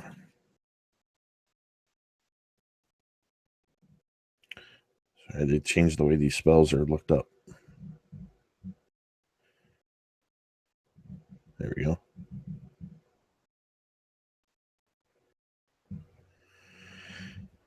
He is going to quickly reach down over the edge of the sarcophagus and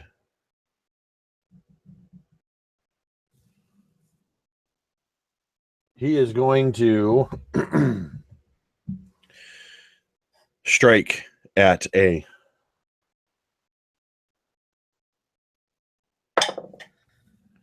At a what?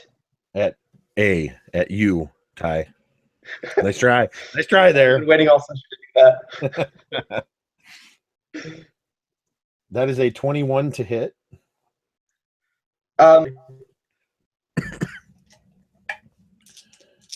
You are going to take oh, heck no. Have mercy. 14 points of bludgeoning damage. Plus. Oh no, guys, I'm gone. 4, 5, 6 D6. Oh. 12, 17, 22, 23, 24 points of necrotic damage. which I believe you only take half of.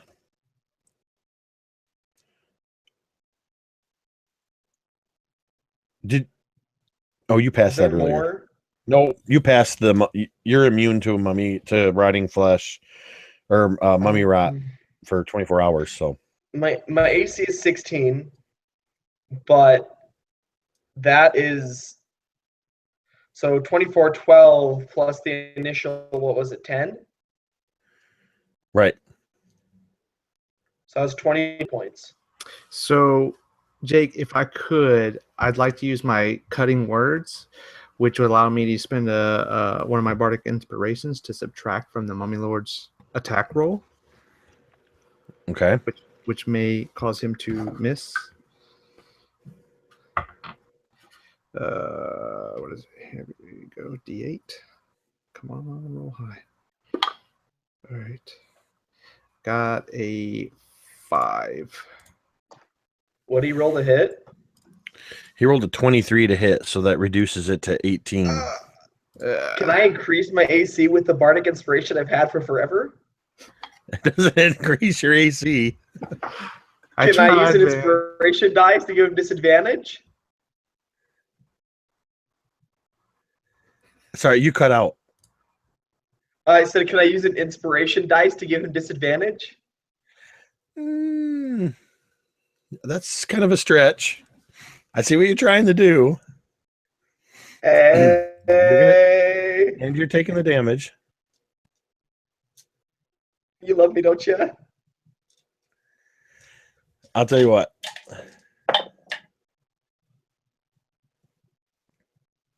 He still claps me, doesn't he? What's your AC? 16.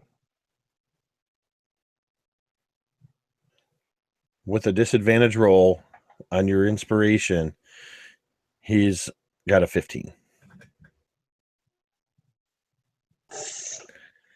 So through some bizarre wiles, you managed to dodge out of the way.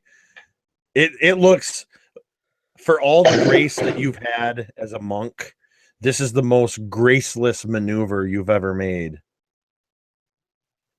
I mean, you're kind of going like, you're like this. You're like, ah. I think I trip and fall. Like, he expects me to dodge out of the way, but instead I just trip. Sure. So by sheer dumb luck, I survive. Padraig, it's your turn. Yeah. DM of the Year award goes to Jake. So you're right next to him, right? Yes, I am indeed. You would have assessed the situation correctly. Okay. So going to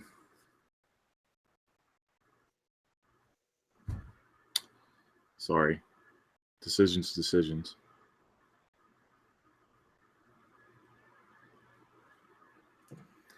I am going to begin muttering in Abyssal, and as I do so, dark strands begin to come from the head of my staff, and I am going to call on the Storm King's power and launch a frostbite on him, which he needs to make a DC 15 saving throw.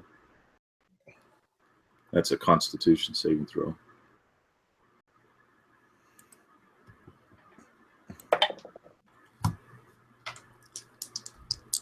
$22. All right, so at least he takes 4 points of damage.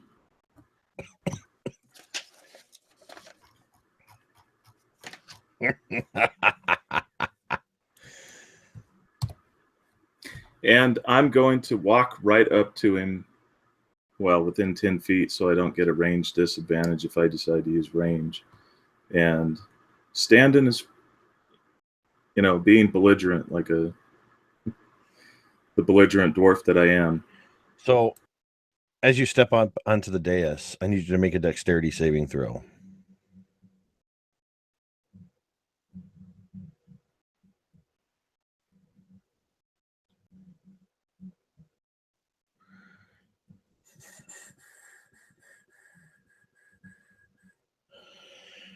You take 20 points of damage as the guardian at the end strikes you with this anti-radiant energy.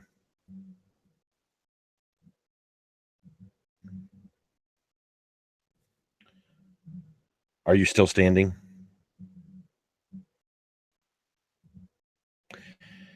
The Mummy Lord looks at you and glances over at A. And you know, Samara, that in the ancient tongue, that is one of the most vile and blasphemous curses that one could utter. And I need A and Padraig, I need you to make Constitution saving throws.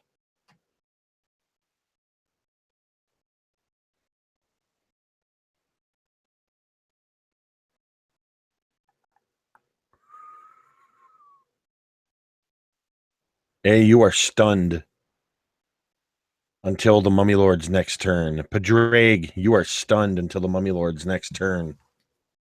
Just curious, can I have a reaction spell go off?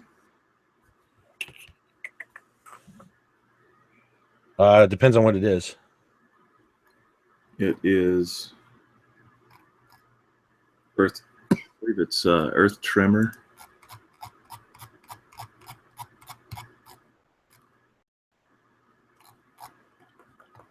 No. Skip it. No, I'm sorry. Erupting Earth. Yes. Erupting Earth, which is basically the ground erupts. I apologize. You actually can't do that because you're incapacitated. You can't take a reaction. Oh, that is an action. My apologies. These were out of the elemental evil. I wasn't used to them. You did. I don't think you heard anything I said. No, I heard you. Oh. And I was so Padraig is sitting there wandering through and dreaming of what he was going to do, and cheering on his allies. And that brings us to Samara. A and Padraig have just been stunned by this blasphemous curse. Curse word, not really a curse. Got it. Okay. So Samara, she she cries out no as she hears this evil uttered as it affects her friends, and in return she utters in primordial the word shatter as she casts shatter on the Mummy Lord. So basically on the so each creature in a 10-foot radius centered on that point must make a con saving throw. They'll take full damage on a fail or half on a successful one. Are you able to shape that so it does in any way so you don't hurt Padraig and A?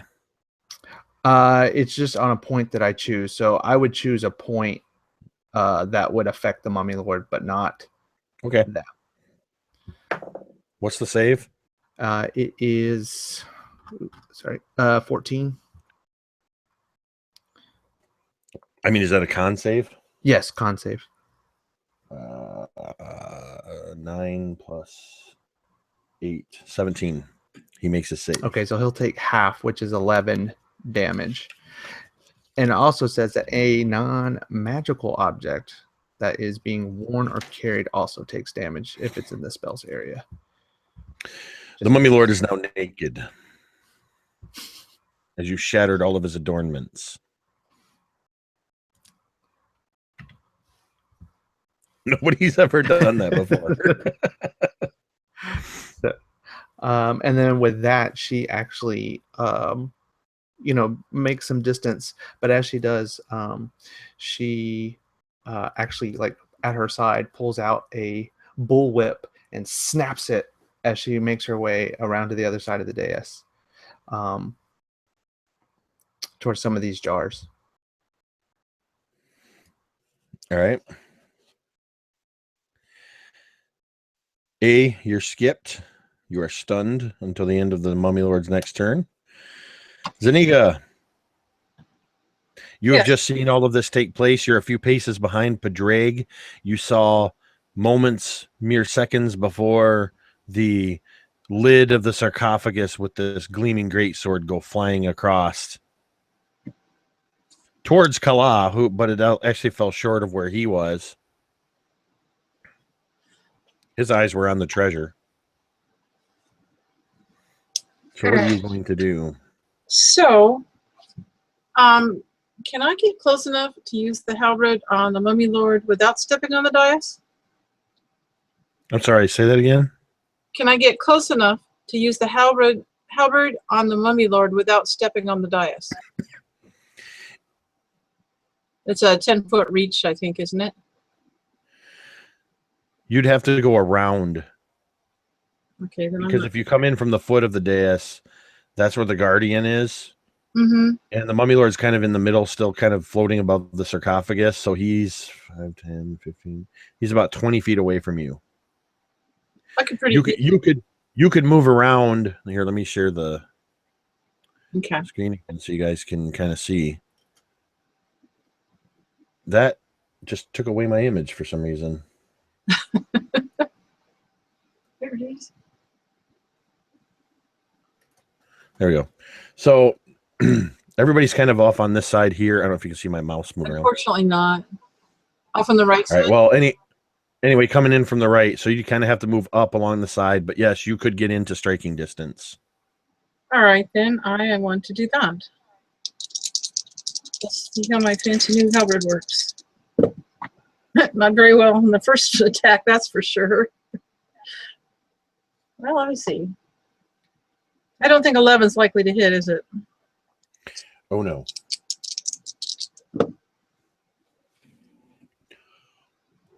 How about 15? That also misses. All right. Then I should be far enough away to be able to step back a little bit without triggering an attack of opportunity, right? Yep. I'm going to do that. Kala. Probably back and up towards the upper wall in that picture. Okay. It's kind of where A is on those steps. Yeah. Kala, what are you going to do? All right. Kala kind of seeing all this unfold rather rapidly as he was just trying to get his hands on just a little bit more treasure, just a little more. He is going to go ahead and use his one and only first level spell that he gets because of his mage initiate feat, and he's going to begin somatic components, moving his hands around, uttering under his breath some archaic words, and 3 balls of energy fling out of his hands and zip across the distance between him and the first at the Mummy Lord, and the other 2 at the 2 canopic jars that are on this side of the room with him. You mean the 2 that A is holding?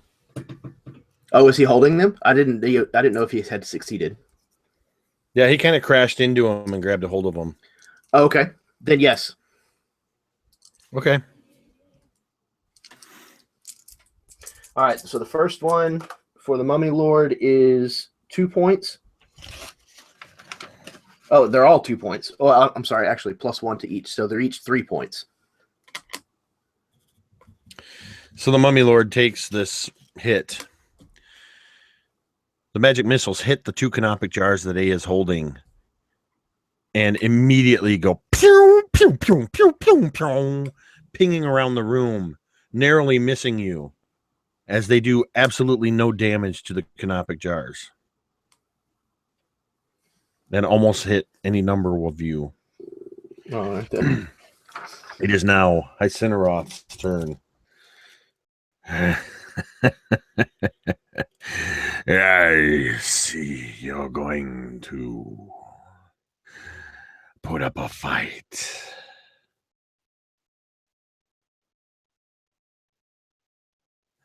And he is going to cast a spell.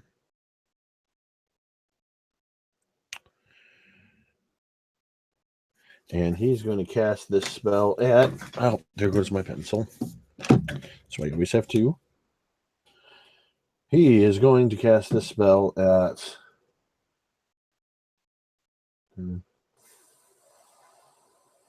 fourth level. So that's 2 extra. Hold on, I gotta do math. So it's 1d8, 2d8, 3d8. Okay. Next to Zaniga, a spectral halberd appears next to you. And it's going to attack at you.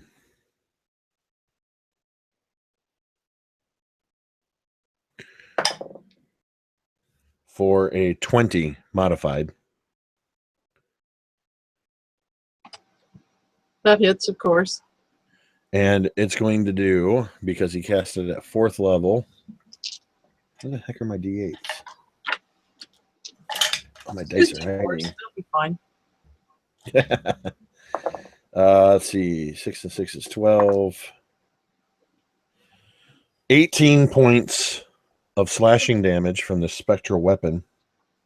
Okay, that will be cut in half. Oh, wait. No, it's force damage. Oh. Oh, wait. That's plus the spellcasting modifier. So that's 27 points. And as a bonus action... It's force, not slashing, huh? No, it's force damage. And as a bonus action, it moves over toward Kala, who just cast the magic missile, and makes another attack. This one is only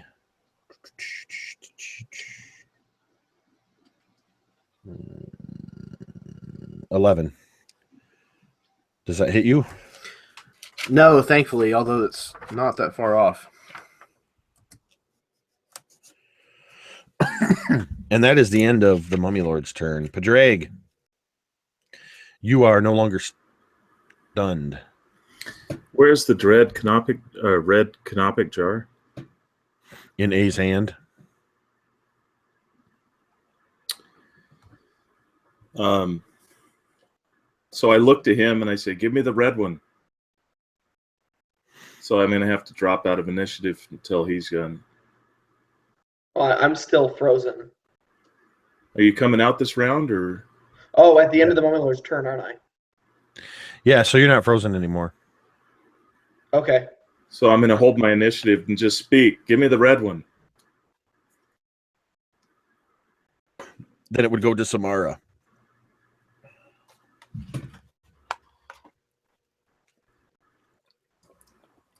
All right.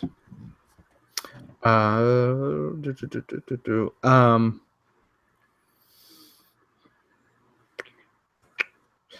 would think that okay. So what's on the dais? We have the Mummy Lord and we have A and Padraig, correct? And the Guardian. And the Guardian. All right. If I center, I can cast Shatter one more time. So if I cast it on that jar, I understand like it'll hit my companions, but will it actually shatter the jar? You don't know. The magic missile did nothing to it. Oh, that's true. All right. Well, it's still a pretty powerful spell. Okay, so I'm just gonna So what's left? The blue and the orange, and the purple jar. He has the purple one too. Oh, okay. I'm pretty sure it's the red one. All right, I'm just gonna cast Shatter on the Mummy Lord again. So he'll need to make a con save. 18. Yep. So he's only gonna take half.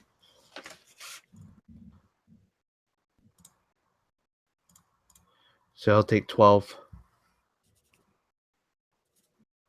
Okay.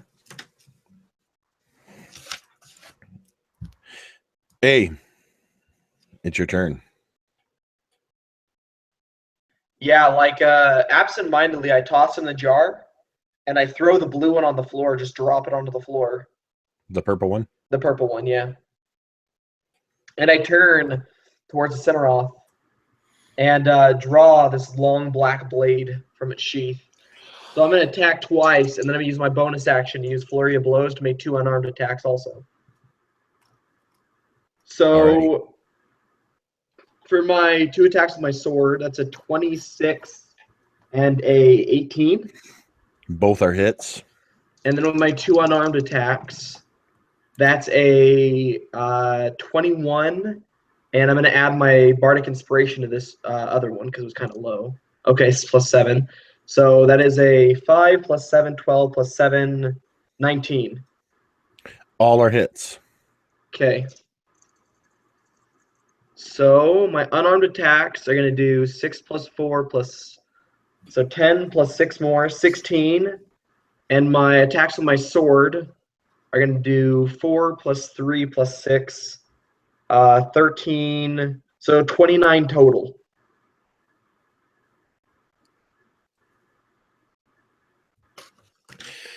And I imagine as you're cutting into him, and when you finish with these flurry of blows, you actually dislodge his jaw.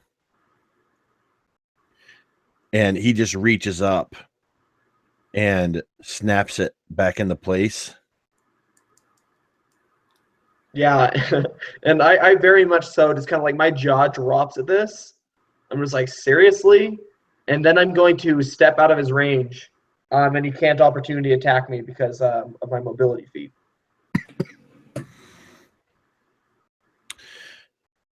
And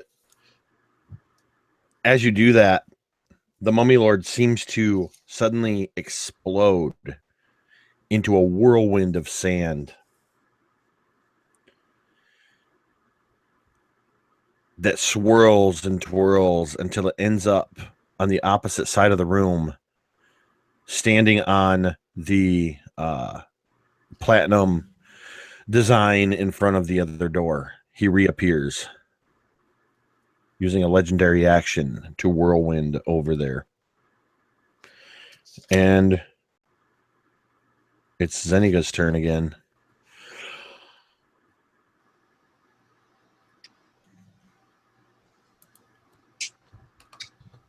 All right.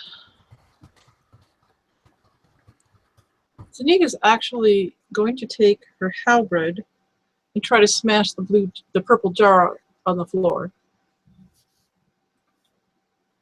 So what does she have to do that?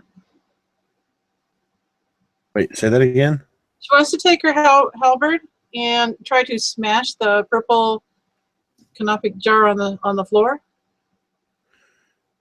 Okay, it's pretty much just an object interaction. Just wait, it's on the floor and you're trying to smash it? Yeah. I'm not even gonna make you roll for that. You just swing your halberd down and it just bounces off of the jar with a resounding clang. Right.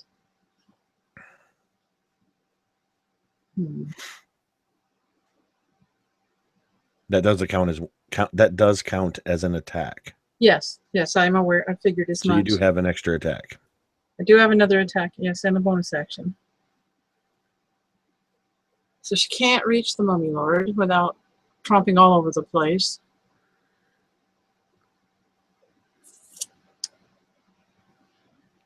Has anybody actually tried to pull the lid off one of these things? I don't think so. Can she pick it up and try to pull the lid off it? Yep. All right, I'd like to do that. The lid pops right off. Anything happen besides that? You pop the lid off, and from inside is, or no, not from inside. Inside the jar, you can see the desecrated remains of what appears to be a liver. I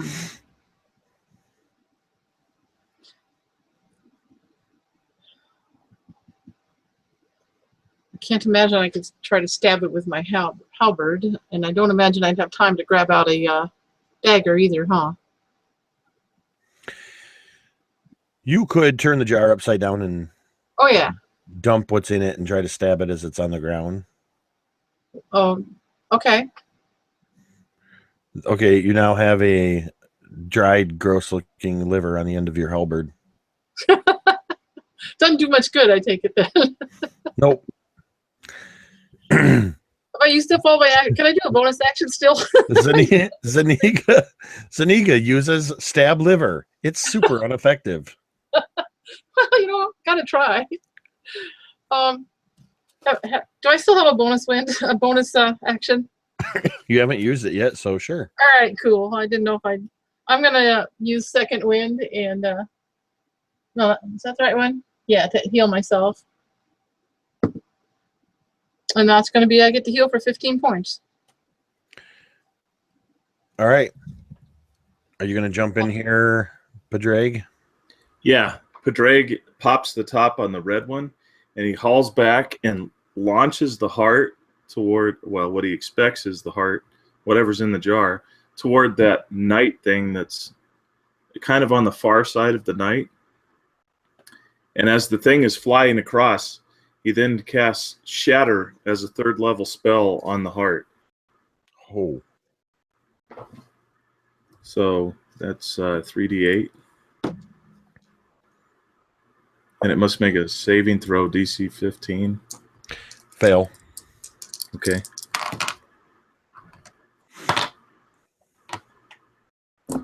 So that's a total of 20 points of damage.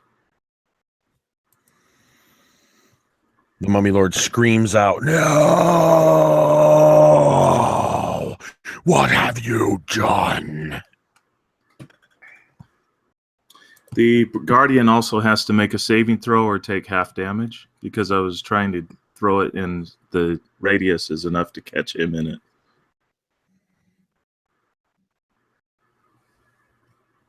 One second.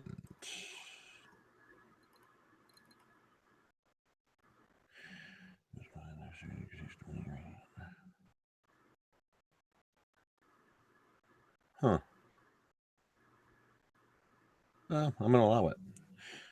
There's actually no provision in that spell for attacks against the Guardian of Faith. But I'm going to allow it. You actually shatter the Guardian out of existence. Okay. I based that just mechanically. I based it on the fact that it had already dealt a bunch of the damage that it's allowed to deal before it disappears, and I just treated what was left like hit points. So, yeah, you have destroyed the Mummy Lord's heart and its guardian, and you would know that the only way to stop a Mummy Lord from regenerating after he's destroyed is to destroy his heart. So if you can kill the Mummy Lord, he will stay dead. Well, it's a start, right? And now it is Kala's turn. Seeing the heart shattered into little pieces of dust as it kind of settles across the dais and the sarcophagus. He almost kind of reaches out in dismay as he realizes he missed an opportunity. But he turns his resolve towards the Mummy Lord himself. And he reaches down and draws both of his short swords. And he is going to use a cunning action to dash across the room and attempt to get into a position where he can attack Hycinerath.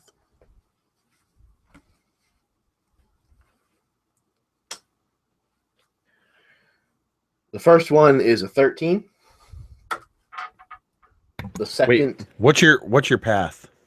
I'm sorry. Let's see. I was still You're kind of up in the near upper right corner. Right, still kind of near that other pile. The way I kind of saw it was kind of on the... Moving through the treasure, so kind of in these upper areas, counts as difficult terrain. Okay, I see. And are each of the squares a quarter of these platinum areas? Yeah. Okay. So my movement is 25, so I've got 50 foot worth. He's going to try to cut between those two piles of treasure that are just to the right of the dais and kind of skirt the front steps of the dais and then approach the Mummy Lord. You said he's in the lower left platinum area? I need you to make a dexterity saving throw when you get halfway there. Sure thing. Okay. Awesome. I don't have inspiration left. That's an 8 total. One moment. I'm bringing up another image. All right. I'll give him my point of inspiration. What the hell? That's... You son of a... Hold on, my graphics program. Are you guys still there? Mm-hmm. Something went screwy for a second, and I was afraid I was going to crash everything.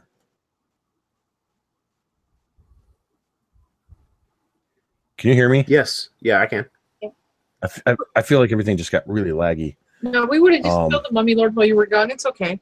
All right. Oh, you are... It's just got really laggy, and it's not letting me do what I need to do. This is really too cool to not share. Since it's on a poor saving throw, I'm going to disagree. So what happened is as you crossed around the base of the dais, oh, great. The floor fell away. You're welcome, guys. You failed your dexterity saving throw. So you are going to plunge headfirst into this acid pit. Sweet. I'm getting some major Acquisitions Incorporated vibes right now. Can I? You are going to take... Can I at least pull a swan I'm not going to dive lie. off? I'm not going to lie, Ty. Gink and AFL inspired this trap. Thank you very much, Will Wheaton, you prick. Can anybody 17, offer 18, him 19, inspiration 20, 21, 22, 23. or for advantage on that saving throw? 23 points of acid damage. Yeah, I offered him my inspiration, but I think Jake had already determined that it was past that time. Yeah. 23 points. All right. It's just a day at the spa. Are you still conscious? Yep. Not by a whole lot, but I am still conscious. So on your next turn, at the beginning of your turn, you will take more acid damage. I can't wait. It is now the Mummy Lord's turn.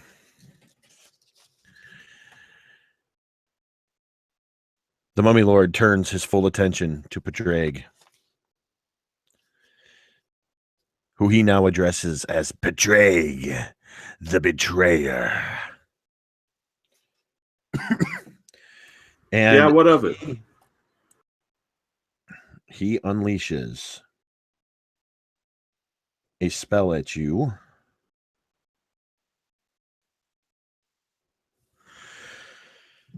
Essentially, what he does is he just gestures towards you with both hands. His mouth opens impossibly wide, and what looks to be pestilence and plague pours forth out of his mouth as he is hitting you full force with the 6th level harm spell. You need to make a Constitution saving throw.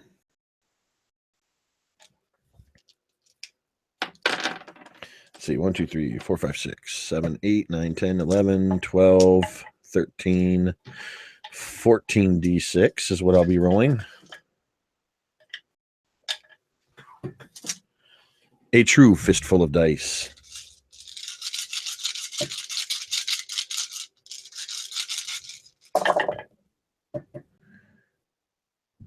And while I'm waiting for your saving throw, I will total these up. So let's see. That is 1, 2, 3, 4, 5, 6, 7 times 4 is 28, 38, 40, 42, 45, 46, 52, and half is 26. 26 points of necrotic damage.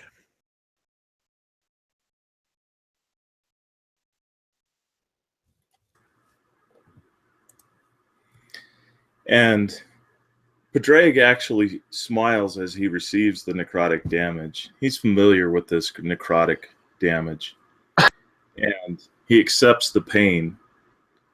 And he drops to his knees and he holds his hands out to his side as his crooks drops to the ground. And he just looks at him with blood sort of rimming his eyes as he falls forward on his face at 0 hit points.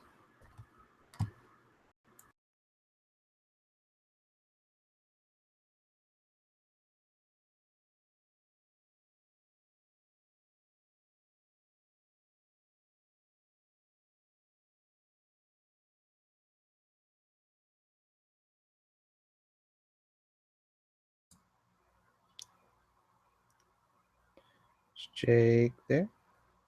Frozen?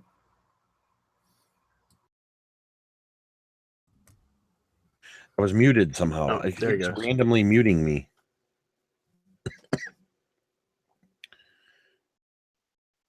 Right now you're muted.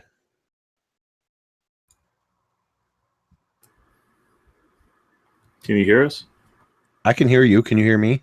Yep. Did you hear what my response to my death? I heard you fall on your face. Yeah. So and he then I dropped said him. It was Samara's turn. Okay, we didn't hear that, but All right. Yeah, I didn't know if you had something else to say. Right. Jake, Hold on a second, guys. I'm going to stop sharing this image. I'm going to shut a couple things down because I'm lagging out big time.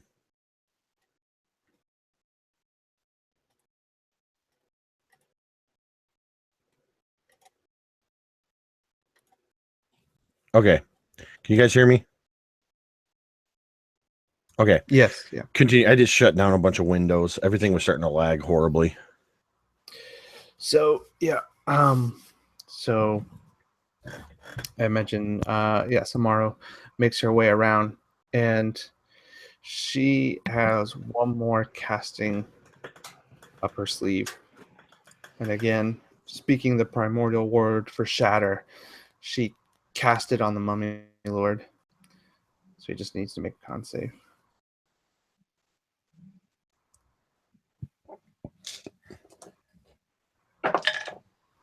$25. Okay, so half damage. All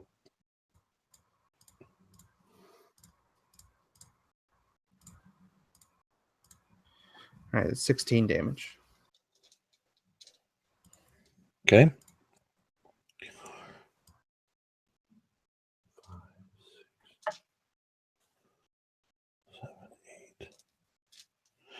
All right.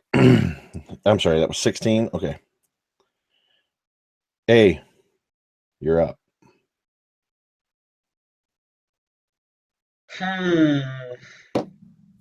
What kind of condition is Kala in? He might not be here. He might have stepped out for a second. No, I'm here. I just turned off my camera to try to help save some bandwidth. Okay, so are you looking like if you stay in that acid pit, you're probably going to die? Yeah. Yeah. All right. Well, being a noble soul, is going to sacrifice his attack action to haul Kahal out of the pool of lava. Not lava, acid. You just need to make a strength check. Okay. I have the boots of levitate as well, if that might help. Well, I mean, I assume a 14's enough. It is. Yeah. So I kind of grab him by his shirt, which is like melting in this acid, and throw him out of the pool. And then in the same movement, I'm going to use my bonus action to spend my last 2 key points to make that same ability I used before. So he needs to make a dex save, the Mummy Lord.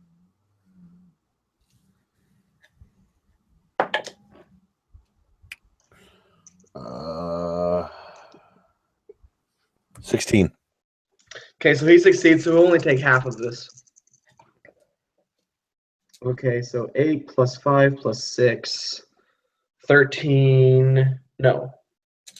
Yeah, 13, 19, so he'll take 10 points. What was it you were doing again? It's my monk ability, the water whip again, but it's just this, as I swing my hand around, the sand kind of stretches out along my hand and becomes a scythe that extends all the way back, and I slice him. And it's magical damage, so. Okay. He's taking some pretty good hits. He's looking a little rough around the edges. Zeniga, it is your turn.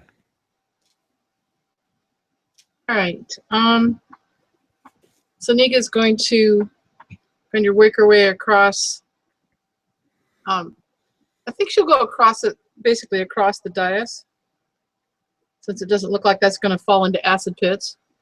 And I think she can reach the Mummy Lord with her halberd. Yes. She's going to attack.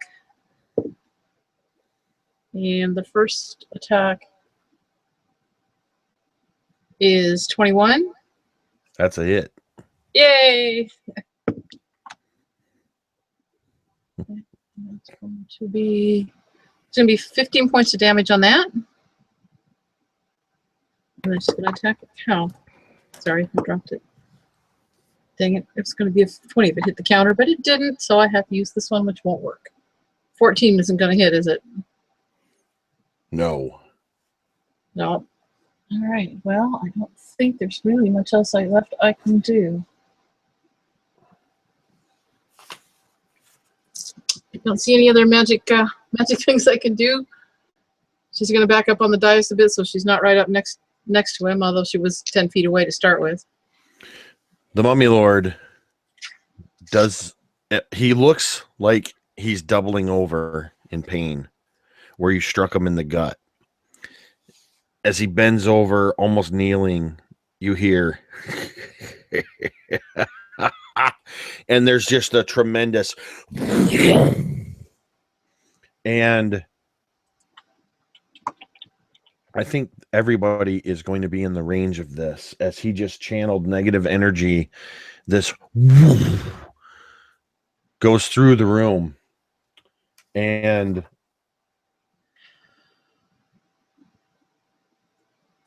until the end of the Mummy Lord's next turn, nobody can regain hit points.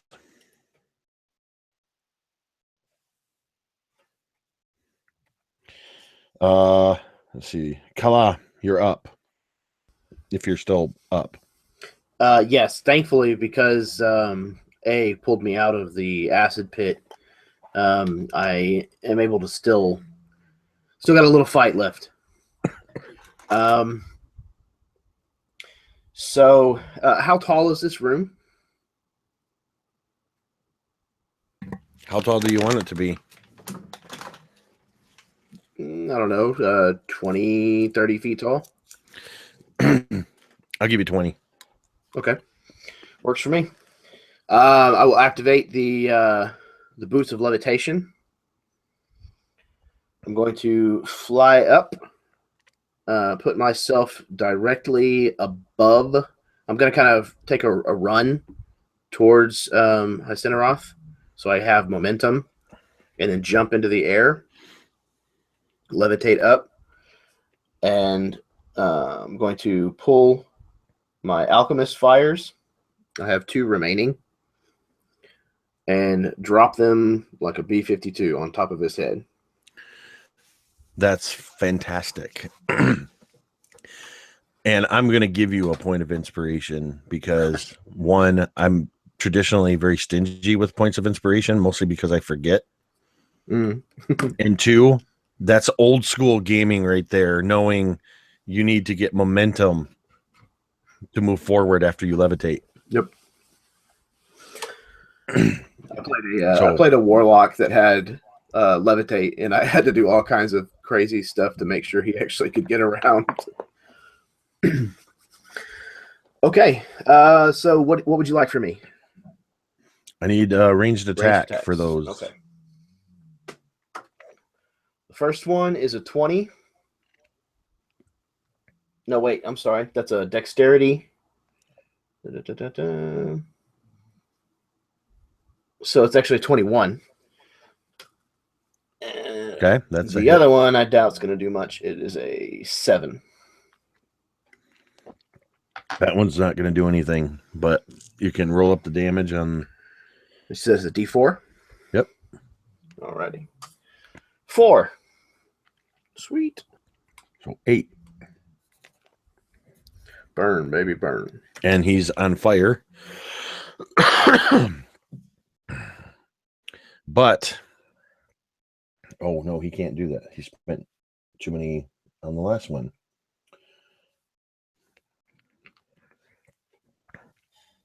Mm-hmm. He's going to keep burning. And where you are hovering above him, if only you hadn't attacked him, he would have targeted somebody else. He looks up at you, mutters something as he points both hands up at you, and just pure energy comes shooting out of his hands. And you need to make I need to make a ranged attack on you as he shoots guiding bolt as a 4th level spell at you. Is that an? I guess it probably doesn't count as an attack, or does it? It's an attack on you. Okay, cool. It's a ranged attack. I'm going to use my uncanny dodge. 21. So what's that do again?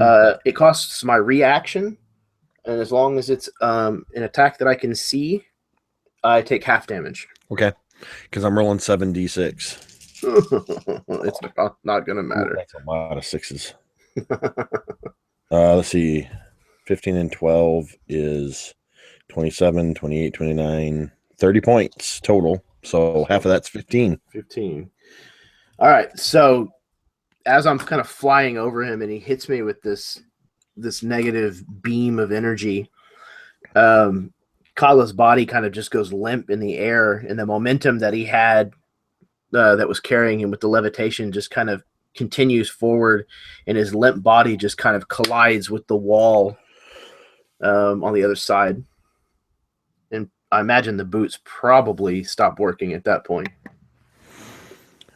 You can no longer concentrate on it, so you come plummeting down. Yep. And I'm actually going to do something. Might be able to give you a beautiful death here. Oh, he failed. And you were all the way up by the ceiling, right? Yes. So that is 1d6 for every 10 feet. You do 9 points of bludgeoning damage to the Mummy Lord as you crash into him. Take that, sucker. It's a dwarf on your head.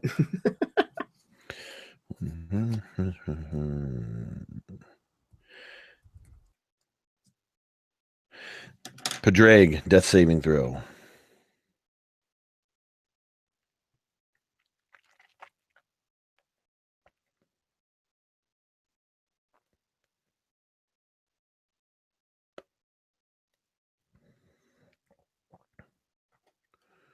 No, I don't think we lost Kala. Oh, wait. He went down. Yeah. Yeah, he dropped. He's unconscious. Padraig failed his death saving throw. I assume that thumbs down means.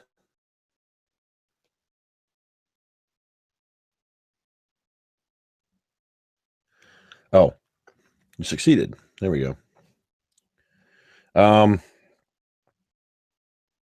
Samara.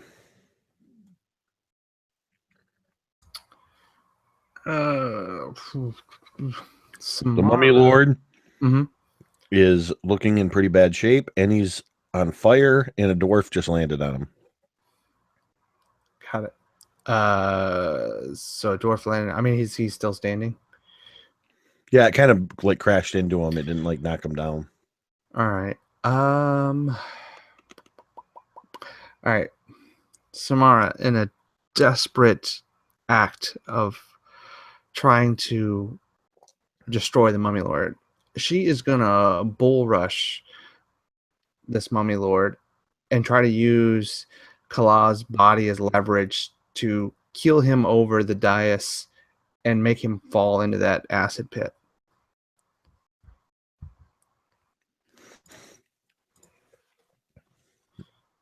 Okay.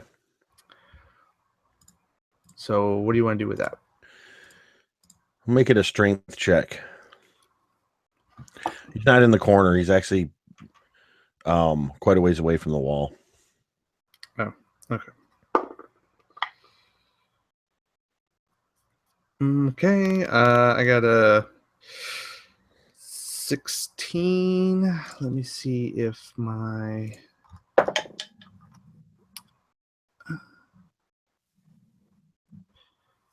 All right, I got a 16. I'm going to go ahead and spend a luck point, roll another d20, and then I can choose which one I want. Yeah, I'm going to stick with the 16. So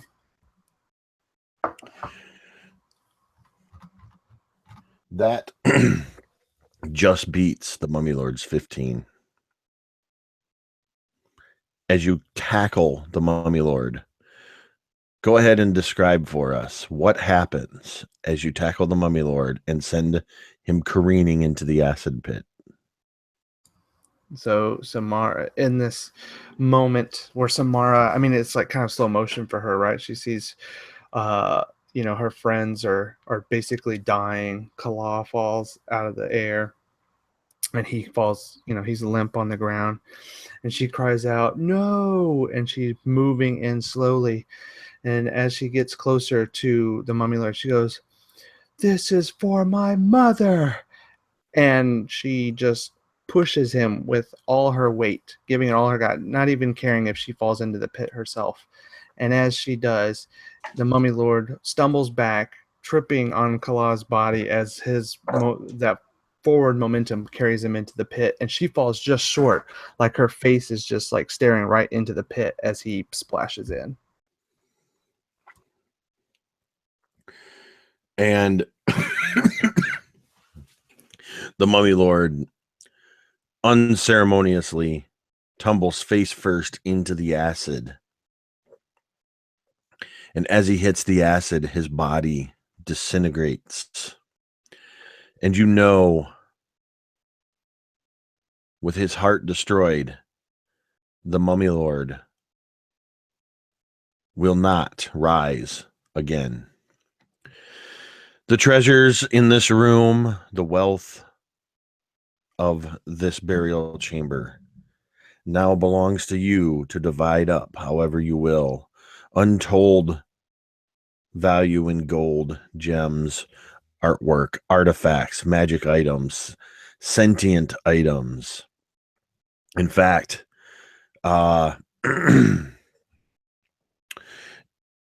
Padraig, I imagine eventually people tend to you and Kala, and they're able to resuscitate you. Padraig, the Mummy Lord's great sword that was on top of his sarcophagus actually whispers to you. You're the only one that can hear it. And it tells you that it now rightfully belongs to you as the last descendant of Hysenaroth. And it also tells you that you are the key to the underworld. And it tells you to go look in the sarcophagus. When you go over to the sarcophagus and look, as you stare at this sarcophagus, you see that there is no bottom to it, but a set of golden stairs descending down into the necropolis. And that is where we are going to end. I think that this game now holds the record as the longest game that I have run on my channel at almost 6 hours. I underestimated your ability to role play what is supposed to be in every other game I've run. The drinking fountain, the water fountain scenario usually takes about 5 minutes. I think we spent about 30 minutes on that. I definitely had to make some adjustments on the fly. But it was fun. You guys kept me on my toes. I hope you guys enjoyed yourselves. Definitely. Absolutely. It was a Yeah, that was fantastic. great. Great game, Jake. Been wanting to play this ever since you started posting up your build. I think it was last year. So now we got to go take over the underworld. So that's the campaign, Yes. hook right Start that there. next week. Yep. That's the campaign hook. So we're going to go in reverse order, and I'm going to throw it to each one of you. I'm going to pull a marquise here, and I'd like you to give me just one piece of feedback or one thing that you really liked or didn't like, favorite moment, whatever. Plug whatever you want, and we'll move on. And we're going to start with Jeremy this time. Yeah, I mean it was a blast. I had such a great time. So I appreciate once again you allowing me to be a part of this and the opportunity to play with all of you guys as well. I don't really have much to plug, but as far as feedback goes, it was fucking brutal, dude. That was one of the harshest things that I've ever played through in a long time. But it was a lot of fun. It was very enjoyable, and it was very, very well thought out and put together, in my opinion. Very thematic. So Thank you. Kudos to you. Thank you very much, sir. We'll move on to Ty.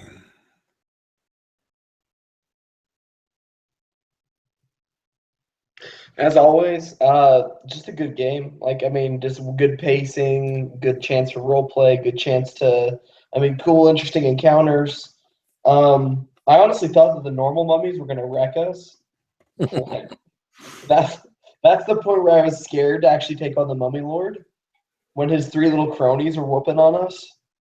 But yeah, no, I definitely thought the introduction was cool. I liked just being swallowed into the tomb.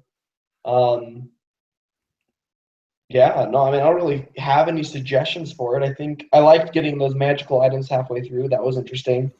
A cool little idea for a one-shot, kind of bolster them for the last fight. And yeah, just some really cool, interesting puzzles. And I don't really have anything to tell you to improve on. It's good. It's a good game. I like the uniqueness of the feelings and the encounters. Excellent. Thank you very much. And Dave.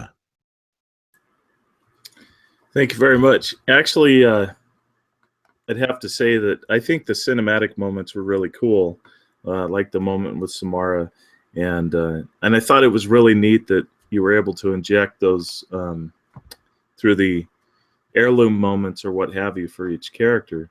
It allowed us to not only the backgrounds, but also to have a quick connection to what we were getting into, and it helped us to give even a deeper asset to, or deeper meaning to what we were doing.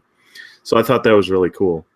And as far as thorns, trying to think of any thorns we had. Not really. I like your baritone voice when you're talking, so it's like a DJ, so it keeps it going. And I think we had a good vibe going with the team, so it was a lot of fun. I appreciate it. It was great to finally play with Ty and well, Alan. I've played with him as a DM, and finally Carol. So thanks. Excellent. Thanks, Dave. Alan, first time playing under my DMing? Yes, very much been wanting to play in one of your games for a very long time, and this was actually one that I've been wanting to ever since you first started posting about it. So I was very happy to play in it. I enjoyed it.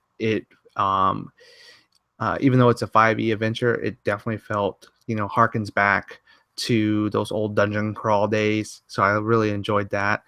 Definitely loved in the whatever you wanted to call them, the fate cards or the origin cards, I believe is what you called it.